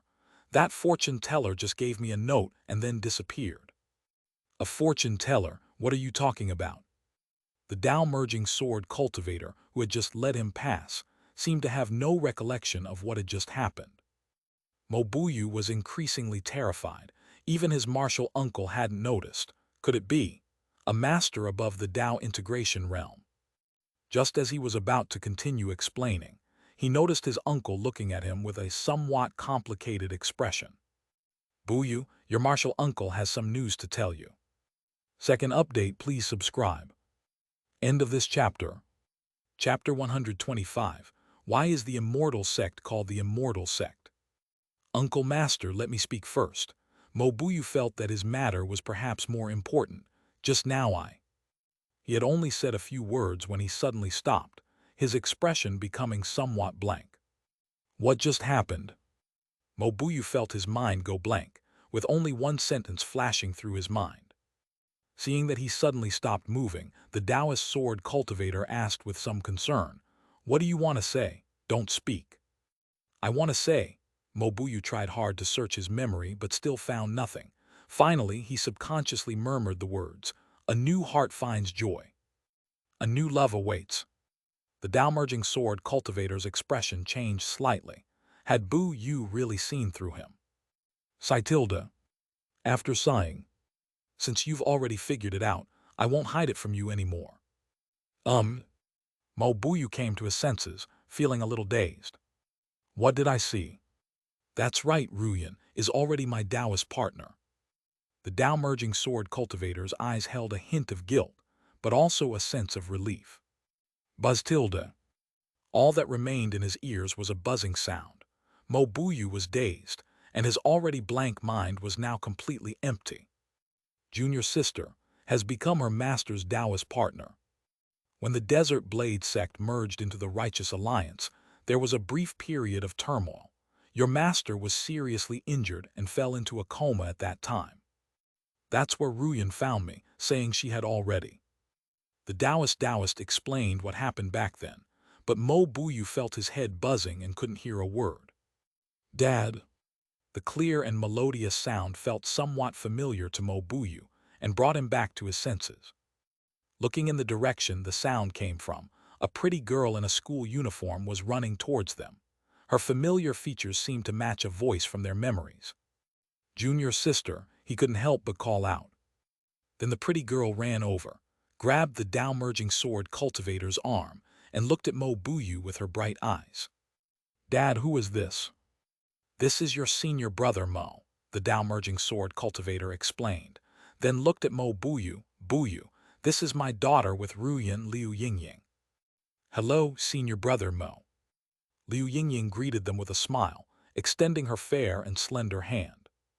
Mo Buyu finally understood what had happened. He was struck dumb and stood there motionless. When he emerged from seclusion, the junior sister he liked had become an elder, and she even had a daughter who called him senior brother. Is there anything more tragic than this in the world? What a scene it was, the blonde-haired boy meeting the aggrieved party. That doesn't seem quite right. The junior sister has always liked this senior uncle. How should this situation be described? "The world is so vast, there are truly countless wonders," Su Xing remarked, carrying the black and white Taoist banner. At this moment, Yuanjun also looked at Mo Buyu. In her perception, countless threads of cause and effect were interwoven like a net, all connected to each other, and moving one would affect the whole. However, two of the causal threads were exceptionally thick, intertwined, and extended extremely far. It was Mo Buyu and Liu Yingying. Clearly, without external interference, there should have been a tragic love affair between these two. What will it be like then? "Indeed, as you said, the world is vast and full of wonders," she sighed softly. Futilda. Su Xing put away the black and white banner. "Let's go, it's time for us to leave." He found the junior sword sect members on the spot reactions and handling of the situation to be quite good, so there was no need for him to stay any longer. Yuanjun nodded slightly and then disappeared with Su Xing. As for the ill-fated relationship between Mo Buyu and Liu Yingying, neither of them intends to interfere. Interestingly, considering the causal relationship between the two, if there had been no external interference, Mo Buyu might have had a chance to achieve Tao. However, if this cause and effect is severed, the possibility of attaining the Tao will be greatly reduced. So let it evolve as it will. City Hall Mayor's Office. That's roughly the situation. "Thank you, Senior. I will draft a report and send it to the Ancient Repair Department later." "Thank you for your trouble." Quexi Zhenjun nodded slightly. Standing in front of him was a tall and upright young man whose clothes were impeccably tailored. He was also the mayor of Kinkyu City. "It should be me who thanks you for your help, Senior," the mayor said in a very sincere tone. But upon hearing this, a hint of annoyance flashed in the eyes of the evil true lord. "It's within my duty, there's no need for thanks." Then the space behind Quexi Zhenjun shattered like a broken mirror, and he turned and walked into it, disappearing from sight. A few seconds later, the shattered space was restored. He figured it out. A lazy voice came from the side. He was a handsome, even somewhat eerie young man, who was leaning back on the sofa, holding a blood-red, eerie longsword in his hand. "You think you can fool a Tao integration sword cultivator with your two-faced words? There's no need to hide it," the mayor smiled gently. "Whether it's gossip behind my back or sarcasm in my heart, as long as it doesn't interfere with my senior's work, he won't blame me. Sword cultivators are so proud that they disdain to concern themselves with such trivial matters. Do you know what this is called?" The eerie young man tapped lightly on the scabbard with his fingers. "Please enlighten me, counselor," the mayor said respectfully. This time, however, it was truly from the heart. "According to the first chairman of the Righteous Path Alliance, our great holy Emperor Yuan, what you're doing is called deceiving a gentleman by taking advantage of him, or in more colloquial terms, taking advantage of the fact that he's a good person." "The counselor's words make sense," the mayor said with a smile, "but I feel that this is actually a kind of arrogance, an arrogance from the Immortal Sect towards us." "You overestimate yourself." The strange young man stood up and looked out of the huge French windows. "When he left, he didn't even glance at me. You don't have the right to be looked down upon by him. Junior brother should have received Bu Yu by now. Hopefully, Bu Yu can think more positively after learning everything." He turned around, gripped the hilt of the knife, and gently pulled out a small section of the bright, blood-red blade, as if the afterglow of the setting sun had been obscured in that instant. And even if it's arrogance, what can you do about it? He just looks down on you, so what can you do about it? The mayor felt as if everything in his field of vision was engulfed by an overwhelming red light, but he still maintained his smile. Yes, there's nothing I can do. Seeing his reaction, the strange young man lost interest, sheathed his sword, and sat down again. There are too many people like you in the Alliance who don't understand the Immortal Sect, which is why they think they are arrogant. As long as there is no supreme being in the Alliance, then we must be honest and keep our heads down. Heh, the strange young man chuckled self-deprecatingly. Immortal Sect. Now, very few people remember why the Immortal Sect was called the Immortal Sect. Third update, please subscribe. End of this chapter. Chapter 126, Starfield Guardian. Forget it, I can't explain it to you. The strange young man stood up again. Let's go. Some people within the Alliance actually yearn for the Immortal Sect. That's just plain crazy. He doesn't yearn for it at all. Then, just like the down-merging sword cultivator before, he turned around and walked into the shattered space. If you were leaving, why did you sit down again just now? The mayor smiled helplessly, took out a bottle of wine from his storage ring, and poured it into a stemmed glass. The amber-colored wine swirled and collided in the glass. After pouring a small half-glass, he put down the wine and walked to the French windows to look into the distance. The mayor's office is the highest point in the entire Xianxia city. The afterglow of the setting sun shines through the towering buildings, as if covering the world with a layer of gold leaf. Every now and then, a straight streak of light would flash by, neatly dividing the golden radiance. The scene at this moment is like a magnificent musical movement. This is so nice. He took a sip of wine, closed his eyes, and carefully savored the taste. I thank the noble first speaker of the Supreme Council and the great holy Emperor Yuan for everything he has brought. Futilda. He really likes wine glasses. He was particularly captivated by the feeling of standing at the highest point, holding a wine glass and looking down on the world, as if all living beings were prostrate at his feet. At this moment, he seemed to forget those memories, those of his humble and subservient past in ancient times, and his precarious existence on the battlefield of stars. After a long while, he opened his eyes. What would the Supreme Council, or even the Immortal Sects, see the scene from their perspective? A hint of longing appeared in his eyes. What is it like on the central continent? This is a question that everyone who has never been to the starry sky has. Outside the central continent, as starlight appeared, bright array patterns meandered out, and ripples spread through the void, as if pebbles had been thrown into a lake. The long, dark hull emerged from it, and in less than half a second, it completely broke through the spatial barrier and appeared in the dim starry sky. The psionic wings on both sides of the starship, and the psionic flames ejected from its tail, trailed a stream of particles resembling fine sand. Inside the control room of the starship. Jump successful, self-check mode initiated. Checking the status of each system module. Lines of text appeared on the pale blue, semi-transparent screen. Whoosh, Kaijuyu exclaimed joyfully, "Little Yunlu, we've arrived at the starry sky." She opened her arms and stretched her body with all her might. The feeling of being freed from all constraints and shackles made her feel incredibly happy. This feeling is really great. Once I achieve Tao, I will definitely stay in the starry sky forever.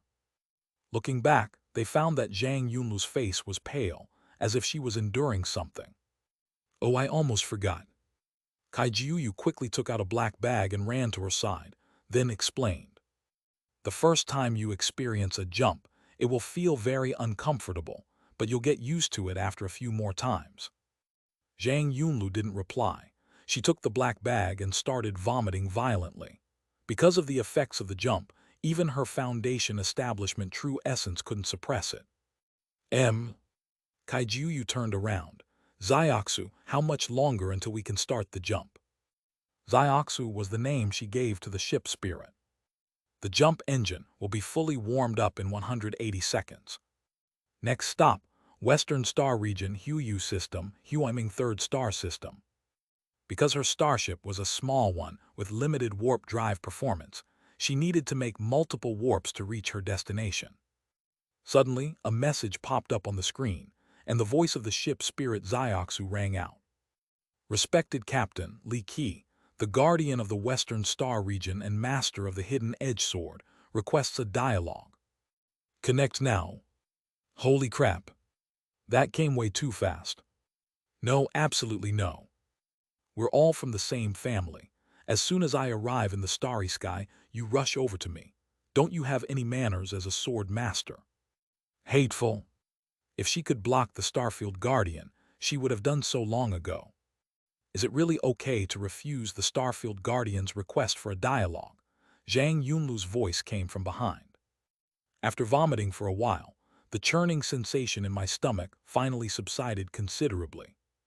She was unaware of the complicated relationship between Kai Jiuyu and Li Qi. It's nothing, she's just a stingy senior sister. I accidentally offended her before, and she's planning to cause me trouble. Why call yourself the Hidden Edge Sword Master? You're so petty. You might as well call yourself the Hidden Needle Sword Master. Kai Jiuyu harbored resentment in his heart. You offended the Starfield Guardian, yet you still come to her guarded starfield to carry out a mission. Kai Jiuyu shrugged. I can't help it, it's an assigned task and I can't refuse. If it weren't for her master forcing her, she wouldn't have been able to get even a step closer to the Western Star Region within the next 10 years. Sitilda. In life many things don't go as planned, which is truly frustrating. Zhang Yunlu looked up at the pale blue, semi-transparent screen. Starfield Guardians are responsible for guarding a starfield. They are rotated every 10 years and are all members of the 7 major immortal sects. Moreover, their cultivation level is at least above the Tao integration realm. They are the absolute pinnacle of human power. Thinking of this, a hint of doubt arose in Zhang Yunlu's mind. Why doesn't the Righteous Alliance have a Starfield Guardian? Yes. The Star Domain Guardian is only one of the 7 major immortal sects, while the Righteous Alliance, which is almost equal to the immortal sects, has no one serving as the Star Domain Guardian. But this is clearly not normal. The Righteous Path Alliance is a force on par with the 7 great immortal sects, and cultivators above the Tao integration realm definitely exist within it. Oh, you mean this? Kai Jiuyu had just heard her senior sister mention this before. Actually, when Saint Emperor Yuan was still around, they did have a Star Domain Guardian. But after the Holy Emperor Abyss disappeared, they were no longer willing to serve as garrison commanders. It seems that serving as the Starfield Guardian is too dangerous. Kai Jiuyu still remembers the disdainful tone in her senior sister's voice when she explained it to her. Is that so? Zhang Yunlu nodded slightly. She then dropped the topic, as the level of a Starfield Guardian was too far beyond her reach. You just said that after achieving Tao, one should reside permanently in the starry sky. Yeah, don't you think it's awesome to be under the stars? Kai Jiuyu's eyes were full of excitement. Cultivators in the central continent and the starry sky are simply incomparable. In the central continent, she was at most a nobody at the level of a city-destroying force, but in the starry sky, she became a powerful figure at the level of a surface-level being. But the sect leader cannot leave without permission, let alone reside permanently in the starry sky. Zhang Yunlu. During her rest days, Zhang Yunlu would also learn about the Sword Sect Master, since the team she joined was called the Future Sect Master Alliance. If I want to help Kai Jiuyu run for sect leader in the future, I will need to understand this aspect. That is a problem. I was so caught up in the moment that I forgot about that. Kai Jiuyu pondered for a while. She realized that even if she became the sect leader, she probably wouldn't be able to change this rule, since it was established when the sect was founded. It seems I'll have to add another task to my schedule after becoming the sect leader. Warp engine warm-up complete. Warp will begin in 3 seconds. The ship's spirit Xianxia's voice rang out again. Time is running out. All right, we can discuss this in more detail later when we have time. Please go back to your seats first. Kaijuyu said as he walked to his seat. The fourth planet in the Hehuan III star system is a very resource-rich planet. After the jump, we can rest and recuperate there. First update, please subscribe. End of this chapter. Chapter 127, The Power of Returning to the Starry Sky. Leap Initiation. As the ship's spirit Xiaoxu's voice rang out, a violent tremor occurred in the control room. Zhang Yunlu mobilized her Foundation establishment true essence to protect her body, gripping the handrails tightly with both hands. A white light appeared before my eyes. The next second, the starship itself seemed to be torn apart and then instantly reassembled. Buzz. The piercing buzzing sound continued, making her feel numb. The enormous overload pressure caused the ship's hull to groan under the strain, and she was tightly bound to her seat. The scene before me was distorted and deformed, transforming into flowing, colorful lines, as if I were immersed in a frenzied, abstract painting. From the outside, the starship's thick armor was covered with bright light blue array patterns, outlining a mysterious array on the hull, a teleportation array. A warp drive paired with a teleportation array can significantly extend warp distance and save energy to some extent, which is why it is now the standard equipment for interstellar travel. Countless streams of spiritual energy were drawn in by the array patterns, forming a visible spiritual tide, much like bright white ribbons trailing behind the stern of a starship. The energy wings on both sides, and the stream of psionic particles ejected from the tail, also became increasingly bright. With a flash of white light, the starship seemed to transform into an increasingly slender stream of light in an instant, disappearing into the dim space. The buzzing in her ears gradually disappeared. Zhang Yunlu kept her eyes tightly closed. The feeling of being torn apart and then reassembled made her face turn pale. However, her complexion looked better than when the Star Leap Array was activated. Leap successful.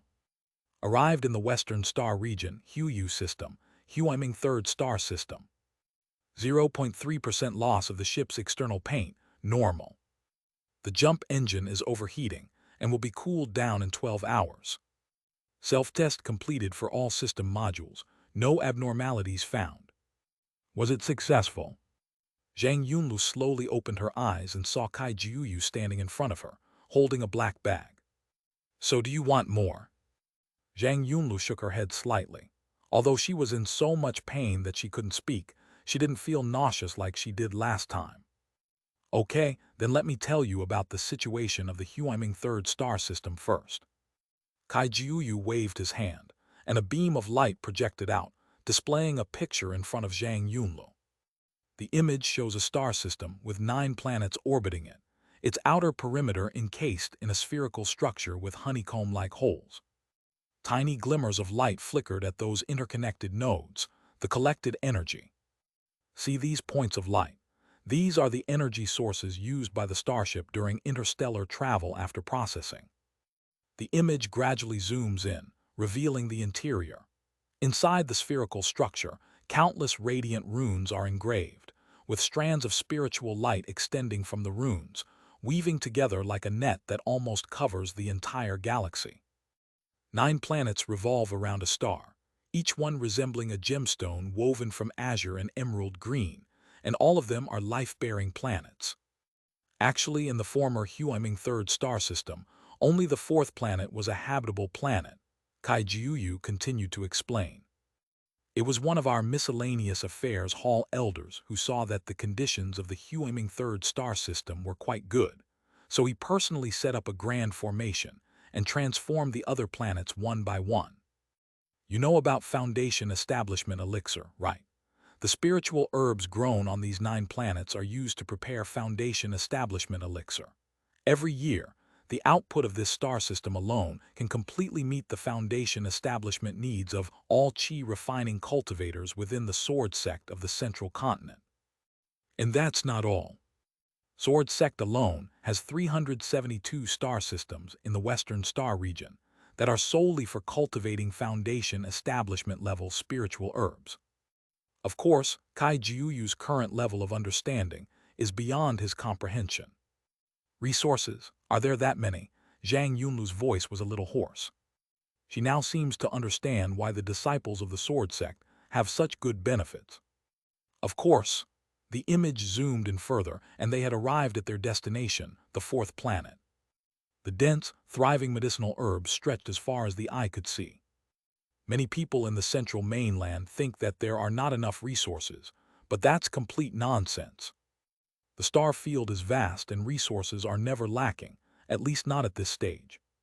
What we've always lacked is a peerless genius like her who surpasses her peers and has the potential to reach the Tao or even surpass it. In short, once you get to the fourth planet, you'll experience it for yourself and you'll know. The warp drive is still cooling down, but the teleportation array is still usable. We should be able to reach our destination after about 2 short teleportations.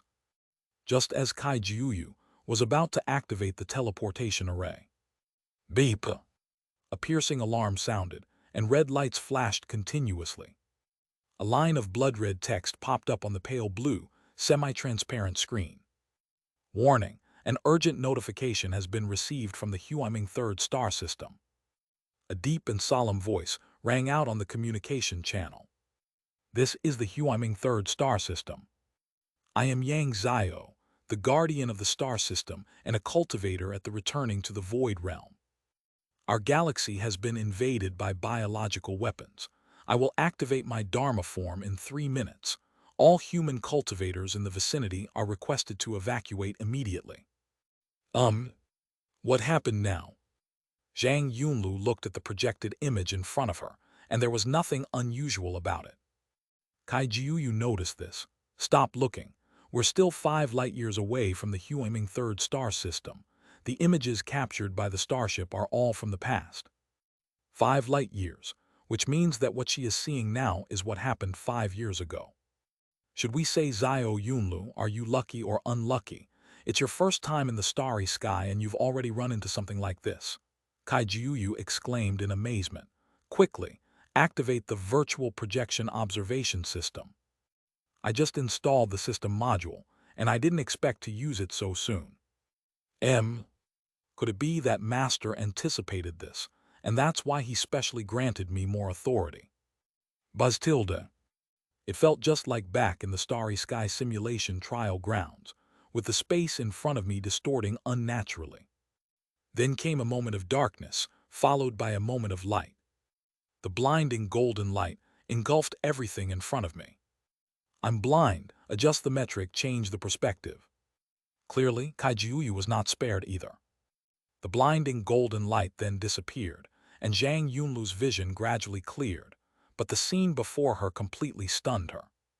It was a golden Dharma image with 2 heads and 4 arms, wielding 2 swords and grasping thunder and fire, spanning the star system and slowly unfolding.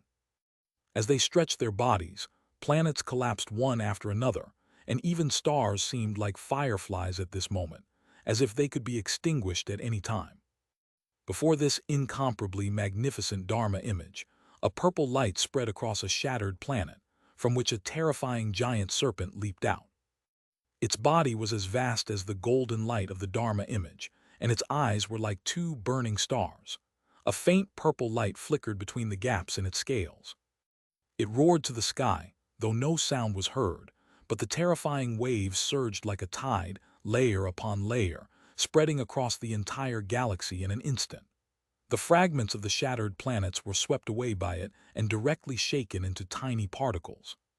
The word natural disaster seems inadequate to describe the scene at this moment. This is neither a demon race nor a cosmic behemoth, but something unique to the star battlefield. Its name is biological weapons. Second update, please subscribe. End of this chapter. Chapter 128, The Past of the Righteous Path Alliance and the Joyful Union Sect.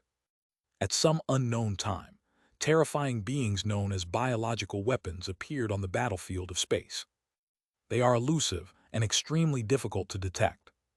The weakest among them are equivalent to the golden core realm of human cultivators. With multiple of them working together, they can slaughter an entire life-bearing planet without the protection of mid to high-level cultivators in a very short time. The strongest among them are like the one before us, who can rival cultivators in the returning to the void realm. Rumors suggest that there are even higher-level Dao soldiers and strange beasts, comparable to Dao-merging great powers among human cultivators. Zhang Yunlu kept her eyes fixed on the battlefield ahead. Then the golden Dharma form with 2 heads and 4 arms struck the thunder and fire it was holding in its hands. The purple lightning capable of tearing the universe apart, and the golden flames powerful enough to incinerate galaxies intertwined, like a purple-gold divine blade piercing through the galaxy, aimed at the coiling, ferocious giant serpent. The giant serpent showed no fear. It opened its massive mouth, its pillar-like teeth wreathed in a purplish-black light, radiating an ominous aura as it bit towards the purplish-gold divine blade that seemed like divine punishment. The void trembled, and terrifying shockwaves piled up one after another. The energy storage artifacts in the spherical structure on the outer edge of the galaxy continued to crack, seemingly on the verge of collapse. Boom! Zhang Yunlu paused, then turned to look at Kaijiuyu. It would be such a shame if there were no sound in this scene, right? Kaijiuyu chuckled. That was her voice acting. Her antics eased the tension considerably. Zhang Yunlu looked at the star system, which had become a complete mess. In that case, does this resource star system become useless? No way, the reinforcements are on their way. We can rebuild after we take care of this behemoth. Reconstruction. Rebuild a star system. Kaijiuyu pointed to a small corner where the giant snake and the Dharma image were fighting. Look there. The camera zoomed in, revealing that it was also a Dharma image, identical in appearance to Yang Xiao's Dharma image at the returning to Void Realm, but much smaller, only the size of a planet. The Dharma image formed a strange mudra with its 4 arms, and 2 golden rays of light extended from between its eyebrows, their destination unknown. This is the Dharma form of a cultivator at the nascent soul realm. The planetary debris, which had been shattered into tiny particles by the battle, was now being drawn together by a strange force and brought back together. What are they doing? They are the star refiners of the Miscellaneous Affairs Hall's Star System Repair Department. Even though all the planets have been destroyed, with them around, they can restore this star system in 6 months at most. Civil Engineering, StarCraft Super Enhanced Edition. Is the Miscellaneous Affairs Hall really that powerful? The 4 most famous institutions of the Sword Sect are the Sword Holding Hall, the Dharma Transmission Hall, the Pill Cauldron Pavilion, and the Law Enforcement Hall. The 4 elders of the Sword Sect, who are well known to the world, are the highest leaders of these institutions. In contrast, Zhashitang gives a rather unremarkable impression. But after these days of living in the Sword Sect and seeing what she has seen, Zhang Yunlu discovered that the Miscellaneous Affairs Hall seems to be even more powerful than she had expected. Of course, it's amazing. The Miscellaneous Affairs Hall is almost equivalent to a smaller version of the Sword Sect. Besides the Pill Cauldron Pavilion, the Miscellaneous Affairs Hall is the richest in our Sword Sect. Zhashitang is very rich. In the past, Kaijiuyu had a vague understanding of this statement. But ever since she learned that her senior sister had extorted 30 million contribution points from that senior brother using a piece of information, she felt that her understanding of that sentence had reached a new level.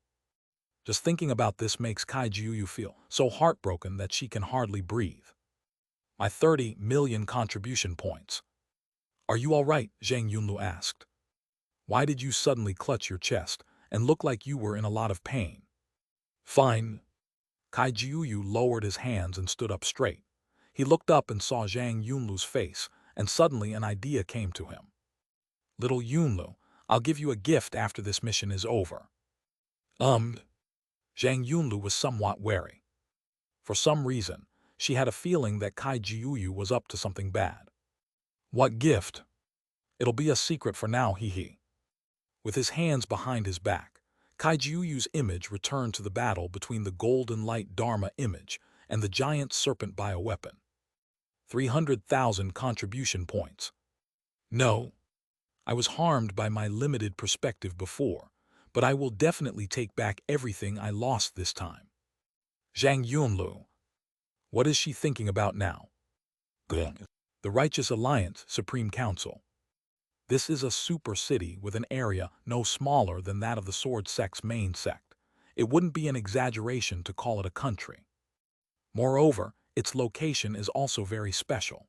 The entire city is built on the largest and deepest part of the ocean in the central continent, namely the bottom of the Xianxia Sea. Because of its unique geographical location, many cultivators are very interested in this highest council city of the Righteous Path Alliance. However, getting inside is extremely difficult. Not only do you have to pass a strict qualification review, but you also have to pay a large sum of money for residency. Especially during the period immediately following the disappearance of the Holy Emperor Abyss, the Righteous Path Alliance was at its peak and considered itself no less powerful than the Immortal sects, so its members were extremely arrogant in public. They are particularly strict with the disciples of the Immortal sect when it comes to qualification review. If anything goes wrong, they will be detained, and if extortion is not allowed, they may even be tortured. This action ultimately angered a supreme elder of the Hehuan Sect, who single-handedly stormed into the city of the Supreme Council of the Righteous Path Alliance with only a needle, and wiped out the person who had detained the Immortal Sect disciple, along with a series of high-ranking officials behind him. The Righteous Path Alliance summoned its experts to capture him, but the Supreme Elder of the Joyful Union Sect acted too quickly and escaped before the Righteous Path Alliance could react.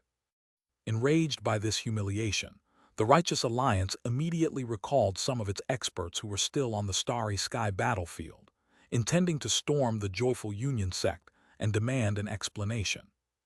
As a result, they encountered the ancestor of the Joyous Union. Whether they were at the level of Tao integration or above, they instantly lost all resistance. As for those who have attained the Tao, they all die. And then that was it. After this incident, the Righteous Alliance finally recognized the gap between them and has become much more well-behaved in recent years. Su Xing and Yuan Jun walked through the underwater city, where shimmering light shone down, and although it was underwater, it did not appear dark or damp. Pedestrians come and go on the wide streets, and their social standing varies greatly. Su Xing was holding his phone, looking at the message that had just arrived. Meizuya, although I am gentle by nature, I cannot allow myself to be bullied again and again. Meizuya, it was clearly the Righteous Alliance that extorted the juniors in my sect first, and they wouldn't even allow them to resist. Tears welling up in little yellow duck's eyes. Mizuya, where in the world is there such an unreasonable thing? Mizuya, however, I was careful back then. I didn't kill a single one of those who had reached the Tao integration stage. Mizuya image. She was still wearing a bright red dress, her long, slender, and fair legs crossed, which was extremely alluring. Yes, it's the one she posted in the group chat before. The Fugitive Patriarch, thank you for informing me, fellow Taoist. The Escaped Patriarch, also, next time you post a picture, please use a different one. Meizuya, oh, then where would you like to see Brother Tao? I can satisfy your desires. The Escaped Patriarch. The Fugitive Patriarch, just kidding. Su Xing then put away his phone. Not long ago, the ancestor Hehuan, who is now the ancestor Mei, requested to add him as a friend.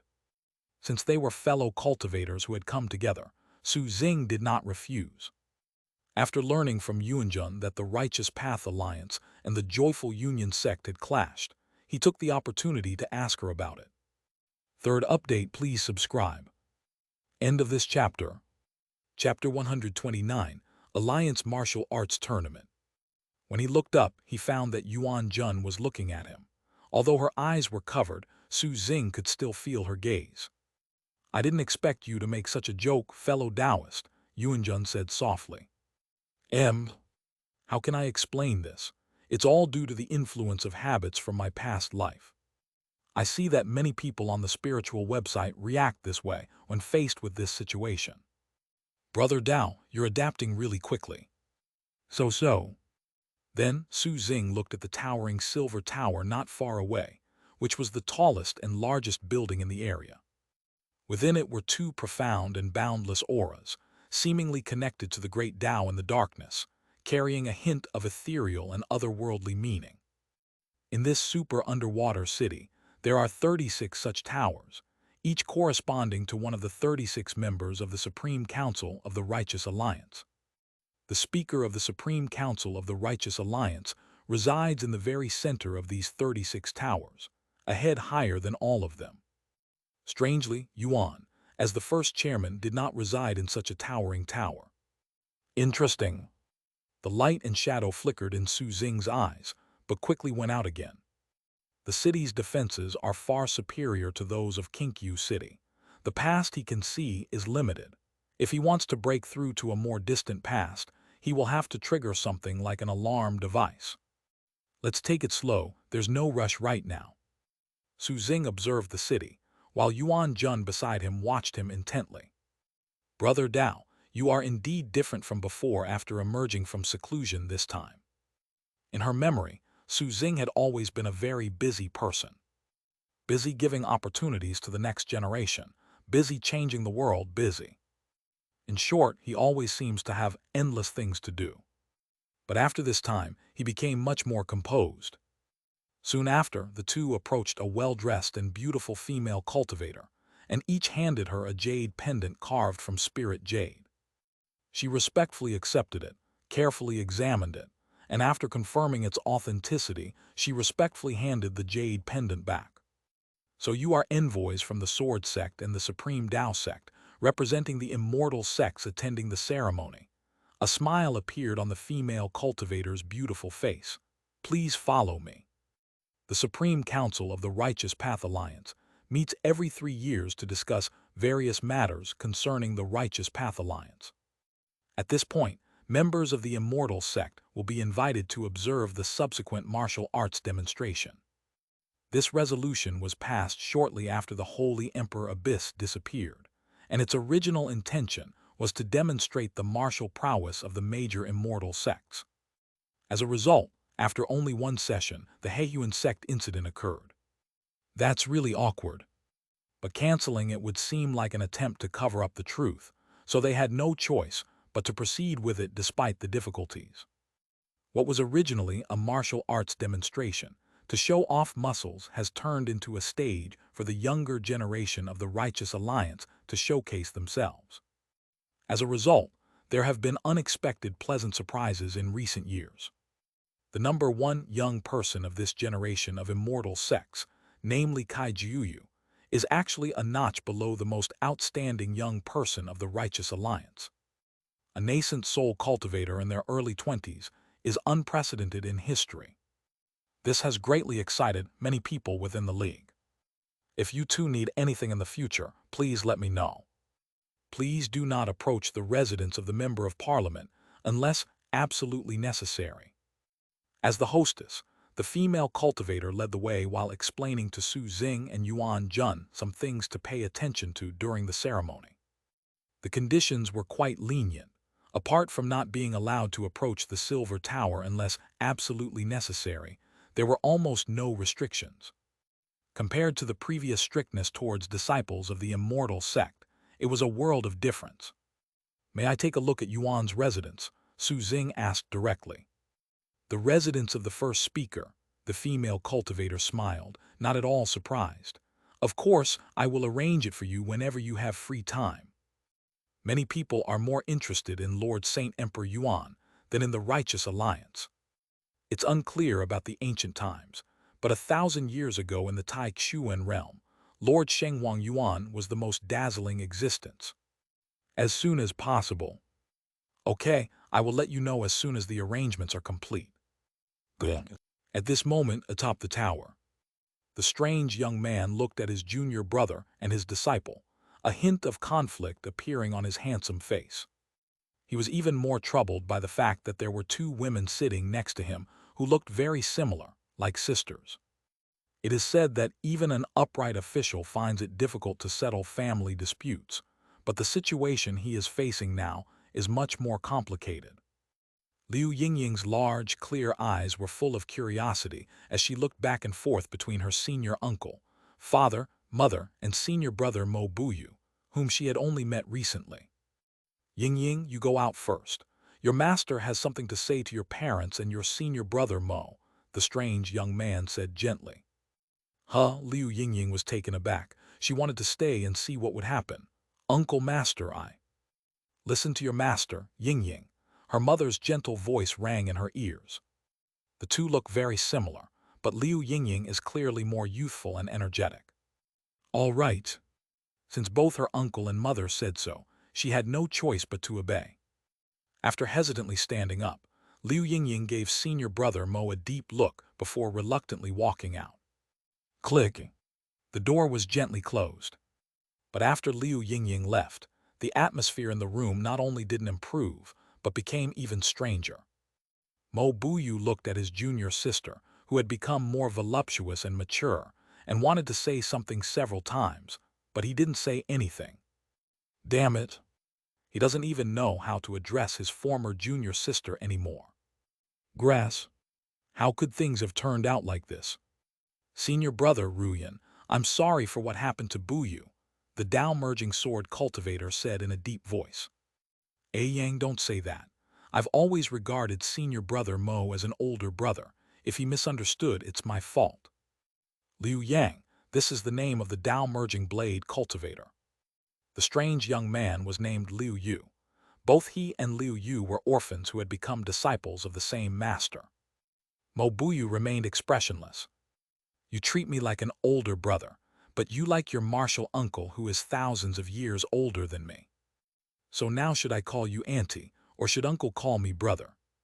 All right, since it's all a misunderstanding, let's just talk it out. Faced with this ridiculous situation, Liu Yu decided to cut to the chase. As cultivators, instead of focusing on your own path to enlightenment, you're getting bogged down in such trivial matters. To be honest, he once thought that his two disciples liked each other, but the truth gave him a slap in the face. He doesn't understand love at all. But since it has already happened and Ying is all grown up now, can it still be changed? You have no choice but to accept it. Master is absolutely right. Surprisingly, Mo Buyu was the first to respond to this statement. His expression was resolute. Since I have not yet achieved the Tao, I should focus even more on the path of cultivation. Excellent, Liu Yu clapped his hands in praise. This is the kind of disciple I should have. With such ambition, I will do everything in my power to help you. Silence, Liu Yang murmured. Senior brother, Mo Ruyan's expression was complicated. Ruyan, you should also pay more attention to your own path. Liu Yu admonished again. Look at your senior brother Mo. He entered the sect at the same time as you and has now touched the threshold of the Tao integration, while you have not even achieved the return to emptiness. Master is right. Mo Ruyan's eyes were full of shame. Liu Yang stood up and walked to Mo Ruyan's side, gently taking her hand. Senior brother, don't worry. Ruyan has resolved her inner conflict and will surely advance to the void returning realm soon. The two then gazed at each other deeply. Liu Yu. Mo Buyu. First update, please subscribe. End of this chapter. Chapter 130, Xianxia's fake tiger power. No, even if things have been discussed openly, do you two really need to be in such a hurry? Perhaps realizing that this was inappropriate, Liu Yang quickly got up with Mo Ruyan. Senior brother, you two talk, Ruyan and I will be leaving now. Liu Yu was also eager for them to leave as soon as possible. After the two left, only the master and apprentice remained in the room. After a moment of silence, Liu Yu spoke first. After this trip out of quarantine, how do you feel about the world now? I feel. Mo Buyu hesitated for a moment, the image of his uncle and junior sister leaving hand in hand flashing through his mind, his mood becoming more and more complicated. This disciple feels that the world has changed a lot now. He tried hard to suppress the surging emotions in his heart. A lot has changed. Do you think the world is better or worse now than before? I have only just emerged from seclusion and lack understanding of the world today, so I dare not make any rash conclusions, Mo Buyu said in a deep voice. The martial uncle and his junior sister became a couple. He learned of this shocking news as soon as he came out of the customs, and he simply couldn't calm down and observe it. You're as cautious as ever. Liu Yu nodded slightly. He could also tell that his disciple was not in good condition, so he immediately took out a storage ring. Here's a little spirit coin. Take it and use it for now. Get some rest these next few days and visit the library more often when you have time. Mo Buyu was taken aback, but still accepted the storage ring. This disciple understands, then this disciple will take his leave. Go. Liu Yu waved his hand, and Mo Buyu got up and left. But they had only just reached the door. Etc. What's wrong, master? What do you think of Yingying? Yingying? Mo Buyu paused, remembering that energetic girl. She has great talent. At such a young age, she has already reached the 9th level of qi refining, and if I'm not mistaken, she has even completed the 2nd stage of the gathering and refining technique. She will surely be able to carry forward the great Desert Blade Sect. As expected of the child of his uncle and junior sister, his cultivation progress is even faster than his own back then. Sitilda. Besides these. Never mind, you go do your thing. Mo Buyu was a little confused, but he didn't think much of it and turned to walk out of the room. After he left and walked far away, Liu Yu took out the blood-red longsword and slowly walked to the window. To be honest, he did have some thoughts just now. After all, if you can marry my apprentice, why can't my apprentice marry your daughter? But it seems that Bu Yu has no such idea. Liu Yu thought about what Mo Buyu had said when he left. The Desert Blade Sect. The Great Desert Blade Sect no longer exists, only the Righteous Alliance remains. Looking outward, one sees a surging crowd as numerous as ants. A hint of disdain appeared on his strangely handsome face. It's true that the more you lack something, the more you want it. He built the Supreme Council on the seabed, yet he himself wanted to stand at the highest point. Even if it's high, can it be higher than the starry sky? These kinds of behaviors are simply laughable. After His Majesty the Holy Emperor disappeared, this alliance has become increasingly tiresome. It's no wonder that some of the senior members of the alliance would rather stay in the stars than return. Sitilda. Unfortunately, I was just a coward and didn't have the same courage as those predecessors. Good. As dusk fell, the dome above the city turned a dim yellow.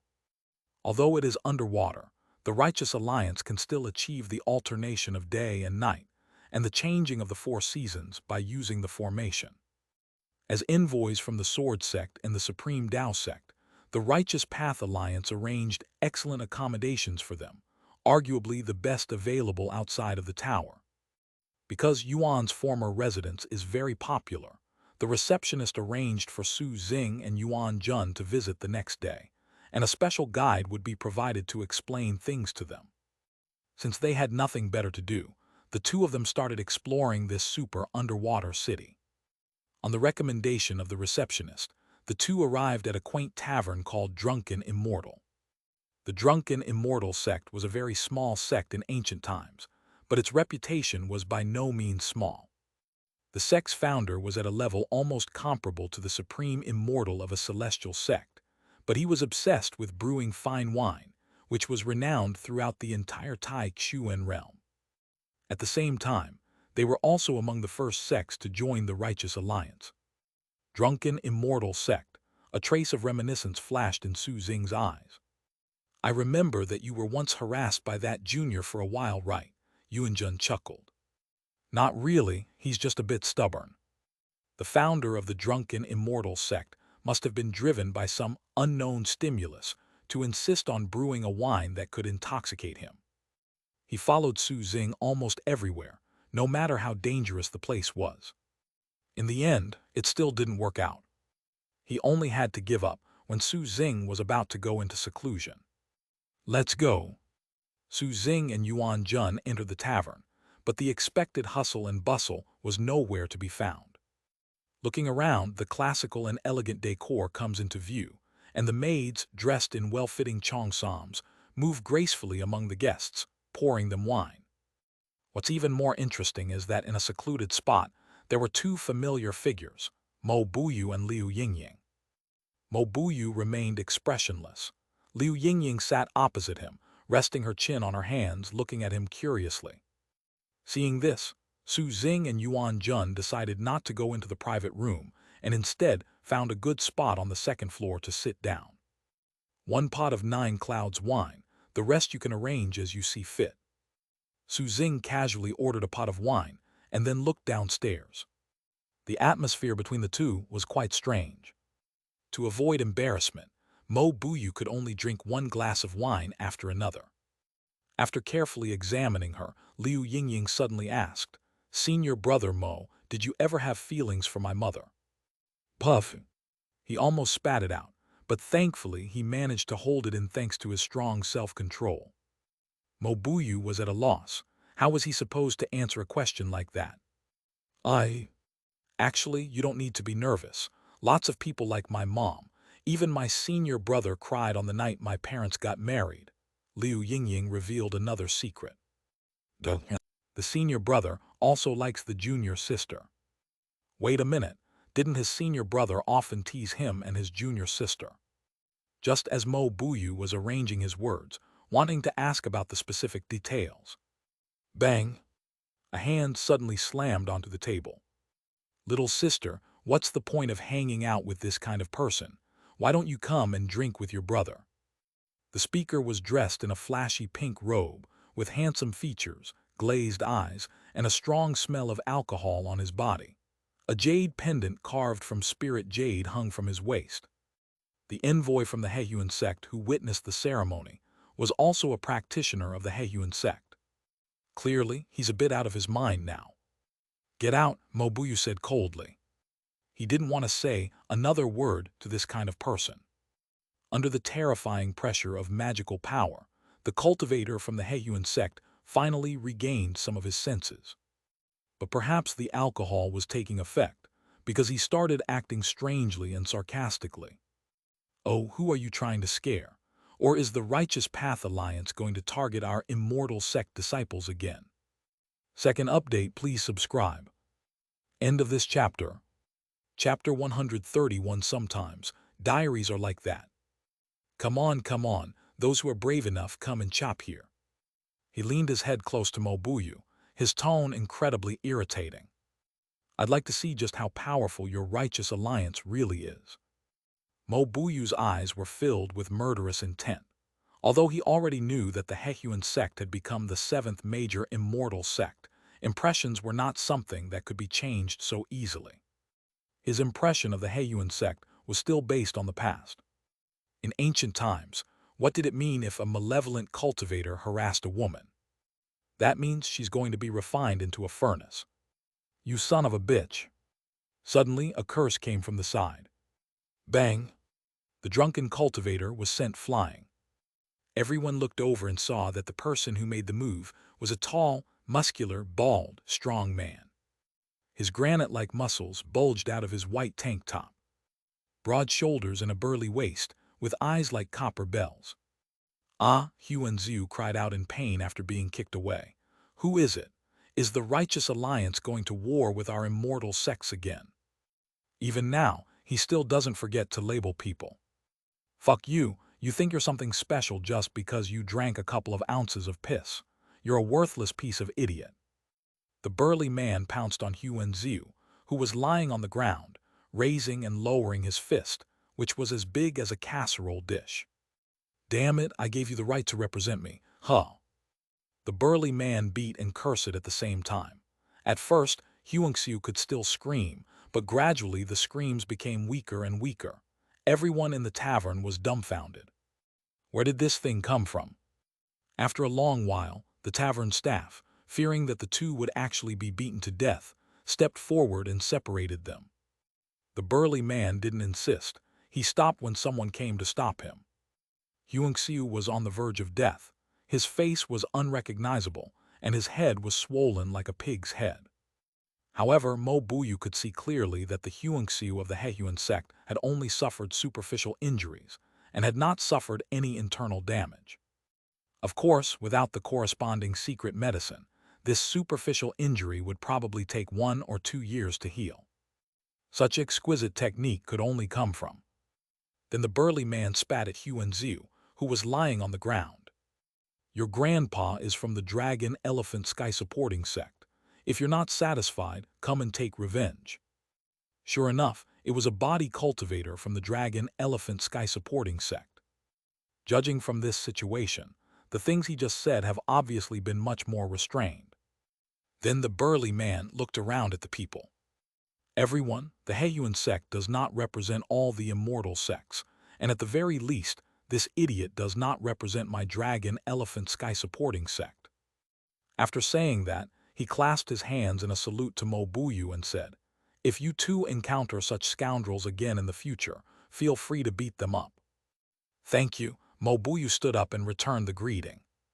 Despite their sharp tongues, Mobuyu still held a good impression of these body cultivators. After all, there are quite a few body cultivators who use knives. Liu Yingying followed suit, stood up, clasped her hands in return and said crisply, "Thank you, uncle. Couldn't you just call me Big Brother? Do I look old?" The body cultivator touched his bald head, the smooth touch making him pause, and a trace of sadness welled up in his heart. "Grass, I should have known better than to practice this supernatural power. Then I won't disturb your date any longer." "We don't." Just as Mobuyu was about to explain, the body cultivator strode out of the tavern. On the second floor of the tavern, Yuan Jun was holding his phone, turning on the camera and pointing it downstairs. "Su Xing." After the body cultivator left, Yuan Jun made some simple edits to the video she had just recorded and sent it to the leader's group. "Yuan Jun video." A reply came within seconds. "Hongzun, weren't you in the Sword Sect? How did you end up in the Righteous Alliance?" "Yuan Jun just arrived today." "Overlord, in broad daylight under the clear sky." "The Artifact Master. It seems that it's no longer daytime over there, fellow Taoist Yuan Jun." "Overlord, ha, you truly have the demeanor of a disciple of my Dragon Elephant Sky Supporting Sect." "Danzu, yes, the insults are still as filthy as ever picking nose." "Overlord, is that the point?" "Yuan Jun, I suggest kicking her out of the group." Upon hearing this, the person in question was immediately brought to the forefront. "Mizu. Mizu, you've been possessed by the Sword Master, /? And little yellow duck above your head." "Sword Master? Sword Master, what does this have to do with me?" "Sword Master, however, I completely agree with kicking her out of the group chat." Mizu, the little yellow duck shivering. "Sword Master, you've become addicted to stealing memes, haven't you?" "The Artifact Master." As the conversation went on, the topic in the group veered off course again. But one thing is certain, Hehuan Sect is going to be in big trouble. It was not easy to clear the sect's name. Mizu has always been very strict about this, not to mention that this time it was posted in the group by a fellow Taoist of the same level. Downstairs, Mobuyu was drinking one glass after another. The words the body cultivator had just spoken when he left, as well as the curious look Liu Yingying was giving him, made him feel extremely uncomfortable. He drank most of a pot of wine before he felt much better. "Junior sister." Calling your junior sister's daughter junior sister evokes incredibly complex feelings. Yes, senior brother, please tell me. How did you know about senior brother? Logically speaking, it would be absolutely impossible to tell such a thing to a junior like Liu Yingying. "Oh, it's like this. Once when my senior brother returned from an outing, he fell into a coma," Liu Yingying immediately explained. It was quite an accident, actually. Even Liu Yu himself wasn't aware of this. The reason was that Mobuyu's senior brother fell into a coma the day after returning from a mission, and even Liu Yu couldn't figure out the cause. But since he was normal when he first came back, they naturally assumed that Mobuyu's senior brother had been ambushed in his own room, so they searched for traces of the murderer in his room. Even a curse-based killing technique will leave some traces near the victim. Liu Yu even resorted to the method of tracing causes and effects. However, the murderer was still not found, but a very well-hidden diary was unexpectedly discovered. In that diary, he recorded his feelings for his junior sister in great detail, including the bitterness in his heart when he teased his junior brothers and sisters. There were also a series of events, such as how much alcohol he drank and how long he cried on the night his junior sister and uncle got married. At that time we weren't on guard, so Liu Yingying saw everything. Mobuyu remained silent after hearing this. I feel like my senior brother is even more miserable than me. No wonder I didn't see my senior brother when I came back this time. Yes, our eldest brother has been in the starry sky for many years. Our senior uncle has asked him several times, but he still shows no sign of coming back. Why did my senior brother fall into a coma back then? My master said that he drank a wine called drunken immortal brew and passed out because the alcohol was too strong. Actually, he's fine. Hearing this, Mobuyu felt somewhat relieved. Thankfully, I never keep a diary. At this moment on the second floor, not far behind Su Xing and Yuan Jun, was a table. A richly dressed young man looked downstairs, his eyes filled with complex and unreadable emotions. This is the highest council of the Righteous Alliance. However, when the counselors' juniors were bullied by the disciples of the Immortal Sect, they could only rely on the disciples of the Immortal Sect to stand up for them. Isn't that a kind of tragedy? But soon we won't have to do this anymore. Third update, please subscribe. End of this chapter. Chapter 132, I really didn't do anything. After staring at it for a while, the richly dressed young man stood up, went downstairs to pay the bill and left.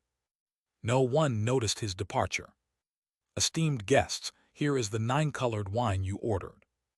A maid in a purple cheongsam was holding a white jade pot. The wine inside could be seen swaying slightly, and colorful rays of light shone through the thin jade walls, making it look very magical. This is a pot of wine with its own special effects. Were these clothes you're wearing also designed by Yuan? Su Xing asked. The maid in the cheongsam was taken aback. The guests who come here include those who ask about the wine, those who ask about the little stories that the drunken immortal sect specially spread to enhance its reputation, and even those who ask for contact information. Cough, cough. But no one has actually asked this question. At the very least, she had never encountered it. Yes, the cheongsam was designed by His Majesty the Holy Emperor. This fellow villager knows how to have fun. Thank you for letting me know. You flatter me. After Su Xing finished asking his questions, Yuan Jun dismissed the maid in the cheongsam and then personally poured him wine. The crystal-clear liquor falls into the glass, rippling with colorful light. The delicate aroma of the liquor is so refreshing that it instantly puts one at ease. A faint light barrier appeared around the two of them, preventing the aroma of the wine from spreading. I remember the last time I shared a drink with you, fellow Taoist, was 3,265 years ago, Yuanjun said softly. Su Xing picked up his wine glass, paused upon hearing this, and the scene from that time flashed through his mind. Indeed, more than 3,000 years have passed. Su Xing took a sip. The taste was sweet and refreshing. If you hadn't mentioned it, I would have almost forgotten that so much time has passed. Put down your wine glass. I wonder if we will ever have the chance to all get together again. Drinking with Yuanjun was more than 3,000 years ago, and the gathering of fellow Taoists is even more ancient. If you invite me, I'm sure you and all the other fellow Taoists will respond. That was just a few of us. Su Xing shook his head slightly. The fellow Taoists in the Immortal Sect are indeed easy to contact, but the others are different. Apart from Hehuan, the other fellow Taoists are all rather eccentric and withdrawn, and even if you manage to contact them, they will most likely refuse. Sitilda, I'm afraid we really won't see each other again until the very end. Good. The first floor of the tavern. After chatting with Liu Yingying for a while, Mobuyu found that he and this new junior sister got along quite well. The atmosphere between the two was not as awkward as expected. Liu Yingying explained to him this new era and everything about the Righteous Alliance. He would also talk about the ancient times, before the Great Desert Blade Sect was incorporated into the Righteous Path Alliance, and the various experiences he and his senior brother had when they ventured into the cultivation world. The thrill of slaying the demonic cultivator, the joy of a fortuitous encounter, and the trepidation of traveling to the stars for the first time in a flying boat. Flying boat? Liu Yingying tilted her head and looked at him. Aren't flying boats only used on the central continent? The concept of starships didn't exist back then, Mo Buyu explained. Because he had searched the soul of that female teacher, he had a certain understanding of these things. Cultivators who want to travel through interstellar space need to rely on flying boat-like magical artifacts, teleportation arrays, and star jump arrays. Won't that be very slow? No, higher-grade flying boats should be faster in space than many starships. Then why are they all starships now? I just came out of seclusion and don't know much about many things, but I guess it's probably due to manufacturing costs. The materials required for a spaceship capable of interstellar travel are of exceptionally high quality. Oh, Liu Yingying nodded. That's true, my senior brother just came out of seclusion. However, De Zhu really knows a lot. Although his parents and senior brother are also highly accomplished cultivators, they never talk to him about these things. Thinking about it, she picked up the wine glass on the table again and took a sip of fruit wine. She has drunk quite a bit since the beginning, to the point that her eyes have become somewhat glazed over. We can't let her drink anymore. Mo Buyu realized this. Yingying, why don't we stop drinking and go home first? Because they look so alike, I almost forgot that she was only at the 9th level of qi refining. Hurrah! Liu Yingying was very obedient and immediately stood up unsteadily. Mo Buyu did not step forward to help her up, but instead used his magic to gently support her. A few minutes later, after paying the bill, Mo Buyu led Liu Yingying outside. As a cultivator at the returning to the Void Realm, that little bit of alcohol had no effect on him whatsoever. Consciously maintaining a distance, he chose to use his magic to lead her. However, since the magic he used only had the effect of pulling and lifting, Liu Yingying easily leaned over and grabbed his arm. He instinctively wanted to unleash his magic to shake her away, but hesitated for a moment when he looked at her delicate face. She really looks like my junior sister. Snap! Mo Buyu slapped himself. This is the daughter of my martial uncle and his junior sister. After repeating the sentence in his mind several times, he calmed down. Just as he was about to push Liu Yingying away, he turned his head and saw 3 figures standing not far away, looking at him. The uncle looked shocked, but quickly turned angry, his eyes seeming to want to devour him alive. The junior sister had a complicated expression, seemingly not expecting to see such a scene. As for the master, at first he seemed somewhat surprised, but it quickly turned into something else entirely, the approving look he gave when his swordsmanship had improved. What have you done to Yingying? The voice of my uncle, suppressing his anger, reached my ears. Mo Buyu was completely bewildered. No, I didn't do anything. All right, junior brother, Buyu hasn't done anything wrong. Why are you so angry? Senior brother, Liu Yang looked at his senior brother in disbelief. This is nothing. Liu Yu waved his hand, somewhat displeased, and said, Feelings have nothing to do with age or seniority. That's what you told me back then. Master, Mo Buyu wanted to explain. All right, no more words. Your teacher will always support you. Just go for it. No, You don't need to worry about your uncle. He's old and doesn't understand the ways of young people. As he spoke, Liu Yu looked at Liu Yang with a serious expression. Junior brother, these are the words you said to me back then. You're not going to deny it, are you? Liu Yang paused. Really? When my senior brother woke up, I did use those words to persuade him. That's my apprentice. Senior brother, you're too old for us young people. You don't understand things like this. You're still young.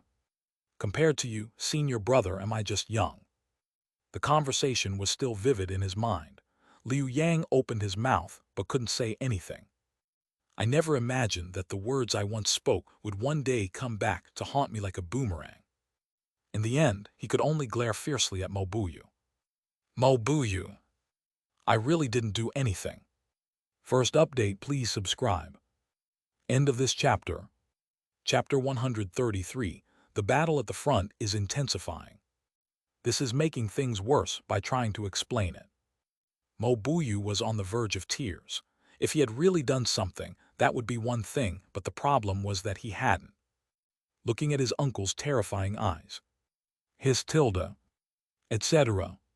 Could it be that my uncle thinks I'm deliberately seeking revenge? All right, we'll discuss this further when we get back. Although they had concealed themselves and passers-by couldn't notice what was going on, it was still not appropriate to do such a thing in public. Liu Yu immediately waved his hand, and apart from Liu Yang, who was also at the Dao integration realm, the others disappeared without a trace. Snort. Liu Yang's face turned ugly. He snorted coldly, then took a step forward and disappeared as well. The second floor of the tavern. Su Xing and Yuan Jun sat facing each other and drank. The 9 cups in the jade pot were more than half empty, but the two of them remained calm and showed no abnormality. It was just a little bit of alcohol, so naturally it couldn't affect the two of them.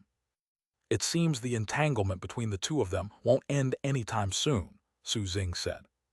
The entanglement of cause and effect is not static, but rather undergoes subtle adjustments at every moment due to the experiences of those involved in the cause and effect. After this incident, the entanglements of cause and effect between Mo Buyu and Liu Yingying became even closer. If things continue like this, either the two will eventually become Taoist partners, or they will have to wait until Mo Buyu merges with the Tao and personally sever the karmic entanglement between himself and Liu Yingying. Brother Dao seems to care quite a bit about this matter. Just something interesting. Su Xing shook his head slightly, but that's all for now. This was just a small, relaxing interlude during the trip. The main focus was still on Yuan. However, once the goal of this trip is achieved, it is not impossible to give Mo Buyu and Liu Yingying a small gift. In the starry sky. Western Star Region, Hehuan Galaxy, Hehuan Third Star System. The battle between the bioweapon giant serpent and the golden Dharma image was not yet over. In order to avoid the aftermath of the battle affecting them, Kaijiuyu used the teleportation array engraved on the starship to make several short-distance teleportations. Today, their starship is more than 20 light-years away from the Hehuan Third Star System. It's a perfectly safe distance. Glug glug. The red oil in the pot kept bubbling, and the strong aroma stimulated the taste buds. Kaijiuyu picked up a large chopstickful of her favorite fish slices, dipped them in the red oil in the pot, and quickly scalded them a few times. The paper-thin fish slices were cooked in less than 3 seconds. She quickly scooped them out, dipped them in the oil sauce, and then put them in her mouth and chewed them vigorously. The original plan was to relax and rest on the 4th planet of the Hehuan Third Planetary System. Unexpectedly, an accident occurred, so we'll just have to make do on the starship for now. Zhang Yunlu sat opposite her, holding a bowl. Between them was a boiling hot pot, surrounded by various side dishes, almost none of which were vegetarian. Because Kaijiuyu doesn't really like eating vegetarian food. Turning his head, he glanced at the golden avatar that was still fiercely fighting the giant biological weapon serpent. Huge scales, mixed with the splashing golden light, swept in all directions like asteroids. The two sides have been fighting for several hours. The giant biological weapon serpent had half of its tail cut off, one of its ferocious fangs broken off, and only a small portion of its scales remained. The bright red, still writhing flesh was covered with charred marks from lightning strikes, and strands of purple thread slid beneath its skin. The golden light of the Dharma image wasn't much better. Its original 2 heads and 4 arms had become 1 head and 3 arms, and the light of the Dharma image was much dimmer than before. Even the spherical artifacts that enclosed the outer edge of the galaxy were mostly broken. They're fighting so fiercely over there, while I'm having hot pot here. Eat up, Kaijiuyu's rosy lips glistened with oil. Anyway, we can't really help much, so just relax. Besides, this isn't the front line, so nothing will go wrong. In the starry sky, the closer you are to the central continent, the safer you are. This is one of the basic common sense principles. The Hehuan third star system is not far from the central continent. Zhang Yunlu stared at it for a while. Didn't we teleport outwards a bit further? Why hasn't the scene changed at all? You mean this? Kaijiuyu took out a piece of paper and wiped her mouth.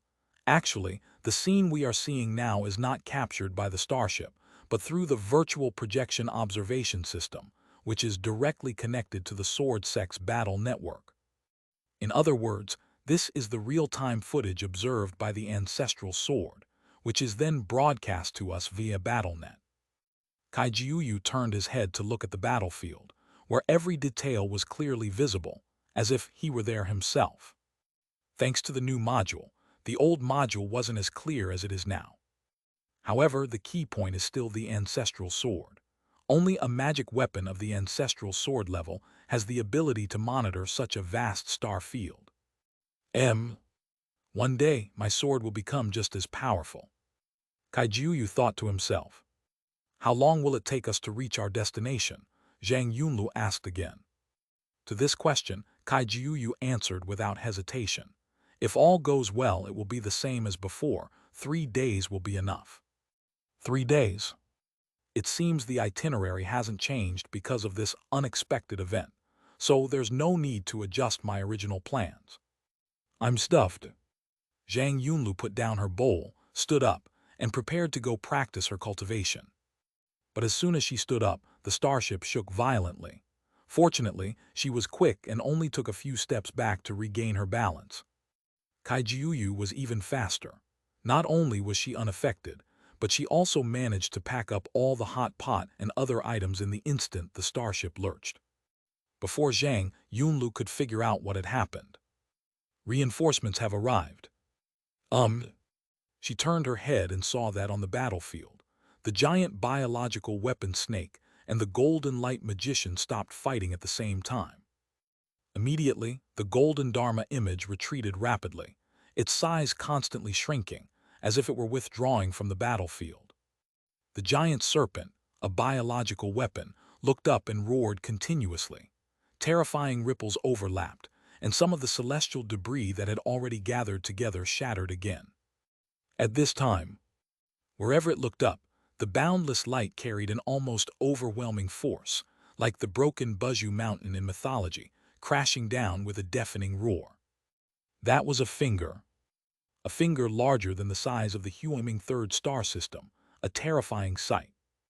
Compared to the terrifyingly large biological weapon, the giant snake, it is almost like night and day. The starship shuddered violently once more. There was still no sound. The fingertips had not yet touched the giant biological weapon serpent, but the terrifying pressure was like the sharpest divine blade in the world. Scales, flesh, and bones were gradually annihilated under this oppressive force.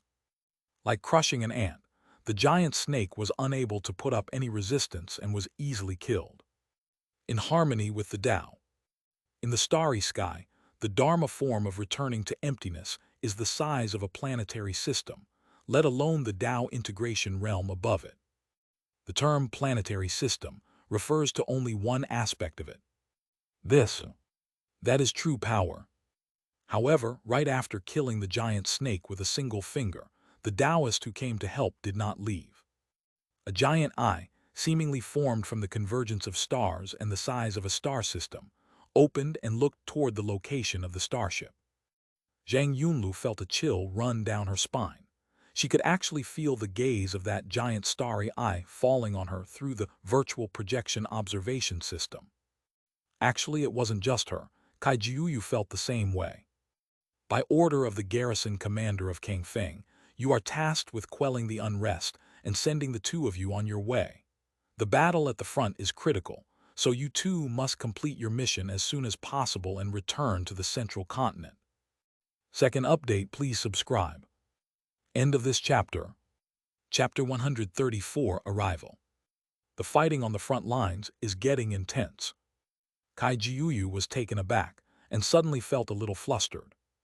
With the war situation tense, is my senior sister in danger? Could this be the reason why she has only contacted me once in so long? Yes, that must be it. Otherwise, how could someone as petty as my senior sister give up after only one contact? My senior sister, she. Get ready. The voice of the Taoist master rang out again. The next moment, the virtual projection observation system shut down, and the spaceship's control room reappeared before my eyes. The lights flashed incessantly, and the alarm blared shrilly. Spatial index change detected. The ship's spirit Xiaoxu's voice rang out, and lines of complex data that kept jumping appeared on the pale blue, semi-transparent screen. Warning, due to unidentified external forces, the warp drive has completed cooling. Warning, warp engines are starting up. Jump coordinates have been set. Western Star Region, Crimson Feather System, Crimson Edge Planetary System number 47. 321, Leap Initiation. As the ship's spirit Xiaoxu's urgent voice rang out, a familiar sense of distortion began to appear before my eyes, and everything in my vision turned into intertwined colored lines. The powerful downmerging expert who came to provide support actually remotely controlled the starship, forcibly activating the warp drive and teleportation array. From the outside, a dark blue torrent of energy spreads from the ship's hull until it finally envelops the entire starship. The giant eye of the starry sky watched all of this from afar, as if countless stars were slowly rotating in its eyes. Although he could teleport the two of them, along with the starship directly without the starship itself, the warp drive and teleportation array on the starship would make the teleportation process easier for them. A flash of blue light disappeared, taking the starship with it. Thank you, Senior. The divine sense was transmitted to the giant eye in the starry sky, where a sword cultivator dressed in the uniform of the Sword Sect stood amidst the broken star system, clasping his hands in a salute. He is Xianxia, the planetary system garrison commander who has reached the void returning realm. It's my duty, no need for formalities, the giant starry-eyed man replied. Then his gaze fell upon the already shattered galaxy. In an instant, a strange force rippled outwards, and countless shattered stellar particles began to reassemble, like a storm sweeping across the entire planetary system. 9 planets are converging, and even the stars that had shifted off course have returned to their original orbits. In less than 10 minutes, the planet which had shattered into particles recovered and returned to its original orbit, beginning to revolve around the star. However, compared to the beginning, the surfaces of the 9 planets are now desolate and lifeless. This will require the star refiners to modify it later. Thank you, Senior. The star refiners of the Miscellaneous Affairs Hall, standing at the edge of the star system, bowed in unison. This action by the Tao-aligned experts undoubtedly greatly reduced their workload. After a response, the giant eye of the starry sky closed and disappeared. Clearly, the powerful downmerging expert who came to provide support has already left. The Crimson Feather Galaxy is located approximately 30 light-years outside the Crimson Edge 47 planetary system. A small starship suddenly appeared, accompanied by a flash of eerie blue light. Inside the control room, Zhang Yunlu was barely managing to keep herself from falling. Jump complete in progress. Perhaps because this was a jump caused by external intervention, the ship's spirit Xiaoxu had to report the situation. Shut up, the voice of the ship's spirit Xiaoxu was interrupted abruptly. Requesting dialogue, Western Star Region Garrison Commander, Hidden Edge Sword Master Li Qi. It's Kai Jiuyu. Kai Jiuyu. How could such an irritable and impatient tone come from her mouth? Zhang Yunlu was taken aback. For a moment, she even doubted whether she had misheard. Before long, the scene gradually cleared, and Kai Jiuyu was standing in front of the control panel, anxiously staring at the pale blue semi-transparent screen above, her expression seemingly somewhat disturbed. From their first meeting until now, Kai Jiuyu has always given her the impression of being an optimistic person who likes to court disaster. Even if she were to die tomorrow, someone like her would still raise her middle finger and shout at the sky, You fucking bastard. But now he's acting a little uneasy. Initiating a dialogue request with Li Qi, the master of the hidden edge sword. The voice of the ship spirit Xiaoxu rang out in the control room. Zhang Yunlu, suppressing the discomfort brought on by the jump, walked behind her and looked up at the sky just like her. Application approved. Immediately, a handsome and sharp-looking face appeared on the light blue semi-transparent screen. She was munching on an unknown fruit that looked very juicy. Is this Li Qi, the master of the hidden edge sword? Zhang Yunlu carefully observed him. Hey, you dead fish, I haven't even looked for you yet and you've already come looking for me. Li Qi raised an eyebrow. What, did the sword-intense spirit body I left in the sect not hurt you enough, and now you're itching for a beating? Stop talking nonsense. Are you injured? Kaijiuyu asked directly. Huh? Li Qi was taken aback, seemingly somewhat astonished. How the hell did I get injured? Don't tell me you came to me just to curse me. So you're all right. I'm invincible. Even if you die, I won't be a problem. Could it be that I've misunderstood something? After saying this, the two stared at each other in silence for a while. Dead fish, go back as soon as you finish your mission. Perhaps because of Kai Jiuyu's concern, Li Qi's tone softened considerably. The situation on the front lines is indeed quite tense.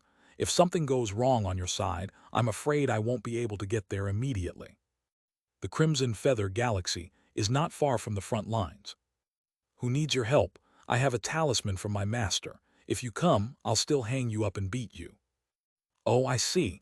No wonder you dared to come to the Western Star region. Li Qi smiled. Then I'll deal with you after you complete your mission. You actually tricked me into telling you this. Kaijiuyu's eyes widened. You're just too stupid. The two then launched into another verbal exchange, neither willing to back down. All right, I'm not going to waste any more time with you. I'm very busy. Li Qi stretched and turned her gaze to Zhang Yunlu. You should keep it up, little one. This disciple will certainly do my utmost, Zhang Yunlu said solemnly. Nodding slightly, Li Qi looked at Kaijiuyu one last time. Dead fish, I'm hanging up. Get out, get out, get out. Kaijiuyu waved his hand impatiently. I wasted my feelings. I almost thought something had really happened to her. But seeing that she was really about to hang up, etc. What is it now? After hesitating for a while, Kaijiuyu finally said those words. You be careful. The front lines of the starry sky battlefield. Magnificent and colossal interstellar fortresses float silently, palaces comparable in size to star systems, with grand halls everywhere. Apart from that, there were no other celestial bodies. The celestial bodies in this region had long since collapsed due to years of continuous war. 90% of the Tao integration realm's 7 major immortal sects are here. This is the most brutal battlefield. Spanning the starry sky, even a powerful cultivator at the Tao integration stage can die at any moment. Even those above the Tao integration stage, including the highest-ranking guardians, still face the risk of perishing. At this moment, inside one of the magnificent palaces, Li Qi, dressed in silver armor, looked dashing and heroic. He raised his hand and closed the conversation with Kaijiuyu. She put the half-eaten fruit aside. Damn, this dead fish is surprisingly perceptive. The silver armor on Li Qi's body fell off automatically. She lifted her clothes, revealing a hideous wound on her fair abdomen. Like quicksand, tiny purple particles of light kept drifting from the wound. Third update, please subscribe. End of this chapter.